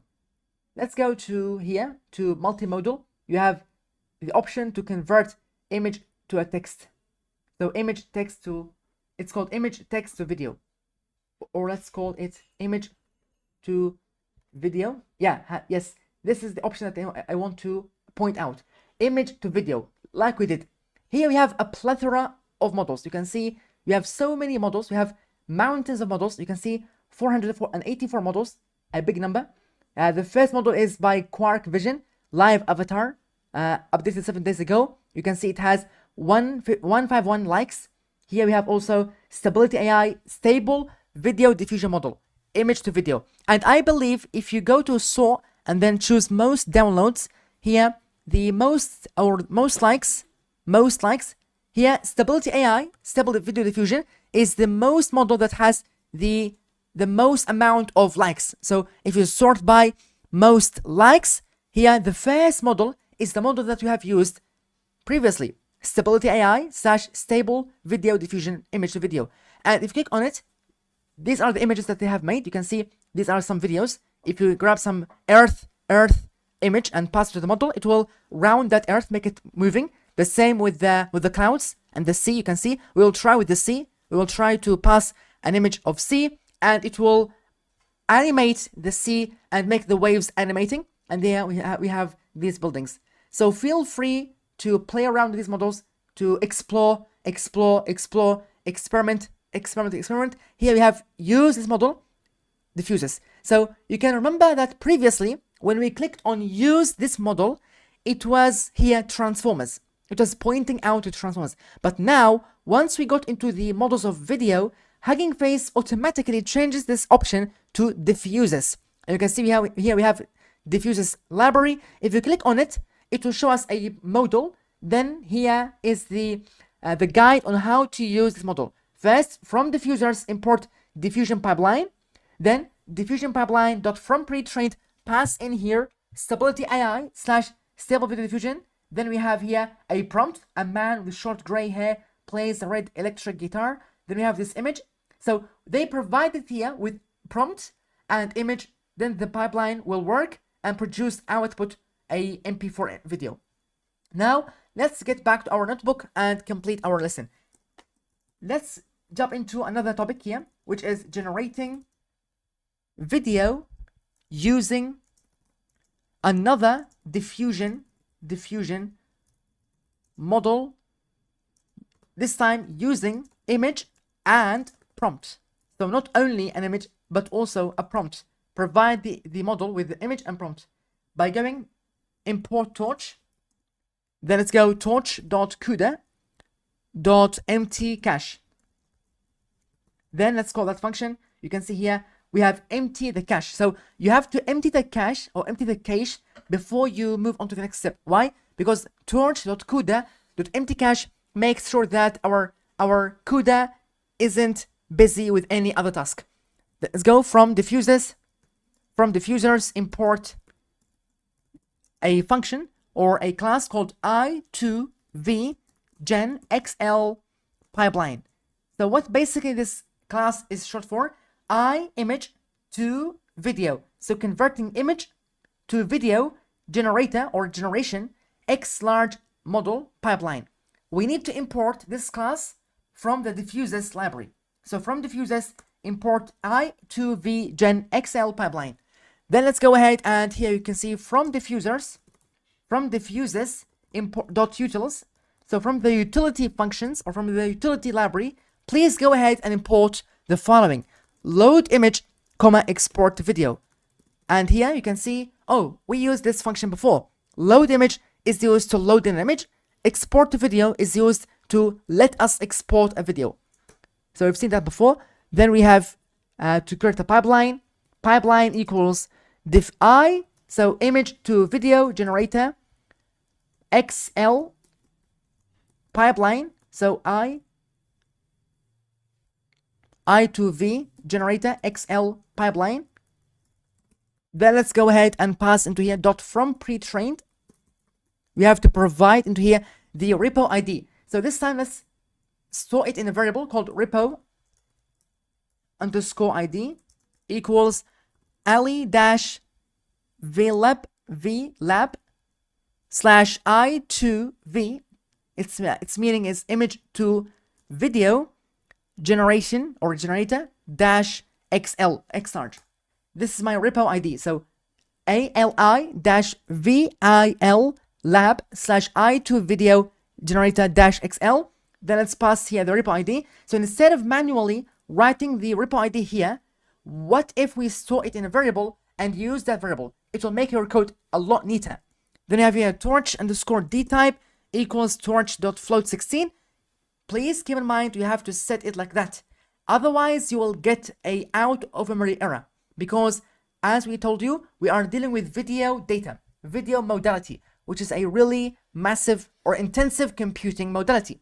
When you compute on images, on videos, on audio, the model will be heavy in computing, will be in computationally intensive. So you have to lower down the precision to be float 16.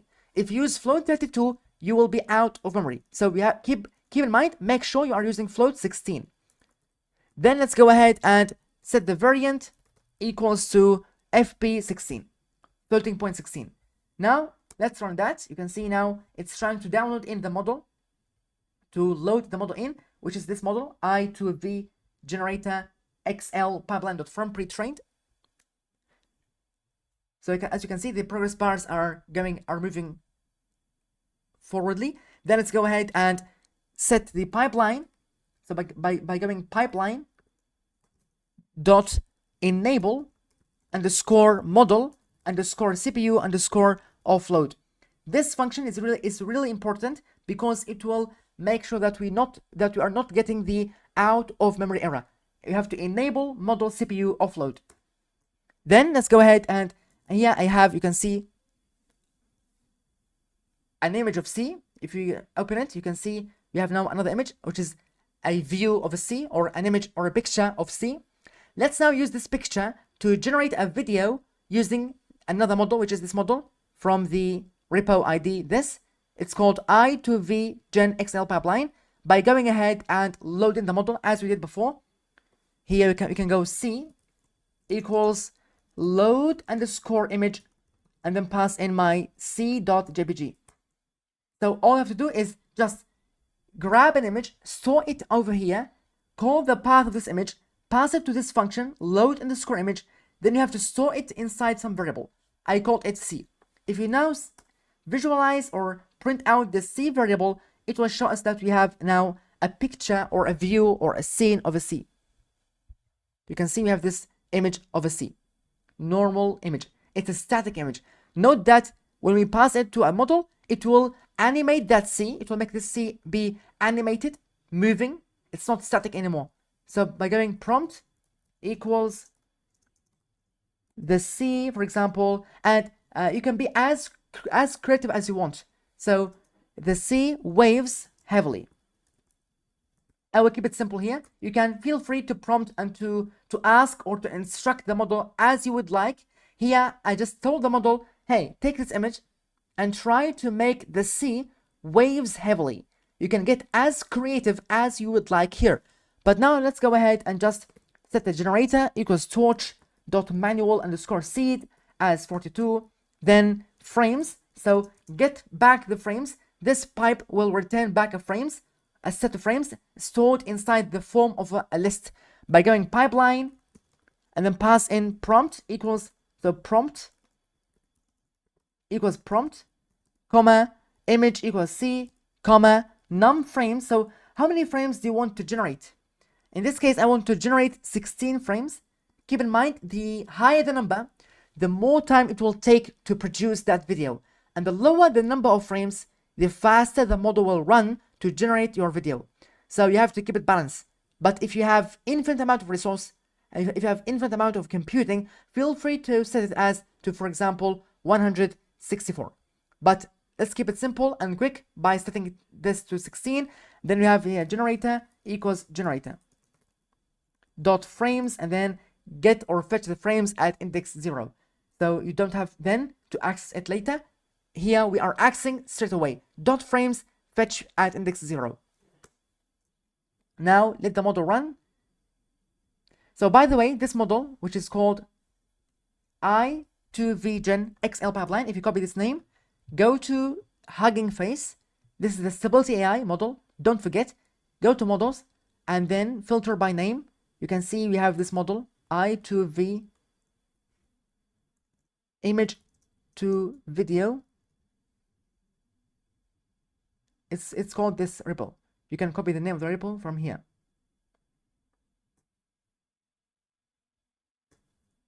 You can see this is the model, okay? So this is the model VGen. It's from Alibaba company -VI lab /i2 image to video generator -XL. You can copy the name from here. If you don't want to type it later, you can give it a like if you want. You can follow this account. Here you can see downloads last month. They have 2,729 downloads in the last month. Here you can see VGen is an open source video synthesis code base developed by Tongyi Lab of Alibaba Group, featuring the state-of-the-art video generative models. This repository includes implementations of the following methods, and you can read through that in your own time. But here the most important idea is, if you go down, they have here some guides on how to use this model. You can see from Diffusers, import i2 VGen XL pipeline. So that's what we did before. And then you can provide it with image URL. You can provide this model with a, you can see image, then prompt. Papers were floating in the air on a table in the library. Then they provide the image. They supply the model with image and prompt. Then they pass it as we did. You can see frames. So this pipeline returns frames. They pass here prompt equals prompt.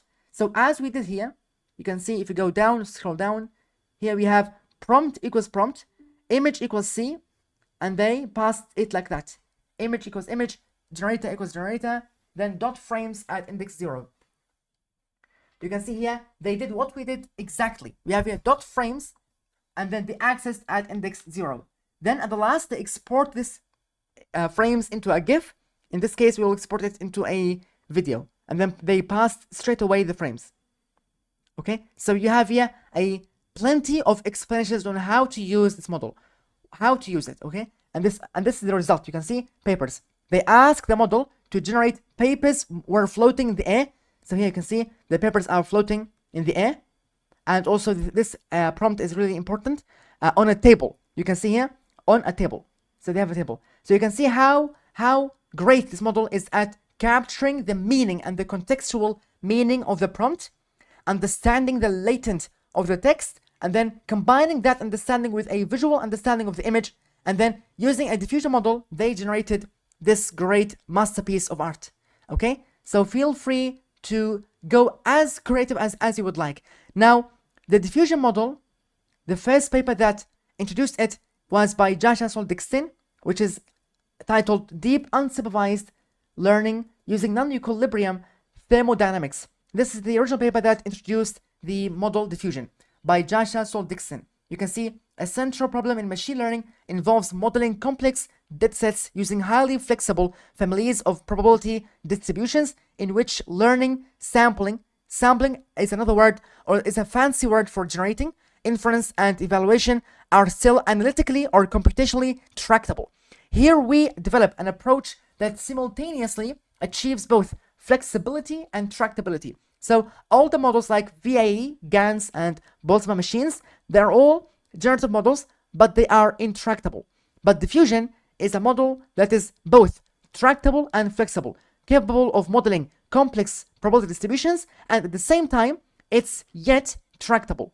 The essential data, inspired by non-equilibrium statistical physics, is to systematically and slowly destroy structure in a data distribution. So the way the diffusion model operates is it starts with a random noise. It starts with an initial random noise. Then it slowly during the training phase, it starts with the original image. Then it tries to destroy that structure in the image. Then at the inference time, it starts from random noise. Then it tries to generate this image, for example, a coherent and logically inspiring and logically appealing image. So it starts with random structure. It destroys structure in a data distribution through an iterative forward diffusion process. We then learn a reverse diffusion process that restores structure in data. So as I told you, during the training phase, the diffusion model starts with a logically coherent image. Then it slowly adds noise until it destroys structure in the image. Once the image is destroyed, there's no any meaningful logical coherence, or there's nothing to infer from it. The diffusion model starts to redraw that image, or to get how to do a reverse diffusion process to get to the original image. Then during the inference mode, the model is asked with a prompt to generate a new image or generate a specified image, and it starts from random noise, then it tries to generate that image. And as we saw here with the Elmo video, we give it an image, then it tried to move and animate Elmo image. So these are all diffusion models, and evaluate probabilities in deep generative models with thousands of layers or time steps, as well as to compute conditional and posterior probabilities under the land model. We additionally released an open source reference implementation of the algorithm. And later, there's a paper by Yang Song, diffusion paper. Here you can see by Yang Song, the principles of diffusion model. So if we go to, yeah, this is Yang Song. Here we have score based. So Yang Song here, what he did in this paper with his friends, they avoided modeling the probability distribution by computing a score-based generative modeling through stochastic differential equations. So in this paper, which was in 2021, they avoided modeling the complex probability distribution. So it was submitted on 26 November 2020, and last revised 10 February 2021.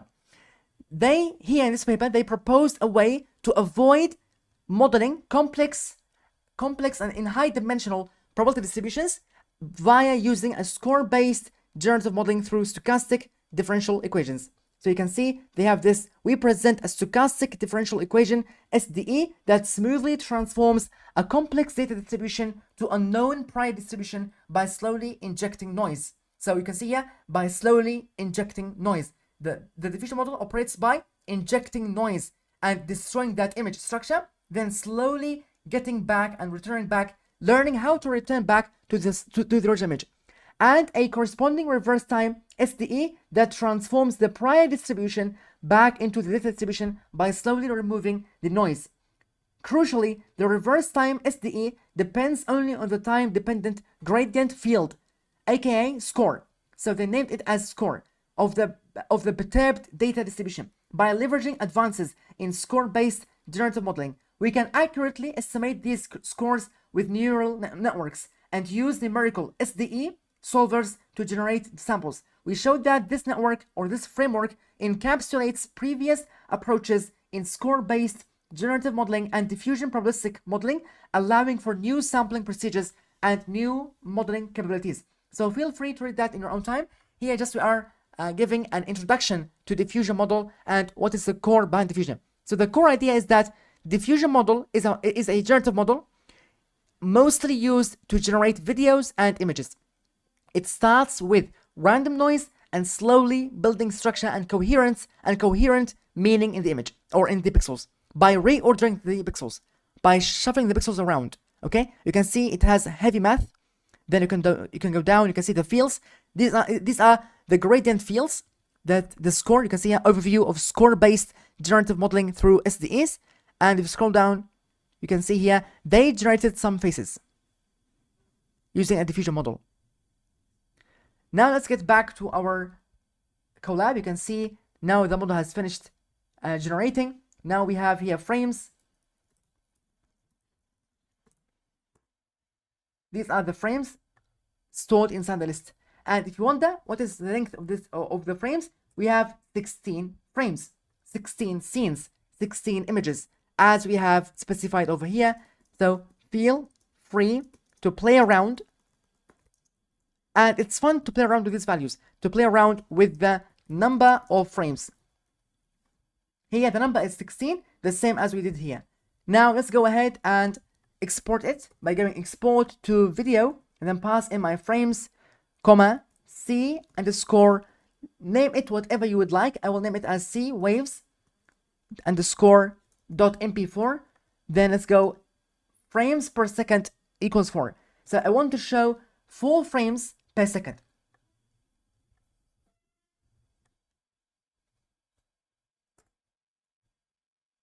Here you can see cwaves.mp4. Let's go ahead and download that video. You can see it's a video .mp4.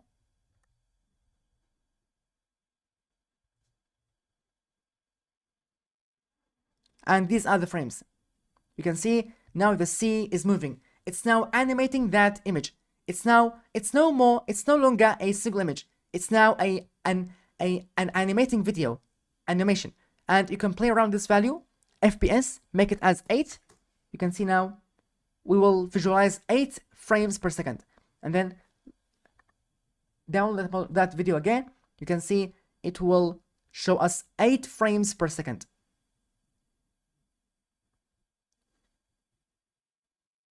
Okay, now it's showing us 8 frames per second. So here we have reached the end of the video models. You can see we have used both modalities, using an image or a single image to generate a video, and also how to instruct a model via a prompt plus an image to generate a video.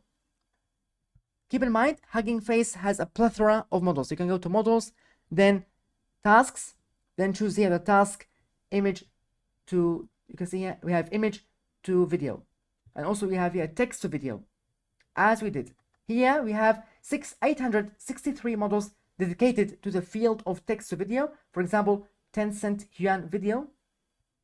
It has here a way on how to use this model, and here we have they have the model card. Okay, so feel free to play around with any of these models in your own time, but now we have taught you the way on how to use video models from Hugging Face. See you in the next section. Now in this section, let's dive into Gradio. Gradio library allows you to create graphical user interfaces for your machine learning models. So it enables you to create GUIs for your models. You don't have to worry how to create the front-end web development. Only you need to just to create a model, wrap it inside a function, then pass that function into Gradio library, and it will do all the job for you and create a nice front-end interface for you. The first thing is, let's name this as Gradio or Gradio, and then import it. Import Gradio as GR, then import Torch, import NumPy as NP, and then from PIL, from Python image library, import image. Then if you need to check the Gradio version, you can go with that, import Gradio, and then tab into Gradio dot underscore underscore version underscore underscore. So you can go Gradio dot underscore underscore version underscore underscore, and it will retrieve the version of Gradio. And currently, at the time of recording this video, it's 5.50.0. Maybe in the future you will see a higher number here, but it will work for you as we do here. So the first thing, let's go and deal with Gradio numbers. So how to deal with Gradio numbers? How do you create a number field or a number input in Gradio? We have to create a function, define, called add underscore numbers, and then pass in x comma y. Then all this function does is just return x plus y. So this function is a really simple function. It takes here x comma y, it takes 2 parameters, then it adds these parameters and returns them. So return x plus y. And if you call this function add underscore numbers and then pass 10 comma 20, it will add these 2 numbers and return 30. And if you pass here 50 comma 20, it will add them. So 50 plus 20, we will have 70. Okay, so it's a really simple function. Now let's create a Gradio interface by wrapping this function inside the interface class. So all you have to do is just define a variable iFace or interface, let's call it interface, equals Gradio.interface. Then we call the class interface. So you can see here we have the class interface. This is the most common class that you will use inside the Gradio library. It's the main class, the major class, interface. It takes from you 3 parameters. Fn, short for function, and as you can see, the function is add numbers, add underscore numbers, comma, let's pass in some inputs, equals a list. Here you can see we have 2 inputs. So if you have multiple inputs, you have to pass them inside a list. And then inside this list, let's define Gradio.number, comma, Gradio.number. So this function takes from me two inputs, x and y. And we have to provide two input fields. This is x and this is y. Then, comma, let's pass in outputs equals Gradio.number. And this function also returns a number. So the addition of x plus y will be also here a number. So we have to return that as in the form of a number using the class number. You can see here n is capital number from the Gradio library. Now the last step is interface.launch. We have to launch it. So call the method launch to launch this interface and to have it ready. Now let's run that. You can see now it's preparing a Gradio interface and it will show us these inputs. You can see we have now x. We can type here whatever number you want. For example, 5 plus 10, submit. It will return here 15. And if you type here, for example, x as 10, y as 30, 10 plus 30, it will be 40. Okay, feel free to try whatever numbers you would like. Here we have, it looks like you are running Gradio on a hosted Jupyter notebook, which requires share equals true. If you are running this code on a local Jupyter notebook, it will not give you this warning or this kind of information. But if you are running it on Colab, then you have to provide here the parameter share equals true. Then it will disappear. This info will disappear. Okay, so you can see 3, 2, 1, run that. This notification will disappear. You can see now it disappeared. Here we have another kind of info, Colab notebook detected. So now it detects that we are using Colab to show errors. If you want to show errors, if you have some errors here and you want to debug those errors, set debug equals true. But in this case, we don't have any errors. So this is a little notification. Okay. If you want to debug, just set debug equals true. In this case, we don't. Then here we have some kind of important information. This share link expires in 1 week. So we have here a live link. If you open it in a new tab, it will show the Gradio app. You can see here we have another interface, GUI, graphical user interface, using Gradio library or Gradio package. If you pass here 100 plus 200, it will be 300. Submit, you can see it works. Okay, so this link here expires in 1 week. For free permanent hosting, if you want to have a permanent hosting forever and GPU upgrades, run Gradio deploy, then you can deploy it on Hugging Face to Hugging Face spaces, and we'll see that later. So now let's go ahead and continue learning about what are the different capabilities and features offered by Gradio. Also, we can do the same thing by the function subNumbers, which subtracts numbers x comma y. Now we can go faster than earlier, return x minus y. Here, this is a function called subNumbers. So subtract numbers. It takes from me two different numbers, x and y. Then it returns x minus y. Now let's go ahead and create an interface by going interface equals gr, so Gradio.interface. And as I told you, this is the main class, the most important class inside Gradio. It creates an interface, a graphical user interface for you, a user-friendly interface. Function equals sub underscore numbers, so the name of the function, comma, inputs equals x list, and then pass Gradio.number, and then Gradio.number. And we have also outputs equals Gradio.number. So it takes from me, it receives two different numbers, and it returns the subtraction of those two numbers in the form of a number. Now let's launch it, interface.launch. And then all you have to do is just run the cell. You can see now it's showing the interface.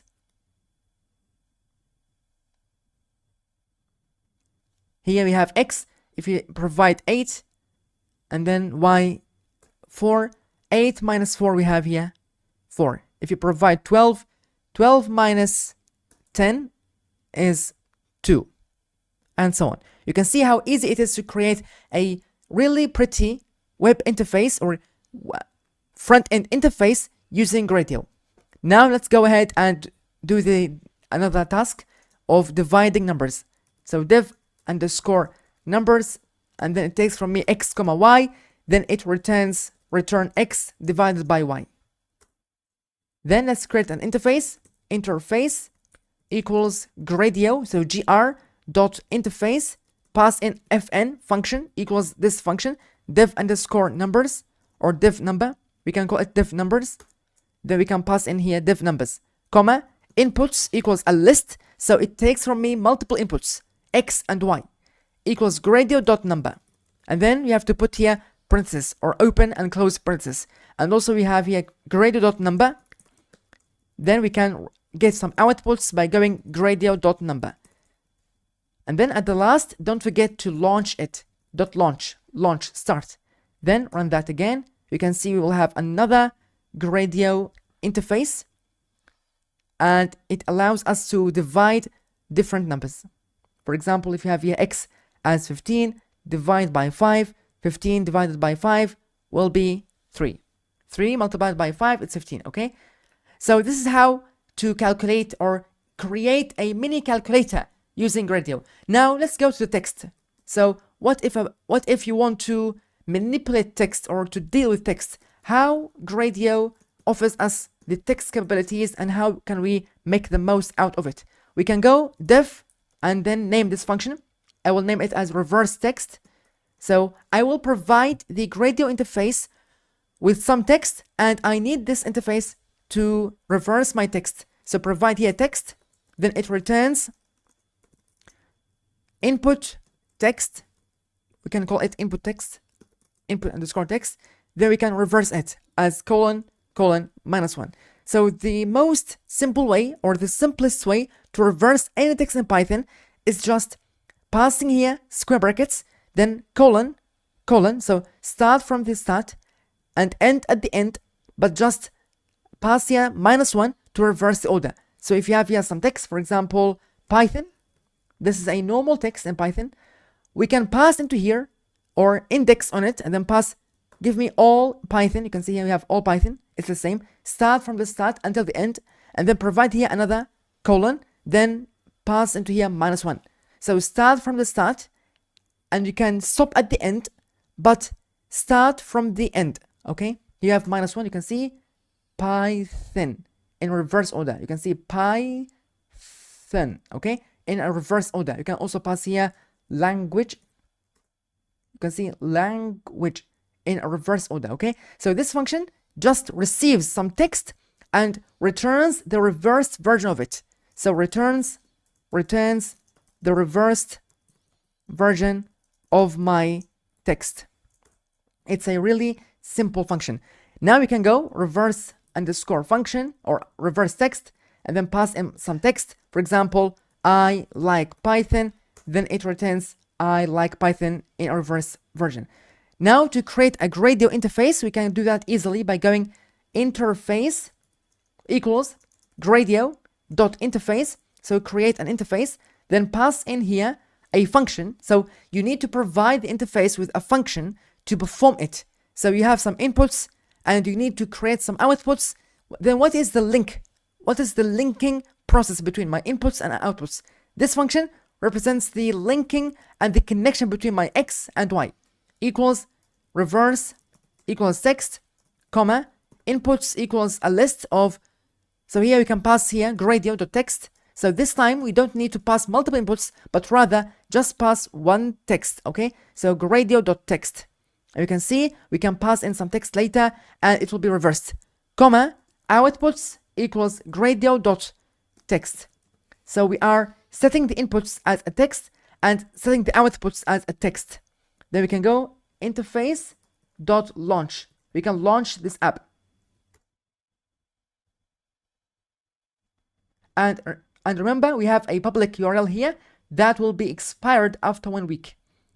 Here we have some input text. You can see now we have input text. We can write, I really love the programming language Python.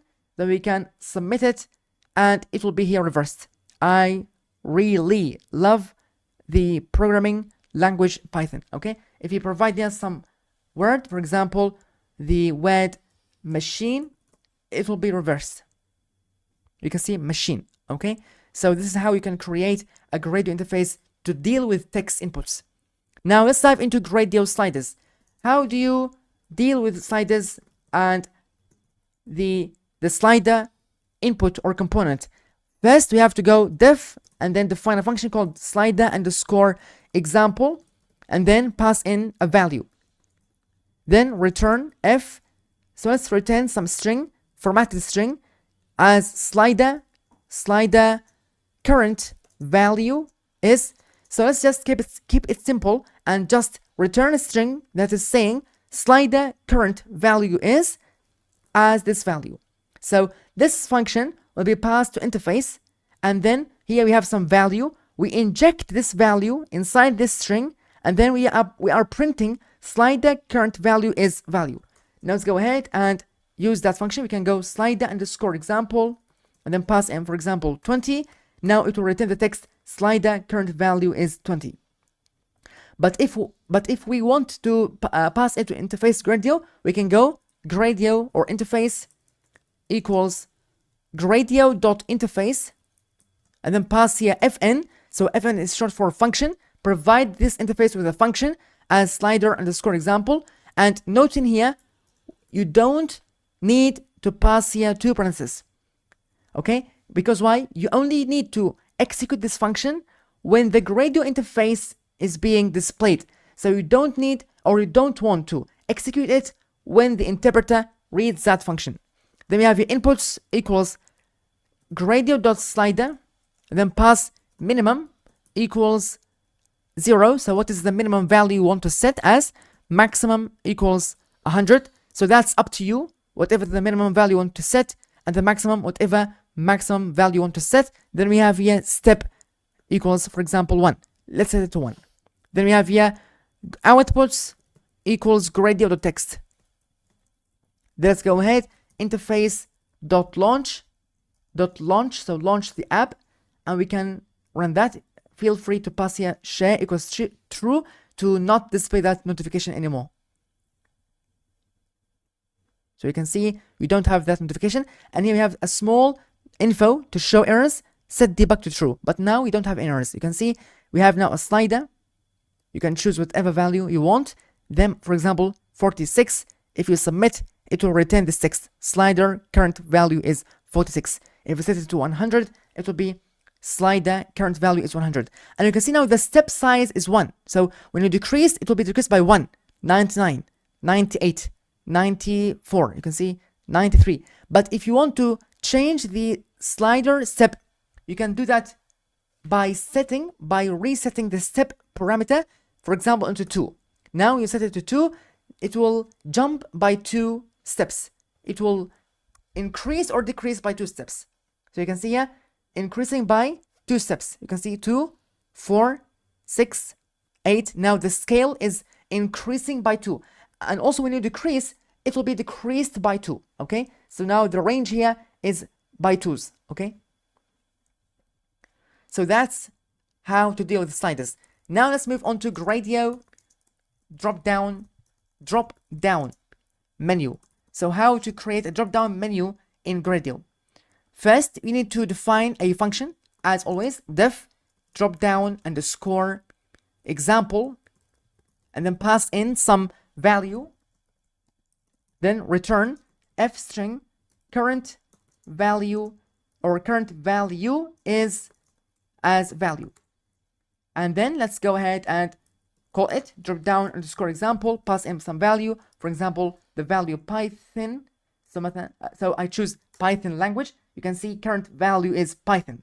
Now let's wrap it inside interface Gradio, the Gradio interface, by going iface equals, for example, Gradio.interface.interface, so creating an interface, a GUI, then pass in a function equals drop down underscore example,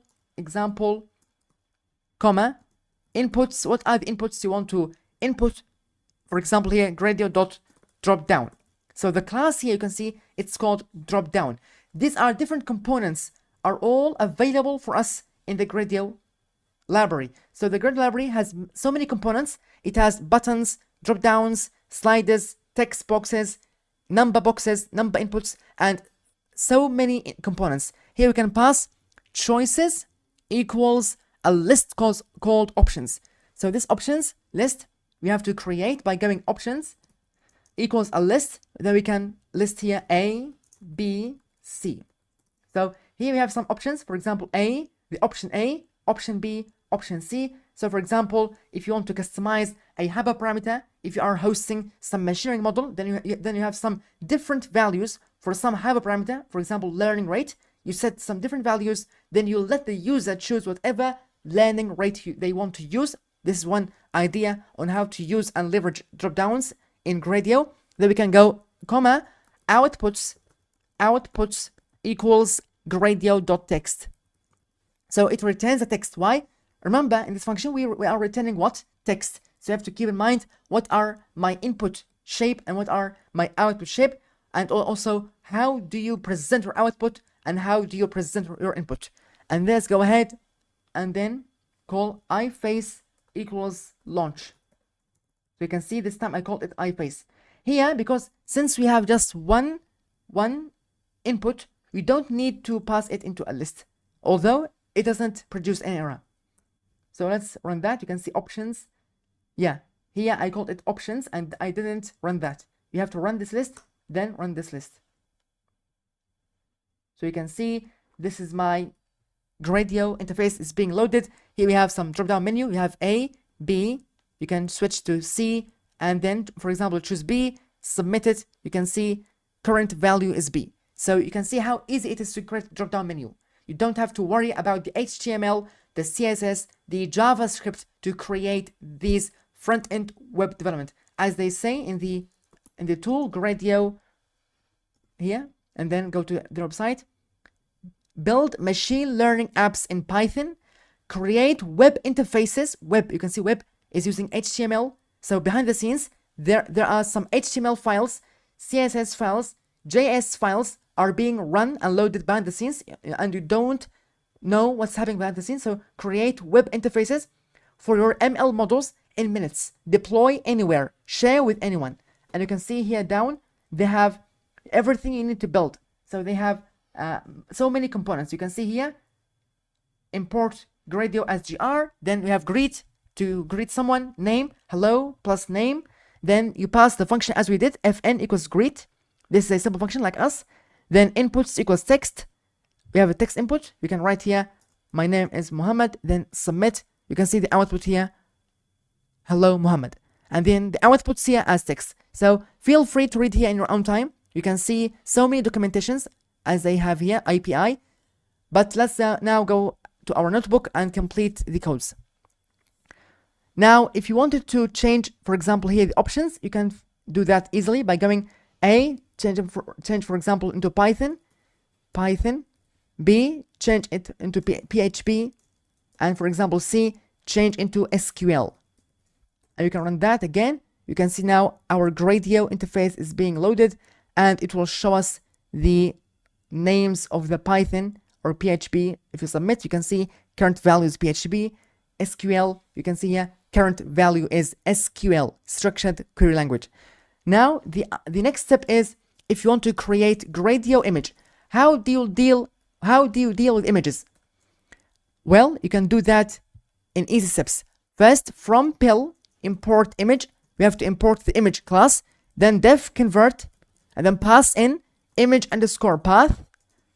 So this function will convert my image from a normal image, from a regular image, into a grayscale image, which is amazing. You can see load the image, and then we have image equals the image class dot open, and then pass in this function image underscore path. So we are receiving, this function receives image path, the path to an image. Then we are passing that image path into the open function. It will open that image and return a pill image instance into this variable. Then all we need to do is just go ahead and convert the image into a grayscale format by going return image.convert, the function convert, and then pass in L, capital L, to convert any image you would like into a grayscale image. Now, if you have here some images, I already have some images here. You can see I have this image of C, a picture of a C. We can pass this image, copy this path. We can pass the path of this image into this function. As you can see here, it's called convert.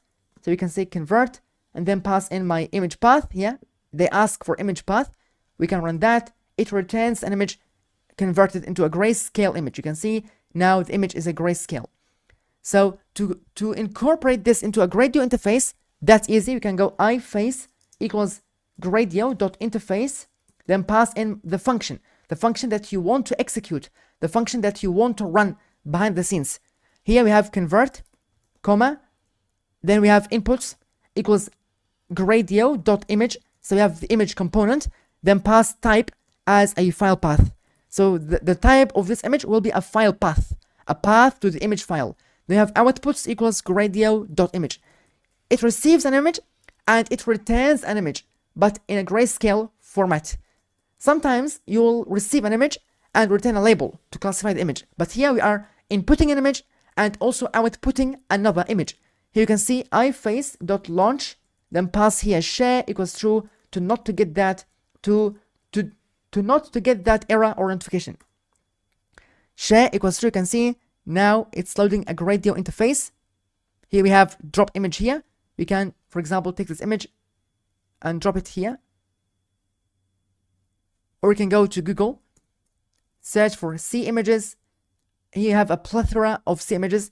We can, for example, take this image, go to Gradio there. You can see to the collab, drop it here. Now it's dropped, submit.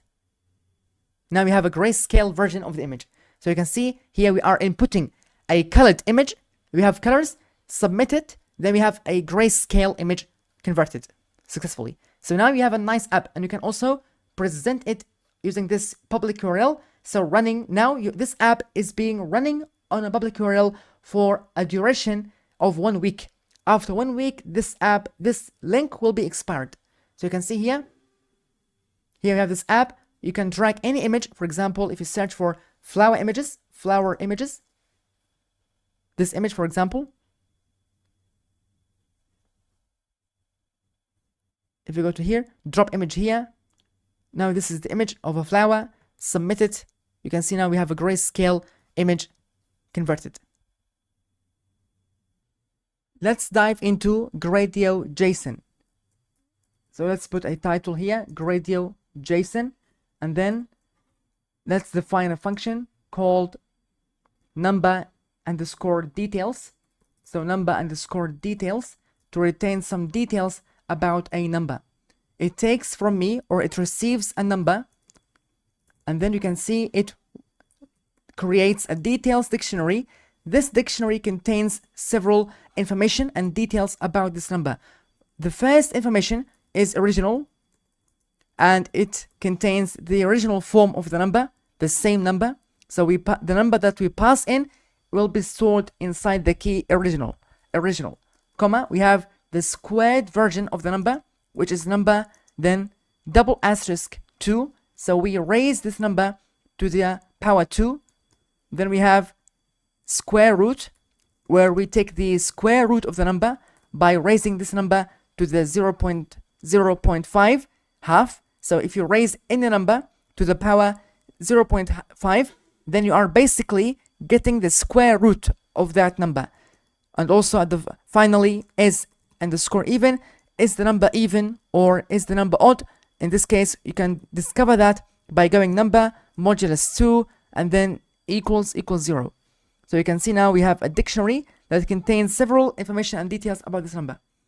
For example, here if you have the number 10 and if you put double asterisk sign then 2, then basically you are raising 10 to the power 2. And then we have here 100. So we have 10 times 10, then we have 100, okay? 10 times 10. The same number, double, twice. And here we have square root, where you raise 10 to the power 0.5, then we have 3.16, and if you raise here 100 to the power 0.5, it will be 10. You are taking the square root. And also at the end, you have 100 modulus 2, then you have here 0. Does this equal 0? In that case will be true. So this modulus sign, in addition to double equal sign 0, will return true or false whether this number is an even number or odd number. For example, 50 is considered an even number, it will be true. Whereas 51 is an odd number. So you can see here we have false. Okay, it's a clever trick to return and discover whether this number is even or not. Then at the end, return details. As you can see now, we have a nice function, an amazing function that returns some information and details about whatever number. So you can call that number underscore details and then pass in, for example, the number 400. Then you can see it returns here some information. Original 400, squared 16,000, square root 20 is even true. If you raise here, for example, 20, you can see it changes dynamically based on what the number you provide to the function. Now let's go ahead and wrap this function inside a Gradio interface by going interface equals Gradio dot interface and then pass in here fn equals number underscore details. This is this function, and then comma inputs equals Gradio dot number. So remember, this function receives from me a number, a single number, then it outputs. So the outputs equals Gradio dot JSON. Then at the end, let's go interface.launch. Let's launch this interface. Now we have this fascinating Gradio layout. You can see it's loading. Here we have number. If you, for example, input the number 70, submit, then it will return a JSON format data. You can see original is 70, squared 4,900, square root 8.3 is even true. So you are returning some information, some really helpful and rich information about the number you are providing in. If you change it, for example, to 99, you can see submit. It changes based on the number that you are providing. If you input here 100 to see whole numbers, you can see here squared is 10,000, square root is 10, is even true, and original is 100. Okay, so that's it, dealing with Gradio JSON. Now let's go to the next step where we will deal with another label. So the Gradio label. Labels in Gradio. So the label is the name of the class. So imagine you are creating a classification model and you want to classify into different categories. You will return then a label that labels whether this data point belongs to one class or another class. For example, you are classifying several different types of flowers, whether this flower is a red flower or a yellow flower. So let's define a function called classify underscore number. It receives from me a number, then it checks if condition. If number is larger than 0, then return positive. So that's it. If this number is larger than 0, if this number greater than 0, then return positive.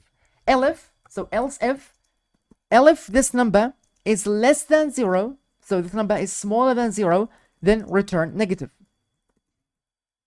Else this condition is false, this condition is false, then basically return 0. So if none of these conditions are met, then at the end we do an else statement and then return 0. But if this condition has been met, so if number is greater than 0, return positive. If number less than 0, then return negative. So here we are basically classifying numbers into positive, negative, 0. Now let's go ahead and use this function. You can see here we have indentation error. So expected colon. So you can see here we have, here we need to put semicolon. Okay, you can see now we have a classify function ready to go. Let's go classify underscore number and then pass into here, for example, 50. 50 is positive, then it classifies it as positive. If we pass here -1, then it classifies it as negative. If you pass here -50, it will be as negative. but if you pass here 0, it will be classified as 0, and so on. So here we have a nice function that classifies into positive, negative, 0. It classifies and categorizes different numbers into these different categories. Let's wrap it inside the Gradio interface by going interface equals Gradio.interface, and then pass in the function fn equals classify underscore number. So we pass in the name of the function. We are taking the name of the function and passing it to the fn parameter. Let's insert an inputs here. Inputs equals a list or a Gradio.number. Let's pass in just one number, a Gradio number component, comma, outputs equals Gradio.label. So the output here is a label. You can see now we are using the component label to label the class. Then let's go ahead and go interface.launch to launch our app. Run that, and you can see now we have this interesting layout is being loaded. You can see loading. Now we have a number. If you insert 80, it's a positive number, and it will be classified as positive. You can see now we have a label. This is the label component. It's different from the text component. You can see here we have the text component at the top where you type something and it produces, you can see here, you insert some text, Python, then it produces some text. Okay, it's still within the text input. Here we have a label. A label is different. Here you don't have an input but a label, but rather a label. So you can put here whatever number, for example -5, then submit it. Then you have here negative, and if you pass here 0, it will be classified as 0, and feel free to try whatever number you would like. Now let's go ahead and dive into another component of Gradio, which is Gradio layout. So Gradio layout. So now basically we have finished, so congratulations, we have finished all the components, the most important and common components that you will use inside Gradio. If you go ahead and search here Gradio or Gradio components, documentation, then here you can see components. Here we have a great list, a massive list of all the components that you can use. So it's a huge list. You can see we have here introduction, audio, you can set some audio, bar plot, button, chatbot, checkbox. You can see you have clear button. We have here the dataset, datetime, and also you can see image that we have used earlier. So remember image, Gradio.image, where you pass in an image and then it opens that image. And remember we have specified the value here as, or the type here as file path, okay? Then you can also search here for whatever component you would like to use. Also here we have JSON that we used earlier. You can see JSON. Also here we have the markdown drop down menu, and feel free to explore that in your own time. But now let's go ahead and dive into the Gradio layout code. So now basically what we were doing is just creating components and throwing them straight away into this interface. But how do you lay out, how do you organize these items? How do you organize them and control the layout and the way of displaying these items? So rather than just displaying them in random order, why don't we just organize the way of displaying them, making them organized, neat, and a lot more beautiful way? So render it in a beautiful way by going with Gradio.blocks.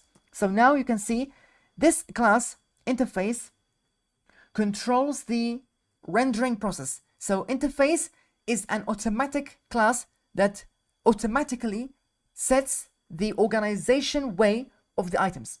So the interface is an automatic way. But if you want to use a manually created layout way, if you want to create layouts manually, you are the person who defines how to display things, then you would need to go ahead and so use a with context in Python, Gradio.blocks, then open and close two parentheses as demo. Then we have here with Gradio.row. So create a row in this layout. So you can see here we have a class row. So now we are manually defining the layout. How do you want to display these items? Inside this row here goes whatever you want to put inside the first row. For example, the first thing is text 1 equals Gradio.text, and then pass into here the value equals output 1 or output 1. Okay, then we have text 2. We need to insert another text item equals Gradio.text, another text component, and pass value equals output 2 with Gradio.row. So please insert another row. Please add another row here, a second row, and inside that row, go ahead and insert whatever item you would like. For example, text 3 equals Gradio.text, and then pass in value equals our bottom row. So if you have bottom row, and then let's go ahead and do demo launch. So demo.launch.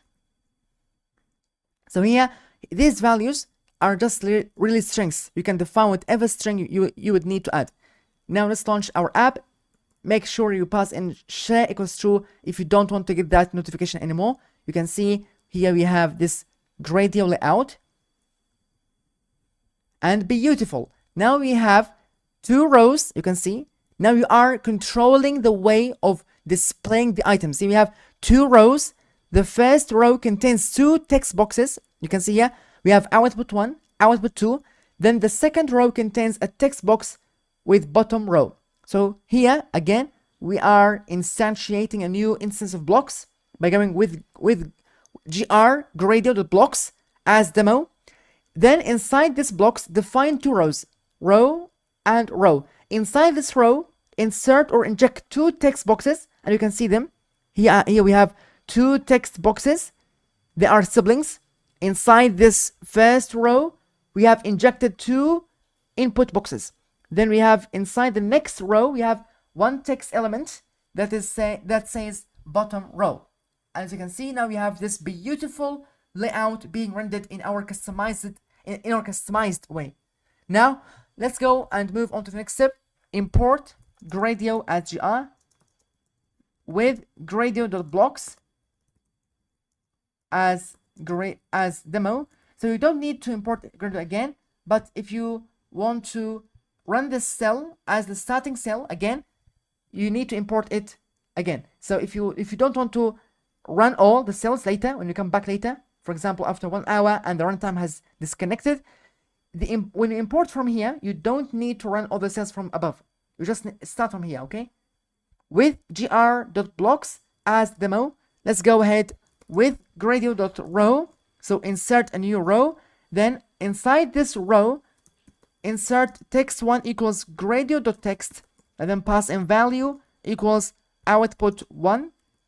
And then we have here text 2 equals Gradio.text. So insert a text component and then pass here a value equals output 2. Then we have here with Gradio. So with is a context manager in Python. With Gradio.row, it manages the context. Then text 3 equals Gradio.text, and then pass in the value as bottom row. Let's go ahead and demo.launch to launch that app. And here you can pass share equals true or without it. You can see now we have this Gradio layout is being displayed and rendered for us. You can see we have 2 rows. The first row contains 2 text boxes. The second row contains 1 text box. And you can see these, because the first row contains 2 distinct text boxes, it shares the spacing between them. So you can see these are equally spaced. Whereas the second row here contains 1 text box and it spans across the full width. It reaches the full width of this row. Okay, it takes up to the full width. It fills the full row. Now let's go ahead and add another code cell and also explore some more different options with Gradio.blocks to customize our layout. So here we have to go with gr.blocks as demo. Let's go ahead and add with Gradio.row. So add a new row. Then inside this row, note here we have a new column with Gradio.column. So here we are adding a column now.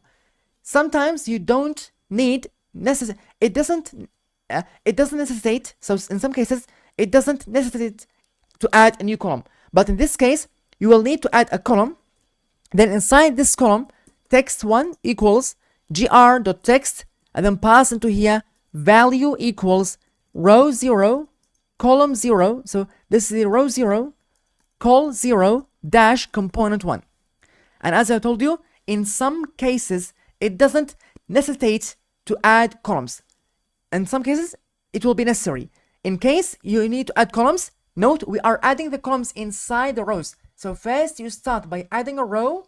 Inside the row you add columns, and you cannot swap that order. Okay, then we have here text2 equals gradio.text, and then insert some value here as row 0, column 0 dash component 1 or component 2 here. Okay, so here we have component 1, the row number 0, the column number 0, but component 1 and then component 2. After this column, let's add another column with gradio.column. So note the C here is capital, it's a class, it's called column. Inside this column, go ahead and insert a text3 component equals gr.text, and then pass in a value parameter, and then specify row 0, column 1. Then after that, let's add, so you have to de-indent here 2 times to get rid of this row context manager, and then add another row. So with gradio.row outside the scope of this row. So here we have this row scope. Inside this scope we have 2 columns. Inside the first column scope we have 2 text components. So you have to be careful when you space into the columns, the rows. Inside this column scope we have 2 text components. Inside the second column scope we have 1 text component. Then let's create another row and insert here text4. So without inserting any column, gr.text, and then pass here value equals bottom row. And you can see here the flexibility here. Not when you add 1 column inside 1 row, you don't need to add columns inside the next row. So it's really flexible here. The way you organize it is up to you. You are the person who is responsible for displaying how is your Gradio layout is being rendered and displayed to others. You define the columns. Inside these columns we put components. These columns are inserted inside rows, and not every single row needs to contain columns. Maybe there are some rows that doesn't contain any column. Now let's go ahead so you can see the flexibility and how easy it is to construct layouts. So you can see now that we have a layout, and note now we have columns. So now we have 1 row. Inside this row we have 1 column. This column contains 2 components, so component 1 and the component 2. Here we have another row. You can see bottom row. So you can see here we have 1 row, inside it 2 columns, column. The first column contains 2 different text boxes. The first column contains 2 different text boxes.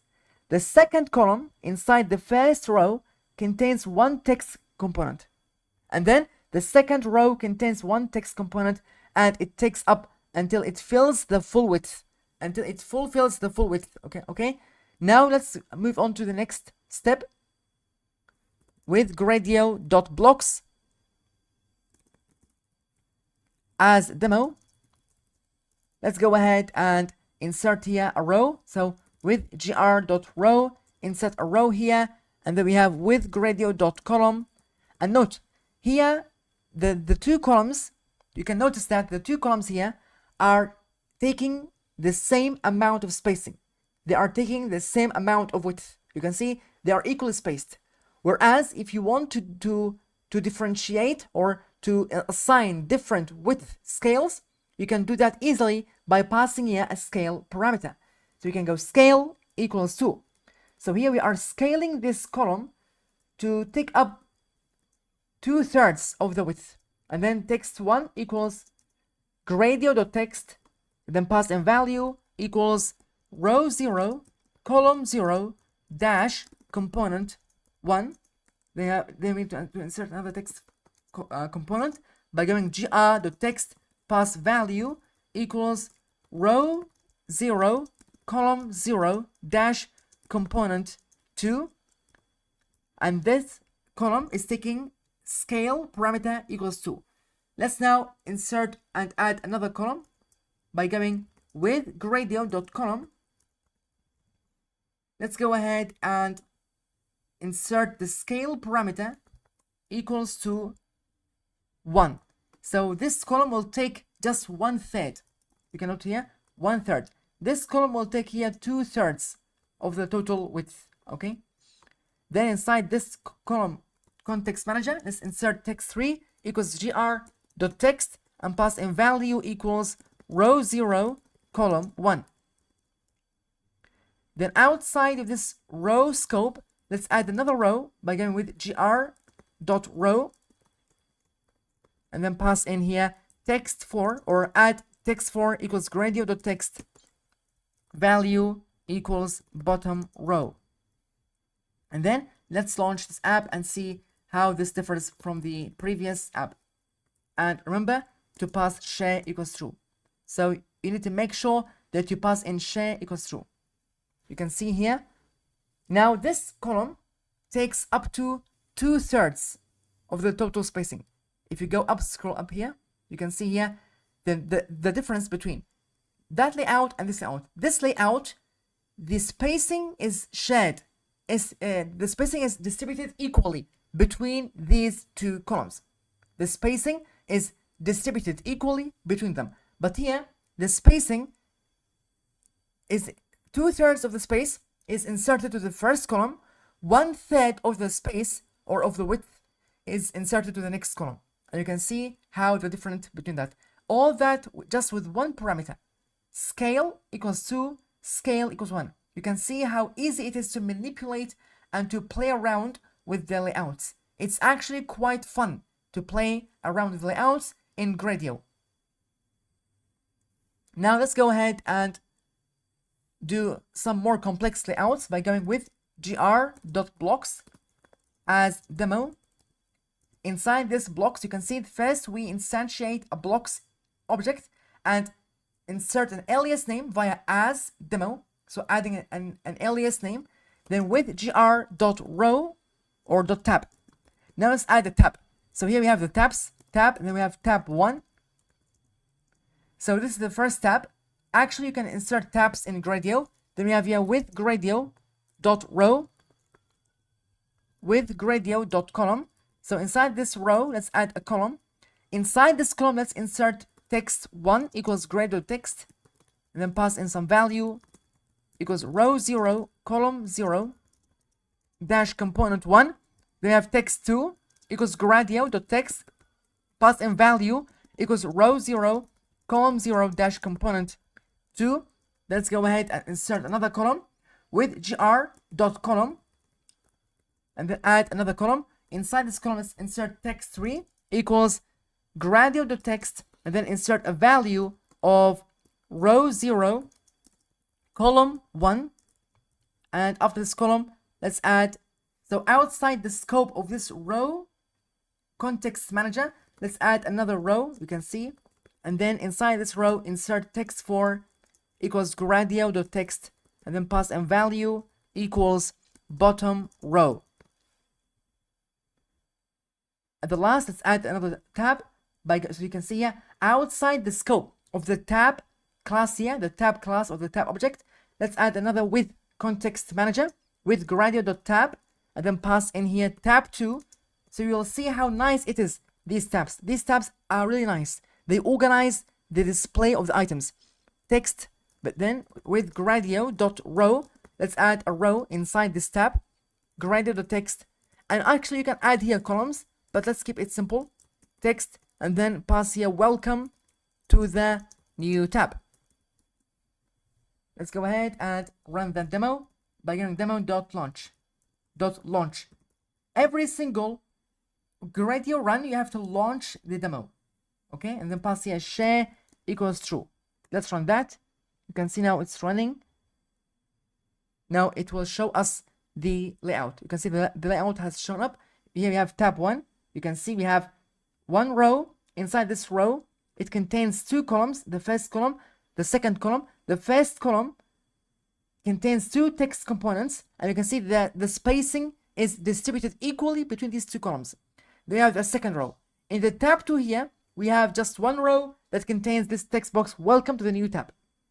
So these tabs are really nice to organize and to make the display neat. Here we can also insert column equals scale equals scale equals 2, and here we can insert a parameter scale equals 1. Okay, now if you go to tab 1, you can see here the spacing is distributed equally. When you run that again, you can see this column will take 2/3 of the space, 2/3. And if you stop the order, you can do that easily by going 2 and here 1. So feel free to customize your layouts whichever way you want. Okay, you can see this column takes 2/3 and this column takes just 1/3, even though it contains 2 components.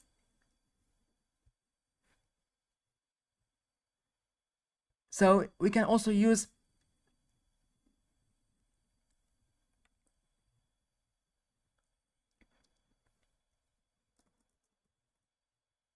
so here the name of this is called as, let's name it as Gradio demo tabs. Okay, these are the tabs that we add to a Gradio. Okay, now let's move on to the next step, which is the idea of using a Gradio blocks and then adding an accordion. So how do you add an accordion? Yeah, Gradio accordion. How do you add an accordion into a Gradio and insert a new component inside an accordion? So let's go with Gradio.blocks as demo. Let's go ahead and Gradio.label and then insert here label here. So you can add a label here. After this label, let's go with Gradio.accordion. So you can see the accordion object or the accordion component uses this with keyword. So you have to add with keyword in Python, Gradio.accordion, and then pass into here accordion here, comma, open equals false. So if you want this accordion to be opened by default, you have to pass in here true. And if you want this accordion to be closed by default, pass in here false. And that's up to you. And then we have here gr.image. So inside this accordion, we want to open an image object or image component. Let's go demo.launch. You can see here it's trying to load in the layout, and it will have an accordion object. You can see accordion here. We can open it, close it, and if you open this accordion, we have this drop image here. We can open our images, choose Elmo. You can see here we have Elmo image. Okay, it's trying to load that. So inside this accordion, if you close it, it will be closed. Open it, it will be opened. And remember, we have a nice little parameter called open. If you pass here true, it will be open by default. So this accordion item is one of my favorite items in Gradio library. You can see now it will be opened by default. Okay, choose image, flower. It's loaded successfully, and you can close it if you want. Okay, and that is accordion. Accordion is one of the most important items inside Gradio, and feel free to go to documentation to refer back and reference some more opportunities and some more option ways to use that. So you can see here methods. They have expand if you want to expand it. Description. This listener is triggered when the accordion is expanded. So you have also a listener that could execute some code when the accordion item is triggered. When it is motivated and opened, you can trigger some code to be happened and to be executed. We have collapse, so the collapse event. We have description. This listener is triggered when the accordion is collapsed, and feel free to play around with that in your own time. It's actually quite fun to play around with Gradio. So you can see how easy the syntax is of Gradio. Let's go to Gradio buttons. So how do you add buttons using Gradio? The first thing, let's go with Gradio.blocks as demo. Let's go ahead and insert here some buttons by going gr.button and then pass here button component 1. Then we have here gr.button and then pass here button component 2, and also we have here gradio.image. Then after that we have gradio demo.launch. Okay, so we can launch our app now. Pass in here share equals true to be able to share it on a public URL. Then you can see now it's loading our layout, and now it contains some buttons. So you have button component 1, button component 2, drop image here or click to upload. You can click here and upload whatever image you would like. You can see now we have an image. Currently, these buttons, when you click on them, they will not do anything.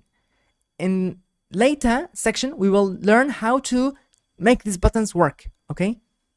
Now let's move on to next step. Next, how to insert some CSS into Gradio. That's easy. We can go ahead and Gradio CSS, put a nice little name here. Then let's go ahead and create some CSS. We can go CSS variable equals, and then insert 3 double quotation marks. So we need to add 1, 2, 3. Then also close by 3 double quotation marks. 1, 2, 3. Inside these double quotation marks, let's add dot your class, for example. Here you can name your class whatever name you want. Then let's go ahead and open and close parentheses. Inside these parentheses, add whatever custom CSS you would like. CSS is short for cascading style sheets. Let's go ahead and insert some height property.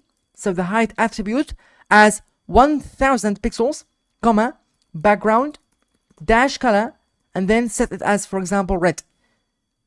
You can customize whatever codes you would like. Then let's go with gradio.blocks, and then add here CSS equals CSS.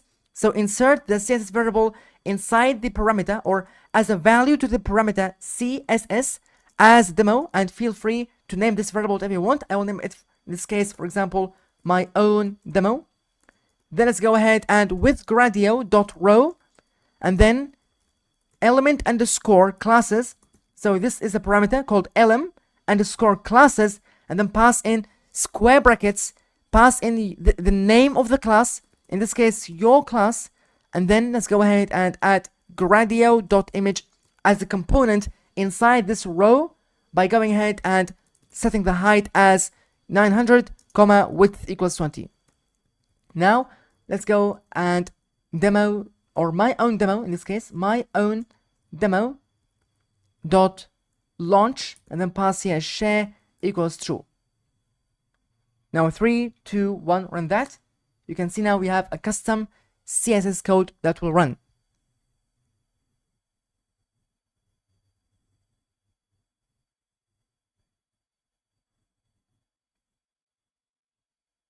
Now this is the layout, it's being loaded. You can see now the height is longer.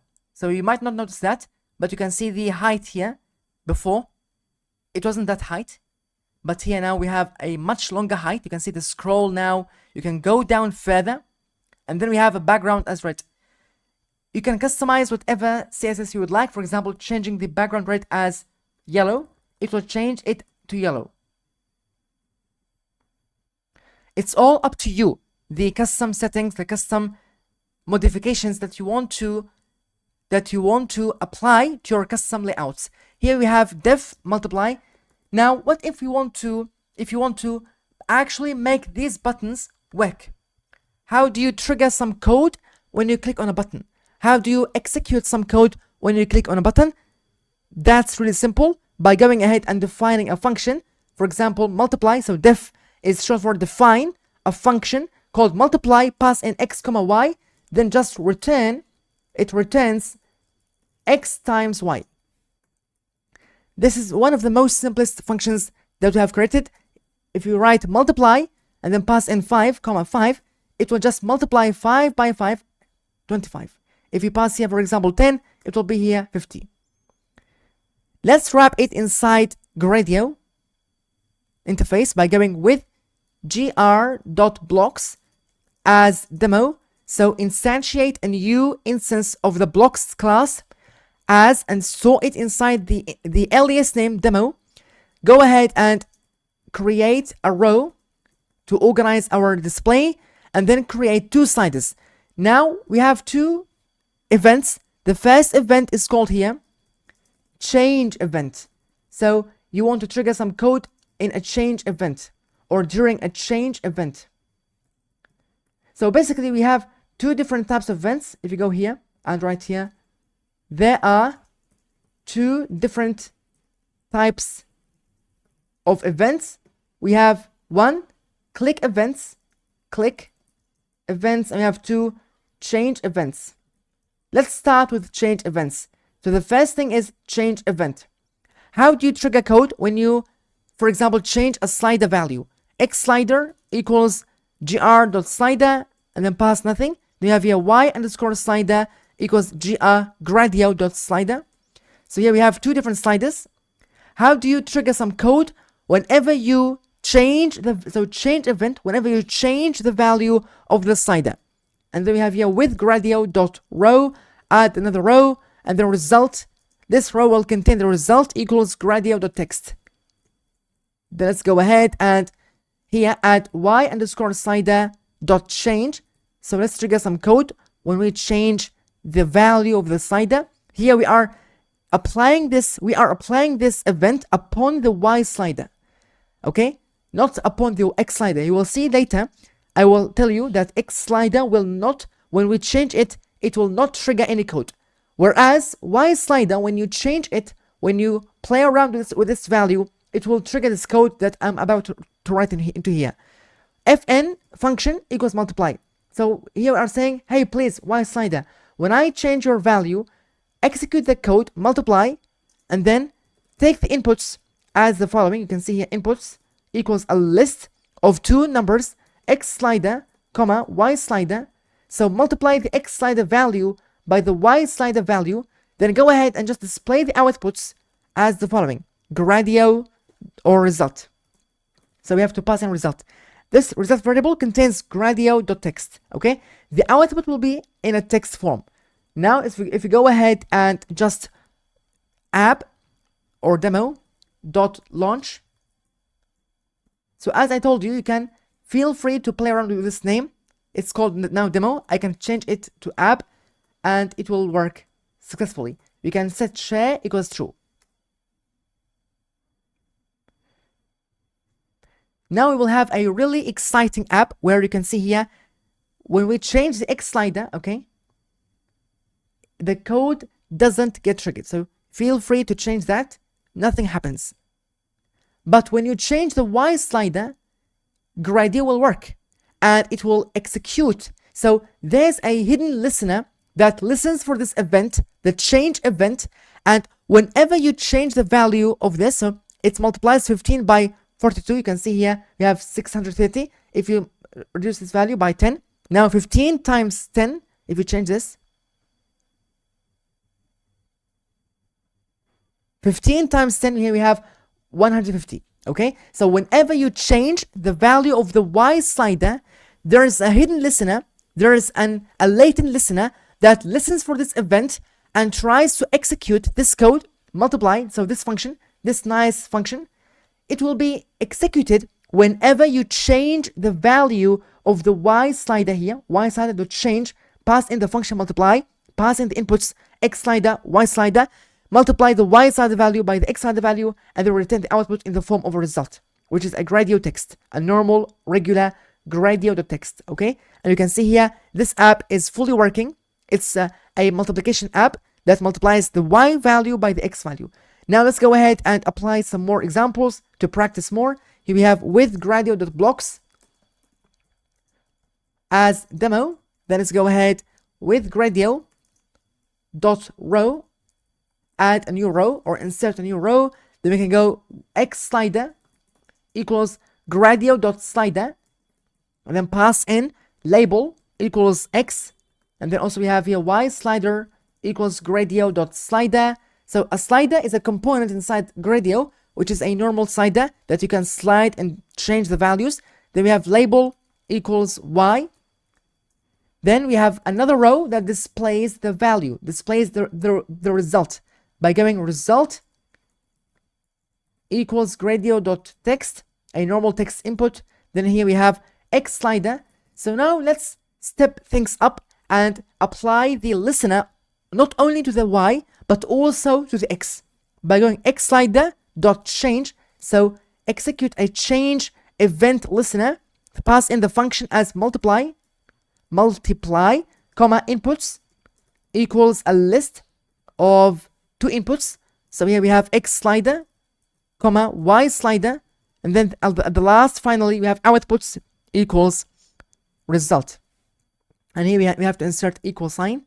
And also, here the change event will work on the x slider. Let's do the same on the y slider by going y underscore slider dot change, pass in function as multiply. You can see how fast we can go here. Inputs equals x slider, comma, y slider, and then we have at the last here outputs equals result, that we have the same component for the row, the second row. Here you can see multiply, okay, x slider is called x underscore slider. Okay, now let's run that after we launch this demo by going demo.launch, launch our app, and then pass share equals true. Run that. Now when we change the value of x slider, it will multiply its value by the y value. So we have here, if you multiply, you can see now whenever we change the value, it will execute, and it's multiplying 13 by 0, it's 0. So here the y is always 0, so the result is always 0. Remember, when you multiply anything by 0, the result is 0. Now let's change the value here, make it, for example, 3. 3 times 13 is 39. And when we change the value here, for example here, 2 times 2 is 4. If you increase that, 2 times 3 is 6. Okay, and whenever you change the value of y, it will display different result. Let's go ahead and dive into another example where we have the button and click. So now we have click event, button, click, triggers code. So when you click on a button, it triggers some code. With Gradio.blocks, so let's create another blocks as demo or as app. Let's go ahead and insert a row. Inside this row, let's add a text code, x slider equals Gradio.slider, and then pass in the label as x. Then let's also create another slider by going y underscore slider equals Gradio.slider, and then insert the label as y. Then we need another row that shows us the output by going result equals Gradio.text, that shows us the result of our multiplication process. Then we have here with Gradio.row, insert a button. So you can see now we need the button element by going button equals Gradio.button, and then insert here multiply. So we'll put a catchy and also motivating text here to let the user, or to motivate the user to click on the button. Okay, then we have button here dot click. Now you can see we are using the click function to execute some code that will be triggered once you click on the button. This code or this function will be executed. Pass into here multiply, comma, inputs equals a list of x slider, comma, y slider. Then we have here outputs equals, so the outputs equals here one value, which is the result. Okay, now let's go ahead and just launch our app by going demo.launch, and then pass into here share equals true. So all we're doing here is just we are creating some rows. The first row contains 2 sliders. The second row contains 1 text component. The third row contains a button that contains this text multiply. It motivates the user to click on this button because it labels multiply. Then we have a click function that will execute this function multiply upon the clicking event. So when you click upon this button, it will run this function multiply with inputs x slider, y slider. It will take these values and multiply them with each other then it will render the output at the result component, which is the normal text. You can see here we have X slider. We can see when we play around these values, it doesn't run anything. And the Y also, when you run here we have some values. Now let's go ahead and multiply. It will multiply these values and give you the result. So when you specify, for example, here 4, here for example 6 times 4 is 24, and also change here, for example, 3 times 4 is 12. Okay, so this is how to execute some code upon the clicking event. Now let's create an app that takes one input and returns multiple different outputs. So let's write returning different outputs. Here the first thing that we need to add, or we need to create, is the idea that creating a function called make underscore grayscale. This function takes from me image underscore path, and then let's open the image. So open the image. Let's go image equals image class dot open, and then pass into here image underscore path. Then let's go ahead and convert the image to grayscale format, and let's go image underscore grayscale equals image dot convert, pass in L. Then let's return image underscore grayscale, comma, a text output called image converted. Let's run that. You can see now this image, when you pass in some image, for example, make underscore grayscale, this function, it takes from me an image path, then it returns image converted into grayscale, comma, string. So let's go ahead and pass here some image, for example, the C image, copy path, pass it to our function make grayscale. It will return back a tuple containing a pill image and the text image converted. Let's unpack that into two variables. We have the gray image, comma, log, the log. Okay, here we have two variables. The first variable is image, gray image. You can see gray underscore image. It's now a gray image. You can see a gray image, the same variable here. And we have the log variable that contains the text image converted. Okay, so here we are dealing with multi-modalities. Let's now wrap that into a Gradio interface by going with gr.blocks as demo. Let's go ahead and create a new row with gr.row, and then inside this row let's insert input image. So we need to add an input image equals gr.image component, then pass into here type equals file path, and then we have also output underscore image equals gradio.image, insert an image component and let these parentheses empty. Let's go ahead with gr.row, pass inside this row log equals gradio.text, then inside this text leave it as it is, empty. Then let's create a submit button equals gradio.button, and then we have here value equals convert to grayscale. So this is the call to action of the button that you need to make it motivating and catchy in order for the user to click it. Then we have here submit dot click. Then we have here fn equals make underscore grayscale. This function, remember, takes from me one input and returns two outputs. Then we have here inputs equals input image, input underscore image. Then we have here outputs equals a list of output underscore image, also comma log, so the log. Okay, then we have here demo underscore launch, and then pass here share equals true. So the log is the status, and it's simply this text, which is image converted. Let's launch my app. You can see here we have a Gradio app now running. We have a drop image here. Let's choose the image of Elmo. Choose it. You can see now it's loading. Here we have Elmo. Let's click on convert to grayscale.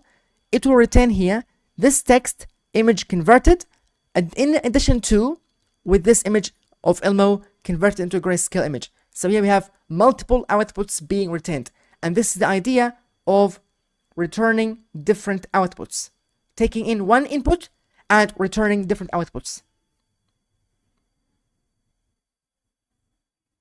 Let's dive into Gradio themes to change the theme of a Gradio layout using some of the available themes on the Gradio list.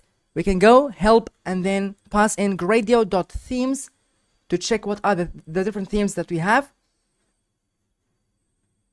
You can see now we have a massive output. If you scroll up here, you can see all the available themes, the names of the themes that are available for you to check out. You can see here, these are the themes. We have the glass theme, monochrome theme, ocean theme, origin theme, soft theme, and the color. Now let's go ahead and try some of these themes. We can go def echo. So this function will just echo what we pass into here, text or num. Then it returns. Let's make it num, better than text. Then let's return num. So we pass in 5, it returns 5. If you echo 6, it returns here the number 6. Then let's go ahead and then iFace, create an interface that will be gradio.interface to instantiate an interface object. It takes from me fn equals echo, the function echo, inputs equals gradio.number. It takes from me a number and it returns to me a number. It does nothing but returns the exact same input that we have passed in earlier. The theme, now you can see we have a new parameter here, theme equals gradio.themes.glass. So we have a glass theme. Let's try it. We can go ahead and run that. After we launch this interface, we can go interface.launch. Then set share equals true. Now the layout is being loaded. You can see now we will have a brand new layout. You can see the glass theme. Here we have number 5. Then submit. It will submit the same number, but with a nice, beautiful, pretty theme. Okay, the glass theme. We have also different options. If we want to try them, we can go ahead and copy this code, the same exact code, so we don't rewrite the code, duplicate it, and then change the theme to soft. Okay, so all you need to do is just change the theme from glass to soft, and then see the magic happens. You can see now we have a soft theme, different than what we have earlier. You can see here the theme, this theme. Okay, we can pass in 10, then it will submit and return just 10. Echo it. Then let's try the last theme here, which is called also monochrome. Also, it's a nice theme. You can see it's an exciting theme. We can pass in here 40, submit. It submits and returns 40. Okay, and feel free to play around with different themes. Also, you can use the different method, which is gradio.blocks, setting a blocks as demo. Then we can go and create a new row by going with gradio.row and then append into here gradio.number. Here we can pass inside the blocks theme equals gradio.themes.monochrome. So we have two different methods, remember, to create a layout. We have the interface class, the automatic interface class, and also we have this manual way of constructing the layout. Here, in this way, also you can play around with themes by passing the theme parameter to the blocks class. So rather than passing theme parameter to the interface class, we can pass this theme parameter to the blocks class. You can see here, like that. Then we can call this demo and then launch the app. You can see now we have a monochrome theme, okay? Just with one input. Let's dive into another topic, which is Gradio integration with machine learning. So far we have building layouts, but without incorporating any machine learning into the pipeline, into the process. Now let's have machine learning from transformers, import auto image processor. So we have this class, which is called auto image processor, and this class is used to process an image to be able to pass it into the ResNet model. We'll use ResNet model. Then we have here a comma, auto model for image classification, to classify different images, for image classification. Let's go ahead and use that. First we have the processor equals processor, equals here our instance from the class auto image processor that we can dot from underscore pre-trained. So from the pre-trained model, which is Microsoft slash ResNet dash 18, so 18 layers, here we can load the model into the processor instance. Then we have here model equals auto model for image classification dot underscore from underscore pre-trained, and then pass into here Microsoft slash ResNet dash 18. So this model you can search on Hugging Face, and you can find it on Hugging Face under the name Microsoft. Go to models, then search, filter by name. You can see here we have Microsoft ResNet 850 and also ResNet 18. You can see here the model card on how to use this model. Transformers, you can see from Transformers import pipeline, or from Transformers the way that we used, from Transformers import auto image processor, comma auto model for image classification, and then from pre-trained pass in Microsoft slash ResNet 50 or 18, and we have from pre-trained pass in Microsoft slash ResNet 50. And you can see here we have the ResNet architecture. You have residual connections. This is the residual architecture. This is the plain architecture, and this is the VG19. They compared it to the VG19. And keep in mind, this architecture is used to classify images. So let's go ahead and load that model in. Now the next step is to visualize the model architecture by printing the model, and you can see the architecture of the model.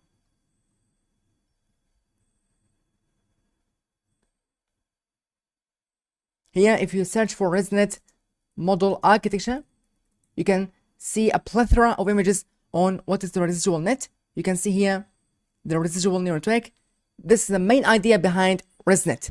The main novel idea that they have proposed in this architecture is the residual connection. The residual connection makes the neural network training more stable, and also it eases the flow of the residual. So it eases the flow of the data. It makes the flow of data more stable and easy without any degradation in the performance. And you can see the idea here is incorporating the input to the layer into the output. And if you search here, ResNet paper, you can see deep residual learning for image recognition by Kamiki et al. This is the most cited paper in the world by 300 above 1,000 citations. You can see here, view PDF, and scroll down. Here we have the image, the same image, basically in the Hugging Face platform, the residual connections. Now I think our model is loaded. We can show its architecture, and this is our architecture. You can see we have now ResNet stage, sequential, ResNet basic layer, identity. So they are preserving the identity of the layers. ResNet convolution layer, convolution 2D, batch, normalization layer, ReLU. You can see they have so many layers. It's going deep. You can see they have deep layers, and the main idea is that they are using here ResNet shortcut. Now let's move on and use this model into our Gradio interface. The first thing is create a function called classify underscore image. This function takes from me an image, it receives an image, then we need to process that image. So in order to use this model, we need to process our image and make it compatible with our model by going ahead and image equals processor that we have created earlier. By going processor, then pass in our image, comma, return underscore tensors equals to PyTorch to set the form of the return tensor should be in the form of PyTorch. Let's go ahead and access the key pixel underscore values. Then let's go ahead and do the next step, which is passing the image, passing our image to the model, and then it returns logits. Keep in mind, any classifier in the world would return logits, and you have to select or choose the most highest value of these logits, and this is the predicted class. Here we have 0 to 1000 because they are trained on, this model is trained on ImageNet consisting of 1000 different classes. Here we have logits equals model. So let's use our magical model and then pass in our image dot logits. So get in the logits. Then we have here grab the index of the largest value or of the highest value between these logits? Probability. So here we have so many probabilities. We need to select the highest probability value by going ahead and predicted underscore label equals logits.argmax, and then pass in here -1 dimension -1 dot item to select that singular item, then return model.configuration dot id to label. So just index and on this list id to label. Basically, if you go ahead here and then tap into model.configuration dot id to label, so map the id into a label, it's a huge dictionary or a huge list. You can see here all the different classes and categories and groups that are existing inside ImageNet. We have tench, we have goldfish, great white shark, tiger shark, and so on. There are 1,000 different classes here inside the ImageNet dataset. Let's go ahead and pass in our predicted underscore label to get the predicted label. Then let's go ahead and just run this function. This function will help us to use our model and go ahead like that. Now let's interface equals gradio.interface. Let's create and construct a new interface. Let's pass in function equals classify underscore image. Feel free to name it whatever you want. Then we have the inputs equals gradio.image. This is the image component, comma, outputs equals gradio.label. So keep in mind, this is a classification model. It receives an image object and it produces a label for which class this image belongs to. Then we have here the description, nice little description that describes what this model does by going description, upload an image. Then let's go ahead and launch that straight away. You can see now we will have a Gradio demo app that is capable of predicting or classifying the image by just passing here an image. So here we have an image, an area to pass an image, then we can submit and then classify it. And keep in mind, there is a public URL that will expire after 1 week, but now we have 1 week available to use this URL link. Let's go ahead and search for bird, for example, images, bird images. Here we have plenty of birds. Let's select one of them. Let's copy that image or grab that image, go to Gradio, drop it there, then let's submit. It will classify here as bee eater. Okay, let's go ahead and, for example, grab another image of shark image.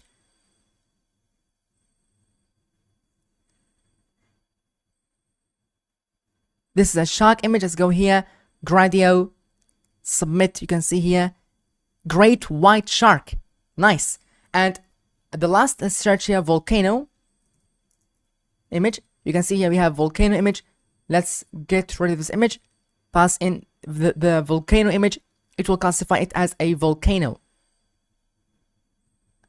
And hooray, here we have volcano. So you can see Resident now classifies that image as a volcano image. Now let's move on to the next step. Now you can see how easy it is to build Gradio layouts or to build Gradio apps incorporating some state-of-the-art machine learning models. Easy, how easy it is. Now let's go to Gradio sentiment analysis to incorporate another model, which is the sentiment analysis model. Let's go from transformers, import pipeline. So we need a pipeline here. Remember, this is a high-level pipeline that allows us to load in a model. So let's go ahead and sentiment underscore analysis equals pipeline, and then pass in sentiment underscore dash analysis. You can see here analysis. Okay, run that.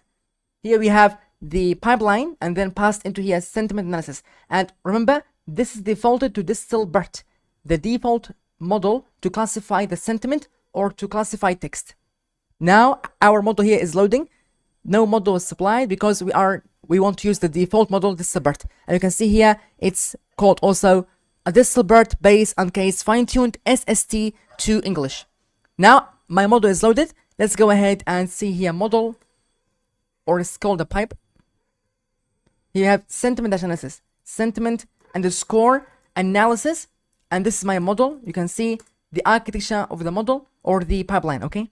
Text classification pipeline. Now let's move on to the next step, which is using this model to classify the sentiment by going sentiment underscore analysis, then pass in I am sad. Run that sentiment underscore analysis. Run that I am sad. It says negative. If you choose here I am happy, it says positive. My day was great. You can see my day was great. Positive. Now let's move on to the next thing, which is incorporating this sentiment analysis model into the Gradio layout by going def and then name my function predict underscore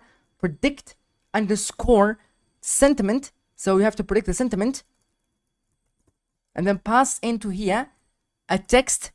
Then it returns a result. So result equals sentiment underscore analysis, and then pass into here text, some nice text, then return result at index 0, then grab the label and then return also the result at index 0 and then score. So here we are returning both things, the label, negative, positive, or whatever it was, then returning the score, the confidence rate of the model, that the model, how much the model thinks that this or believes that this text belongs to one class. Let's go predict underscore sentiment. So this function predict underscore sentiment, and then pass in hello, I am happy, this course is great. Run that.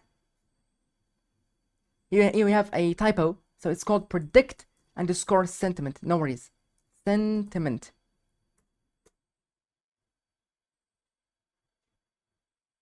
Copy this name, paste it over here. You can see, yeah, I have a typo here. Sentiment. You can see here, we have forgot an N. Now this function returns positive, comma 0.999. So the model is confident that 99% this sentence, hello, I am happy, this course is great, belongs to the positive class. Let's move on to the Gradio interface and see how easy it is to incorporate it into Gradio by going gradio.interface and then pass in here fn equals predict, so the function called predict underscore sentiment, and then pass into here comma inputs equals gradio dot text box, and then pass into this function lines equals 2 comma placeholder. You can put the placeholder as type your text here. Type your text here. Then we have outputs equals a list of gradio.text, and then pass in the label equals sentiment. Then we have here comma gradio.text, and then pass into here label equals score.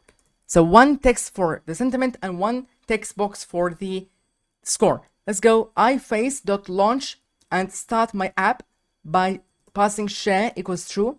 And you can see now we have a cool layout or a cool Gradio app that you can type here, hello, I am terrible, and then submit. You can see it will say here negative by 93%. And we can pass in hello, I am amazing. It will say that it is positive because sentiment is positive, score 99%. And that's it. That's how to incorporate machine learning models from Hugging Face into the Gradio layout interface, GUI, graphical user interface. Now let's go ahead and then dive into Gradio errors. So this is the last topic I want to discuss, Gradio errors, how to show some errors in Gradio by going def underscore, so define underscore add underscore even. So imagine a function that you want to add or sum even numbers. So let's pass in a comma b. So for whatever reason, you just want to add even numbers. Otherwise, you want to raise an error. You want to tell the user that I don't want to sum odd numbers. So here, if not validate even. So let's create a function called validate even first. Validate underscore even. This function will check whether my number is even or odd. And based on that information, I want to incorporate it and check. It takes from me num. it receives from me a num, then it return num, then modulus 2 equals 0. Then let's go ahead and call that function, validate underscore even. So here, if you want to check that, we can call this function, validate underscore even, and then pass here, for example, 10. It will say that true. Yes, my number here is even. If you pass here 11, which is odd, it will say false, not even. 12, it will be true. So if not validate even, then pass into this function the a parameter, then raise a Gradio error. And you'll see that this error will be displayed in a nice format. Pass into here, first value is not even. I am angry at you. Then we have here, if not validate underscore even. So if the b value is not even, then please raise an error. So raise a Gradio error also, telling the user that second value isn't even. Please update it to be able to sum those numbers. Then we can go ahead. Else, if there's no any error, if everything is fine, return a plus b. So this is the main logical thing, or logical process that I want to use. Let's go ahead and create an interface by going gradio.interface. Then let's pass in here f function equals add underscore even, comma, inputs equals a list of gradio.number, comma, gradio.number. So we are here passing two number inputs, comma, outputs equals gradio.number. Then iFace.launch, launch my app, and let's see what happens. So now we have here a Gradio layout. We have two inputs, a, let's pass in here 4 plus 8. You can see 4 is even, 8 is an even number, submit it, we don't have any issues. But once we pass the a input as 7, then now Gradio is angry at you, telling you, hey, error, first value is not even. You have to make sure that it is even. Once we make it even, you don't have any error. Then the second value b here, if you pass here 7 or 9, submit, then b is not even, it says error, second value is not even. Update it and then go ahead. Okay, so this is how you can raise errors using Gradio and in a nice format. Now if you want a lower degree of danger, for example, you don't want to display this type of danger, which is red. If you pass here 11, you can see it's a red error. It indicates that there is something dangerous. If you want to lower that degree, we can easily go ahead and just update this function here of error into warning. And here, warning. And then, since this is a warning, you don't have to raise it. So you don't have to raise this warning, okay? Now we have a normal warning. Let's run that again. Run this again. You can see now. Here we have a. Let's pass, for example, 8 plus 20. They are all even numbers. Submit. You can see here, there's nothing to worry about. Once we make a, for example, 11, submit it. You can see now there's a warning. First value is not even. So this is a warning. Then we have here b. Once we make b, for example, 13, okay? And also a is 11. So none of these numbers are even. We can go submit, and you can see here we have two warnings now. First value is not even. Second value is not even. And at the last, you can also raise. This is a warning. You can see there's some type of danger still. But if you want to raise some info, telling the user everything is fine, but keep in mind that this information is whatever you want to tell the user is. Pass here, for example, 5. Pass here 6. You can see now there's an info message. First value is not even. And that's it. That's Gradio. I hope this Gradio tutorial is fun. So now you should be able to know, you should know how to use Gradio to host or to create layouts and also incorporate machine learning models into it. You can see we've done a lot of the layouts, how to process images, and also a lot of the stuff about Gradio. Welcome to the Spaces section. In this section, we'll discuss the Spaces tab inside Hugging Face website. Here, when you go to your profile and then move to your profile, it will direct you to the first section, which is called Spaces. And currently, I have 4 spaces. Hugging Face Spaces is a free public platform for hosting and sharing interactive machine learning ML applications and demos directly on your profile. It functions similarly to GitHub, but is specifically designed for the ML ecosystem, allowing users to build a project portfolio, showcase work, and collaborate with others. Key features and functionality of Spaces are as the following: easy deployment, interactive demos, version control, hardware options, and flexibility, and many, many more. Community and collaborations, and many more. So let's dive into how to create a Hugging Face space and deploy your own model.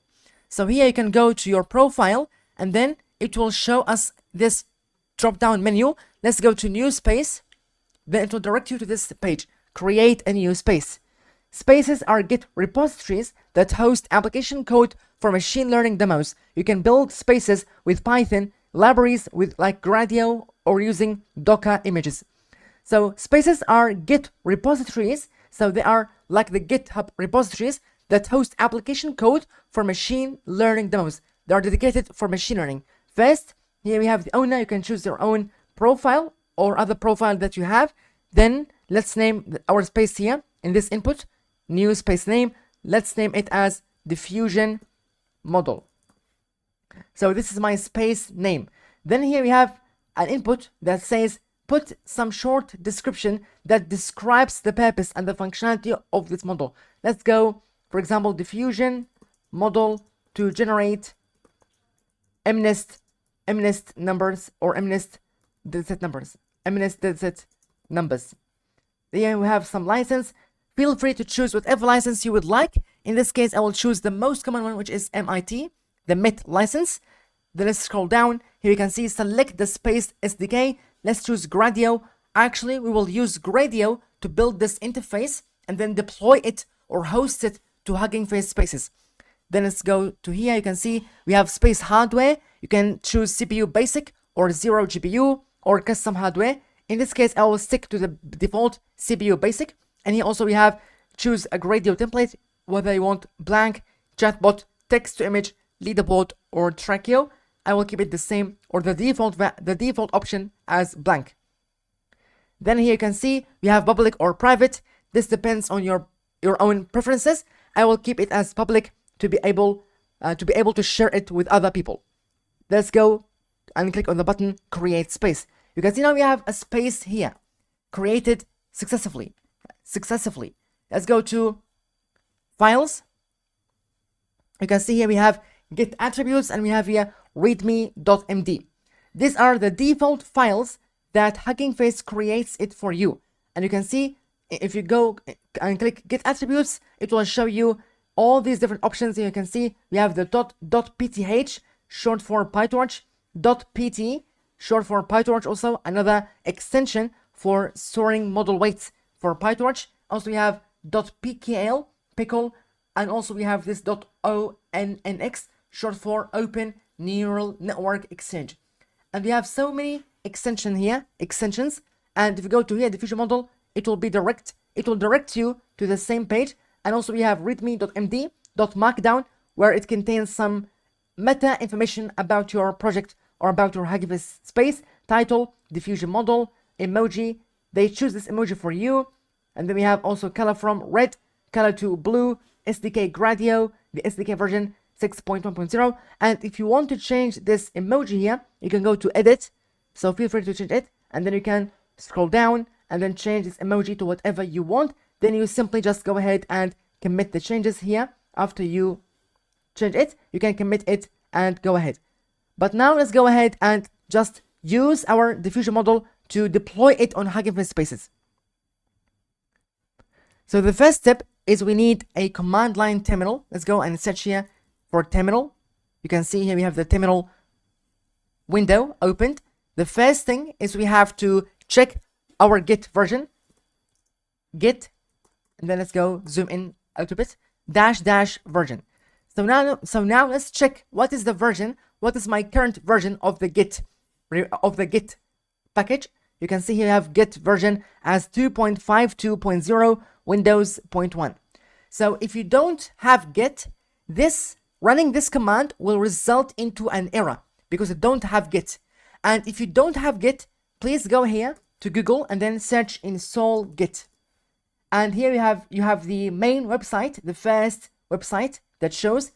It's called Git install. Click on it and it will direct you to this web page that says install. Then you have here many options. There are different OS systems. We have Windows, we have also Mac OS, and we have also Linux. If you are on Windows, click on Windows and then download here. If you are on Mac OS, you can download from here. And if you're on Linux, you can download from here. Okay, I already have Git installed, so you can see here the version has been printed successfully. And let's go ahead and clear our tab here. Let's go to MK directory. Then let's go and name some of my folders. So feel free to name it whatever you want. We can go and name it as, for example, my diffusion _model, and now it created that folder for me. Okay, and you can check that by going ls. Here you can see we have so many folders here. One of them is called my diffusion model. So this is my folder, my _diffusion model, the same that I have created over here, my _diffusion _model. Now let's go ahead and clear that.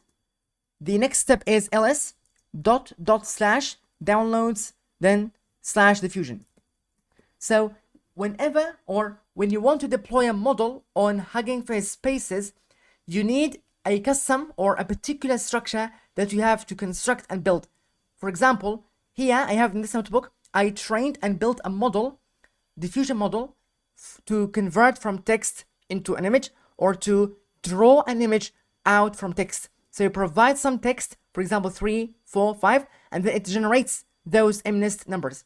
First, we have some imports here, import the necessary libraries. Then also here we have set up the CUDA, if torch CUDA is available, otherwise use the CPU. And then we have the batch size, embedding dimension, time steps, epochs.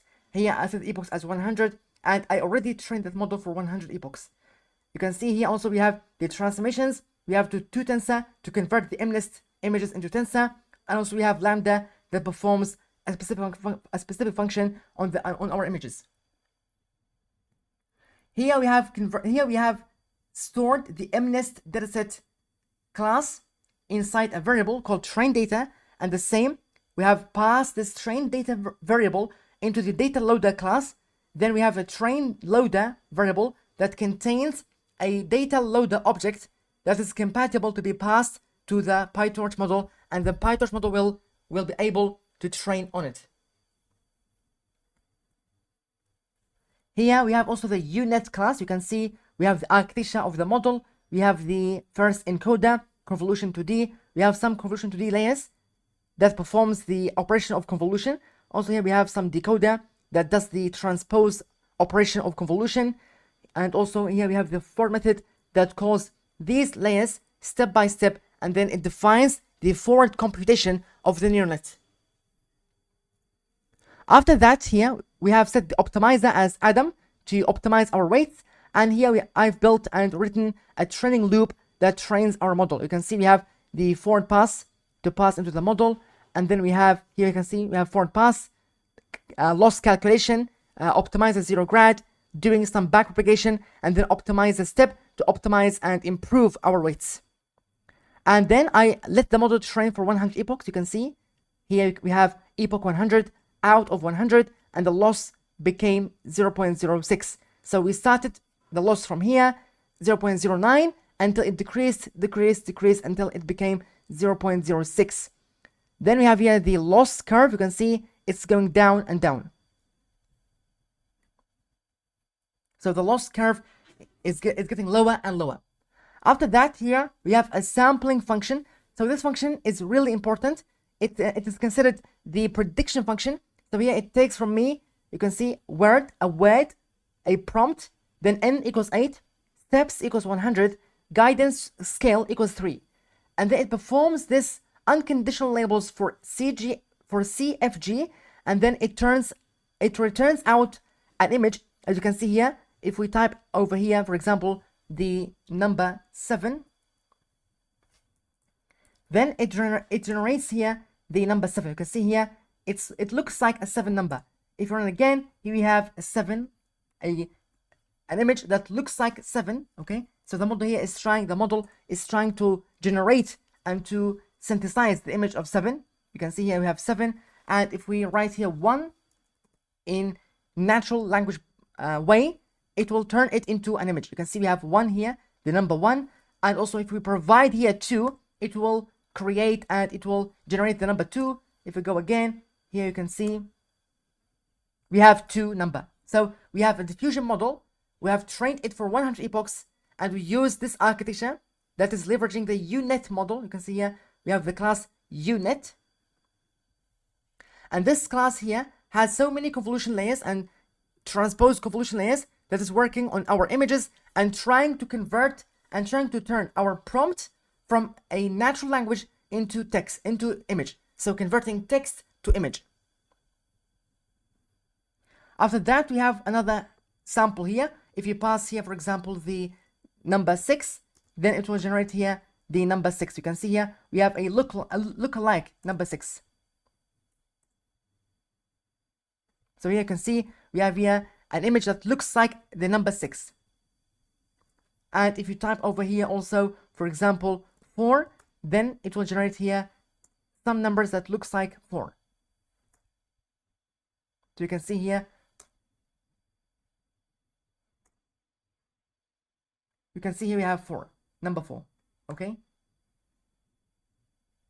and let's move on to the next step. And then I saved my model into some files by going import os.make directories. So create a directory called checkpoints, and then set the parameter exists okay equals true.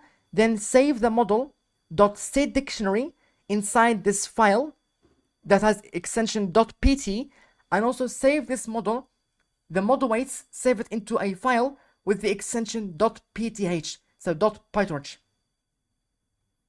And then I saved it. You can see here we have here the model saved. If you go to here, you can see I have here 2 files. The first has the name text 2-digit function underscore mnist.pt, so .pytorch, and the second is text 2-digit diffusion mnist.pth, and they are all the same, so differing with different extensions, but they represent the same set of weights.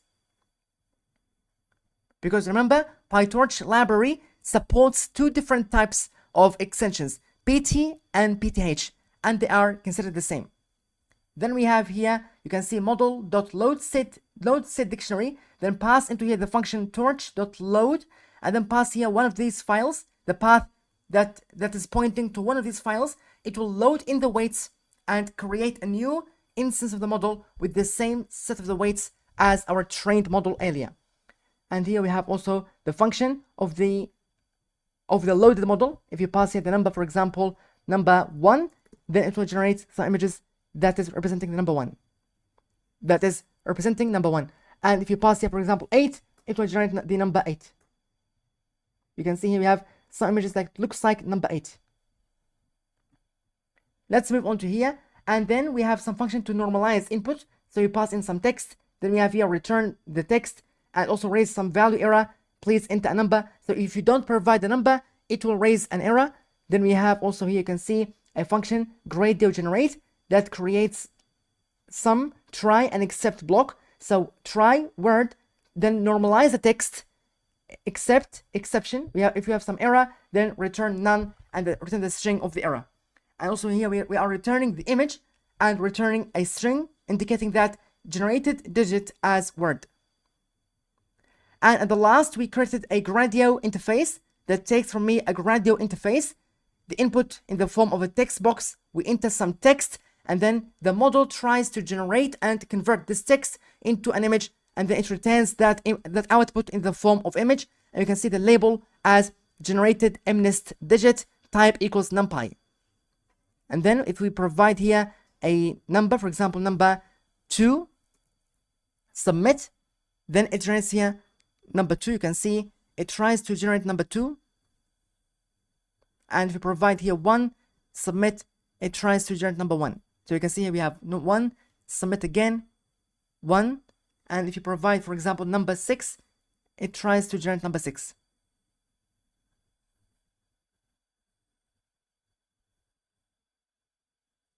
So you can see some images looks like number 6. Okay? You can see here we have number 6. Now let's move on to the next step, where here we have built also another Gradio interface, but using the manual way of doing that. Now let's move on to the next step. So once you train a model, once you have a model and build it, train it, you have to construct a file that is called model.python. This file will instantiate the backbone architecture of your model. So here you have the same code as the unit class before, but we have put it inside a separate notebook file, inside a separate cell, and then you can see here, after that we have defined a function called create diffusion model. This function takes from me several parameters that sets the values, the default values for some hyperparameters, and these hyperparameters will be defined and used inside the architecture here, the unit. For example, embedding dimension, number of classes, time steps, and whatever hyperparameters you need to set. At the last, or finally, we return a version of the model with no any weights, just a model, the model architecture. And also we need a file. Then feel free to go ahead and file, download, and then download that file in the form of .python. So you have to have a copy, or you need to have a copy with the extension .py.python that is containing a Python script that creates for you a model architecture, a plain model architecture without any weights. Then we plug those weights to this model architecture. And here we have a notebook called app.ipython notebook. This is also a notebook that contains some code for constructing the app for Gradio. So here we are putting all the code together. So you can see we are from model. So from this model, from this sub package called model, please go ahead and import the function create diffusion model. And that's it. This is our function, create diffusion model. So we are keeping our code here neat, beautiful, and easy to organize. So from model, import this function. Also from time it, import default timer as timer, because we need to time our model time, the time it takes to make a prediction or to generate an image. And also from typing, import tuple. And then we have here CUDA device to set the device as CUDA if CUDA is available. Otherwise, it sets it as CPU. And we have the same logical code, as you can see, but at the last, we are creating the Gradio interface. You can see here we have Gradio.interface, then pass function equals predict, and inputs add a text box, label, enter some digit, and then we have outputs in the form of an image. Then we have this Gradio interface. So here we have a file for training and building the model, and also we have a notebook for storing in a code that instantiates the model architecture. And here we have a file or app.python that contains all the code and combines it into one file to create and instantiate an app for Hugging Face spaces to work properly and to work in a proper way. Here you have to go file and then download this file in the form of .python. Then you have to have a folder called, for example, diffusion, or whatever name you would like. This diffusion folder will contain the app.python that we saw earlier. Also, it will contain model.py.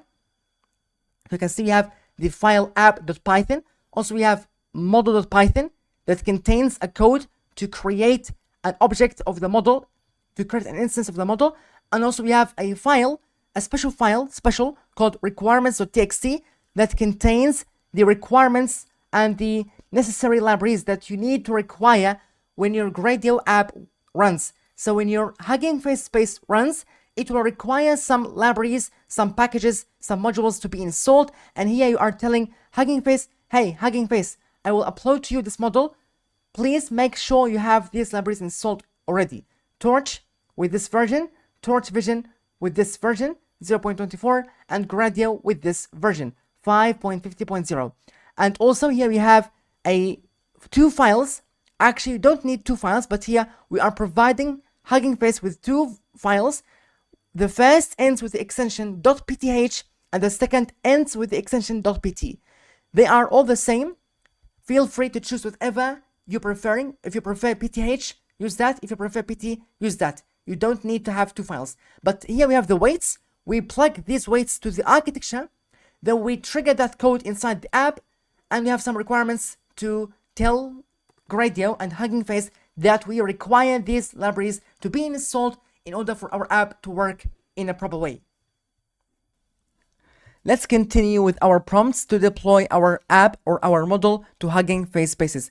First, you can see we are inside the directory my_diffusion_model that we have done earlier. Let's go ahead and ls, so list everything inside the /downloads/diffusion, so the diffusion directory, and it will show us what is the content inside the diffusion directory. You can see we have app model requirements.txt, text._2digit _diffusion model _mlist.pytorch, and the other extension .pth, the same files that we have inside our diffusion directory inside downloads. So remember, I downloaded these files, so they are now exist in the downloads directory, and they should be the same. Now let's move on to the next step, where we have to go to copy these files. So remember, currently, if you do ls, it will show here nothing. Let's go ahead and copy. So we have to get clone, then we have to pass in the path of the repo of the Hugging Face. We can go here, app, and then we can copy this URL, go into my command line. You can see now, once I do ls, here we have nothing.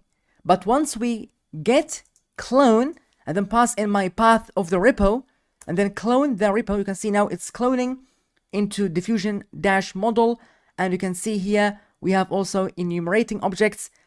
Now once we go ls, now we have this folder which is called diffusion-model, and if you go change directory, diffusion-model, it will direct us to that directory, and then we could have ls, and it will show us that now we have cloned our repo. And you can see here, currently my repo just contains 2 files, readme.md.get attributes, and they are showed over here. You can see now we have these 2 files, readme and get attributes. So we have cloned our repo successfully.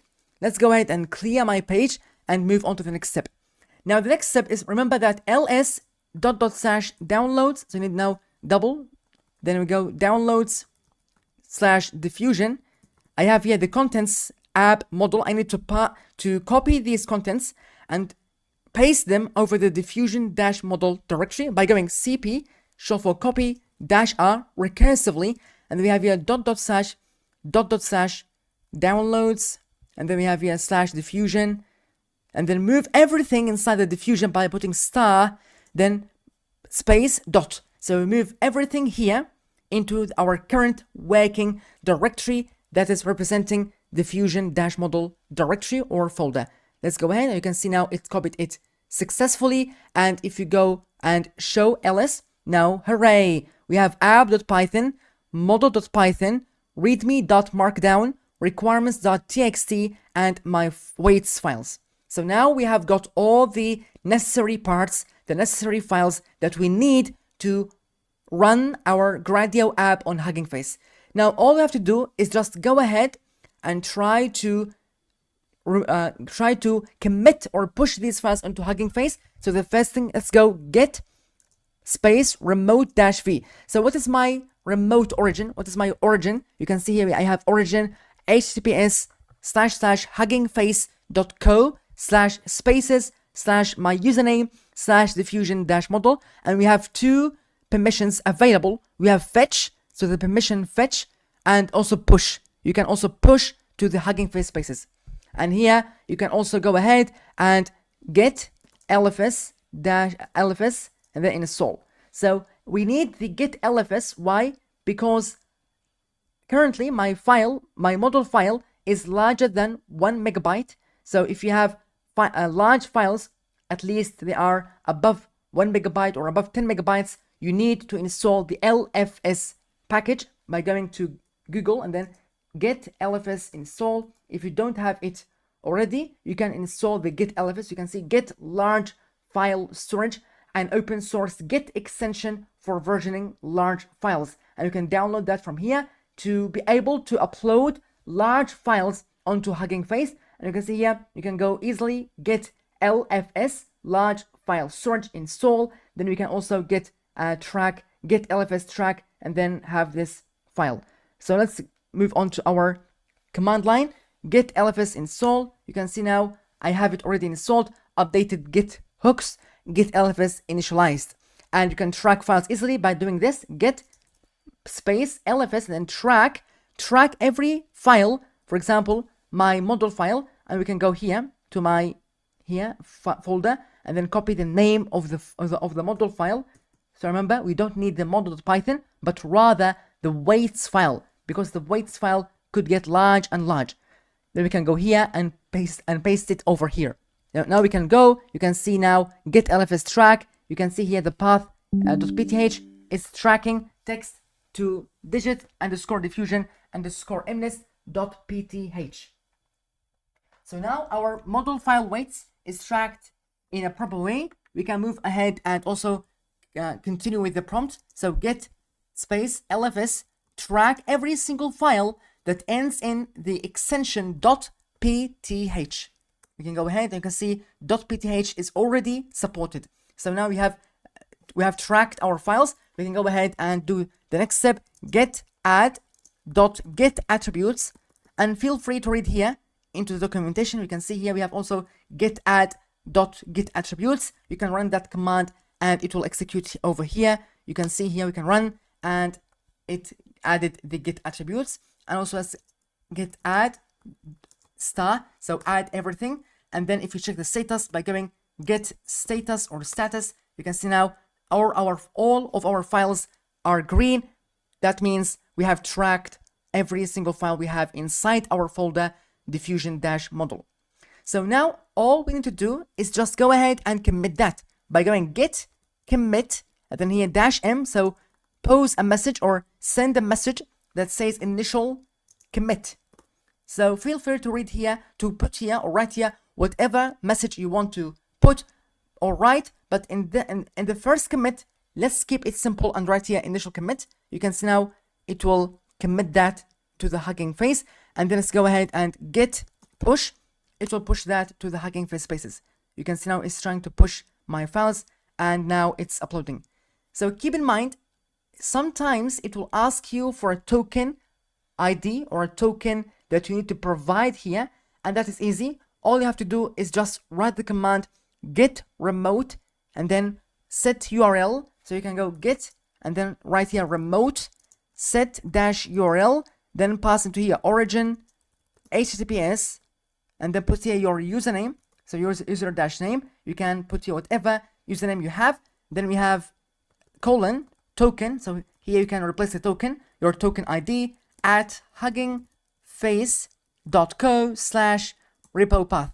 And keep in mind, this repo path should contain your spaces like that, spaces / your username / your repo name like that. Okay, then you can run that and it will ask you to provide the token and it will authenticate.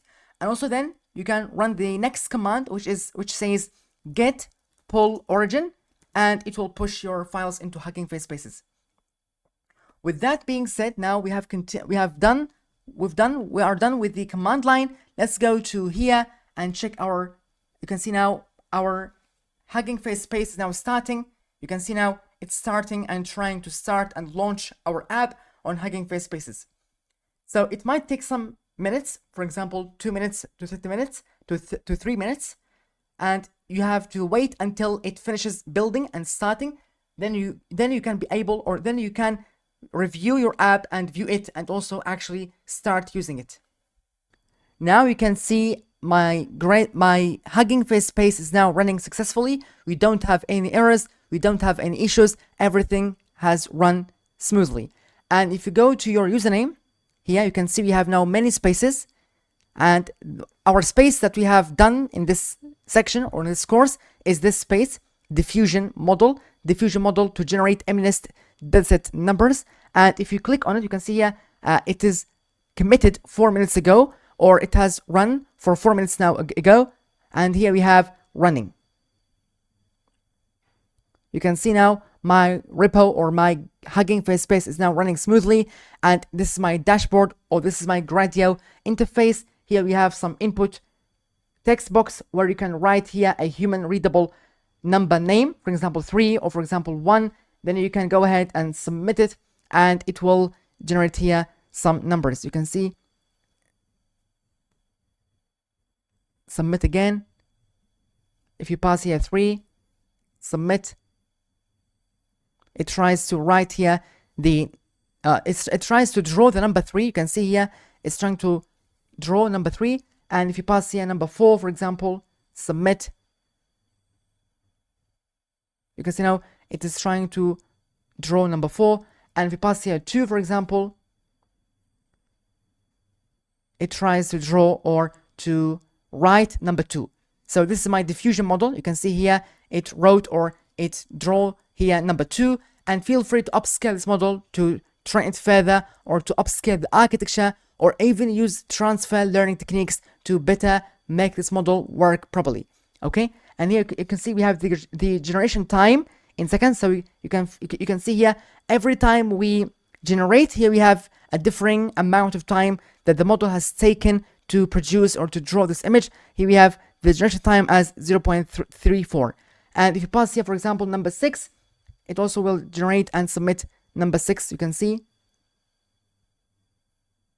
it draw number 6, an image that looks like number 6. Okay, now let's move on to, you can see here my Gradio interface now is working properly, and that's it. That's how you can upload. And also here we have the share via link. You have the ability to share this app or to share this Gradio interface via a link. You can go here, open this link, and it will direct you to the same Gradio web interface hosted on Hugging Face Spaces.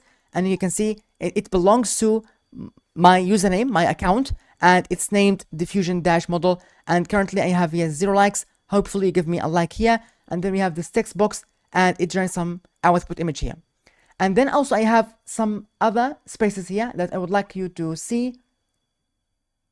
If you go to Hugging Face and then my account, you can see here I have so many spaces. I have the generation space, GANs model, Food Vision Big, and also I have Food Vision Mini. Let's go to Food Vision Big. Now you can see my app here, or my Gradio interface, is working smoothly. You can see it's running, and here we have this area where you can drop in here an image, and it will classify this image for you into 101 different classes of food categories. If you submit it, here we have pizza.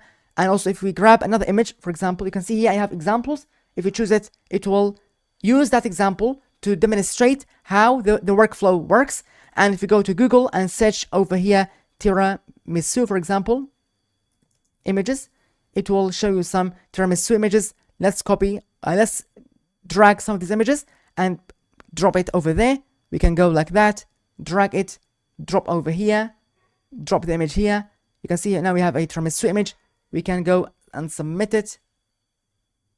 Then it classified that as tiramisu. That's it. I hope you find this tutorial helpful, and thanks for watching.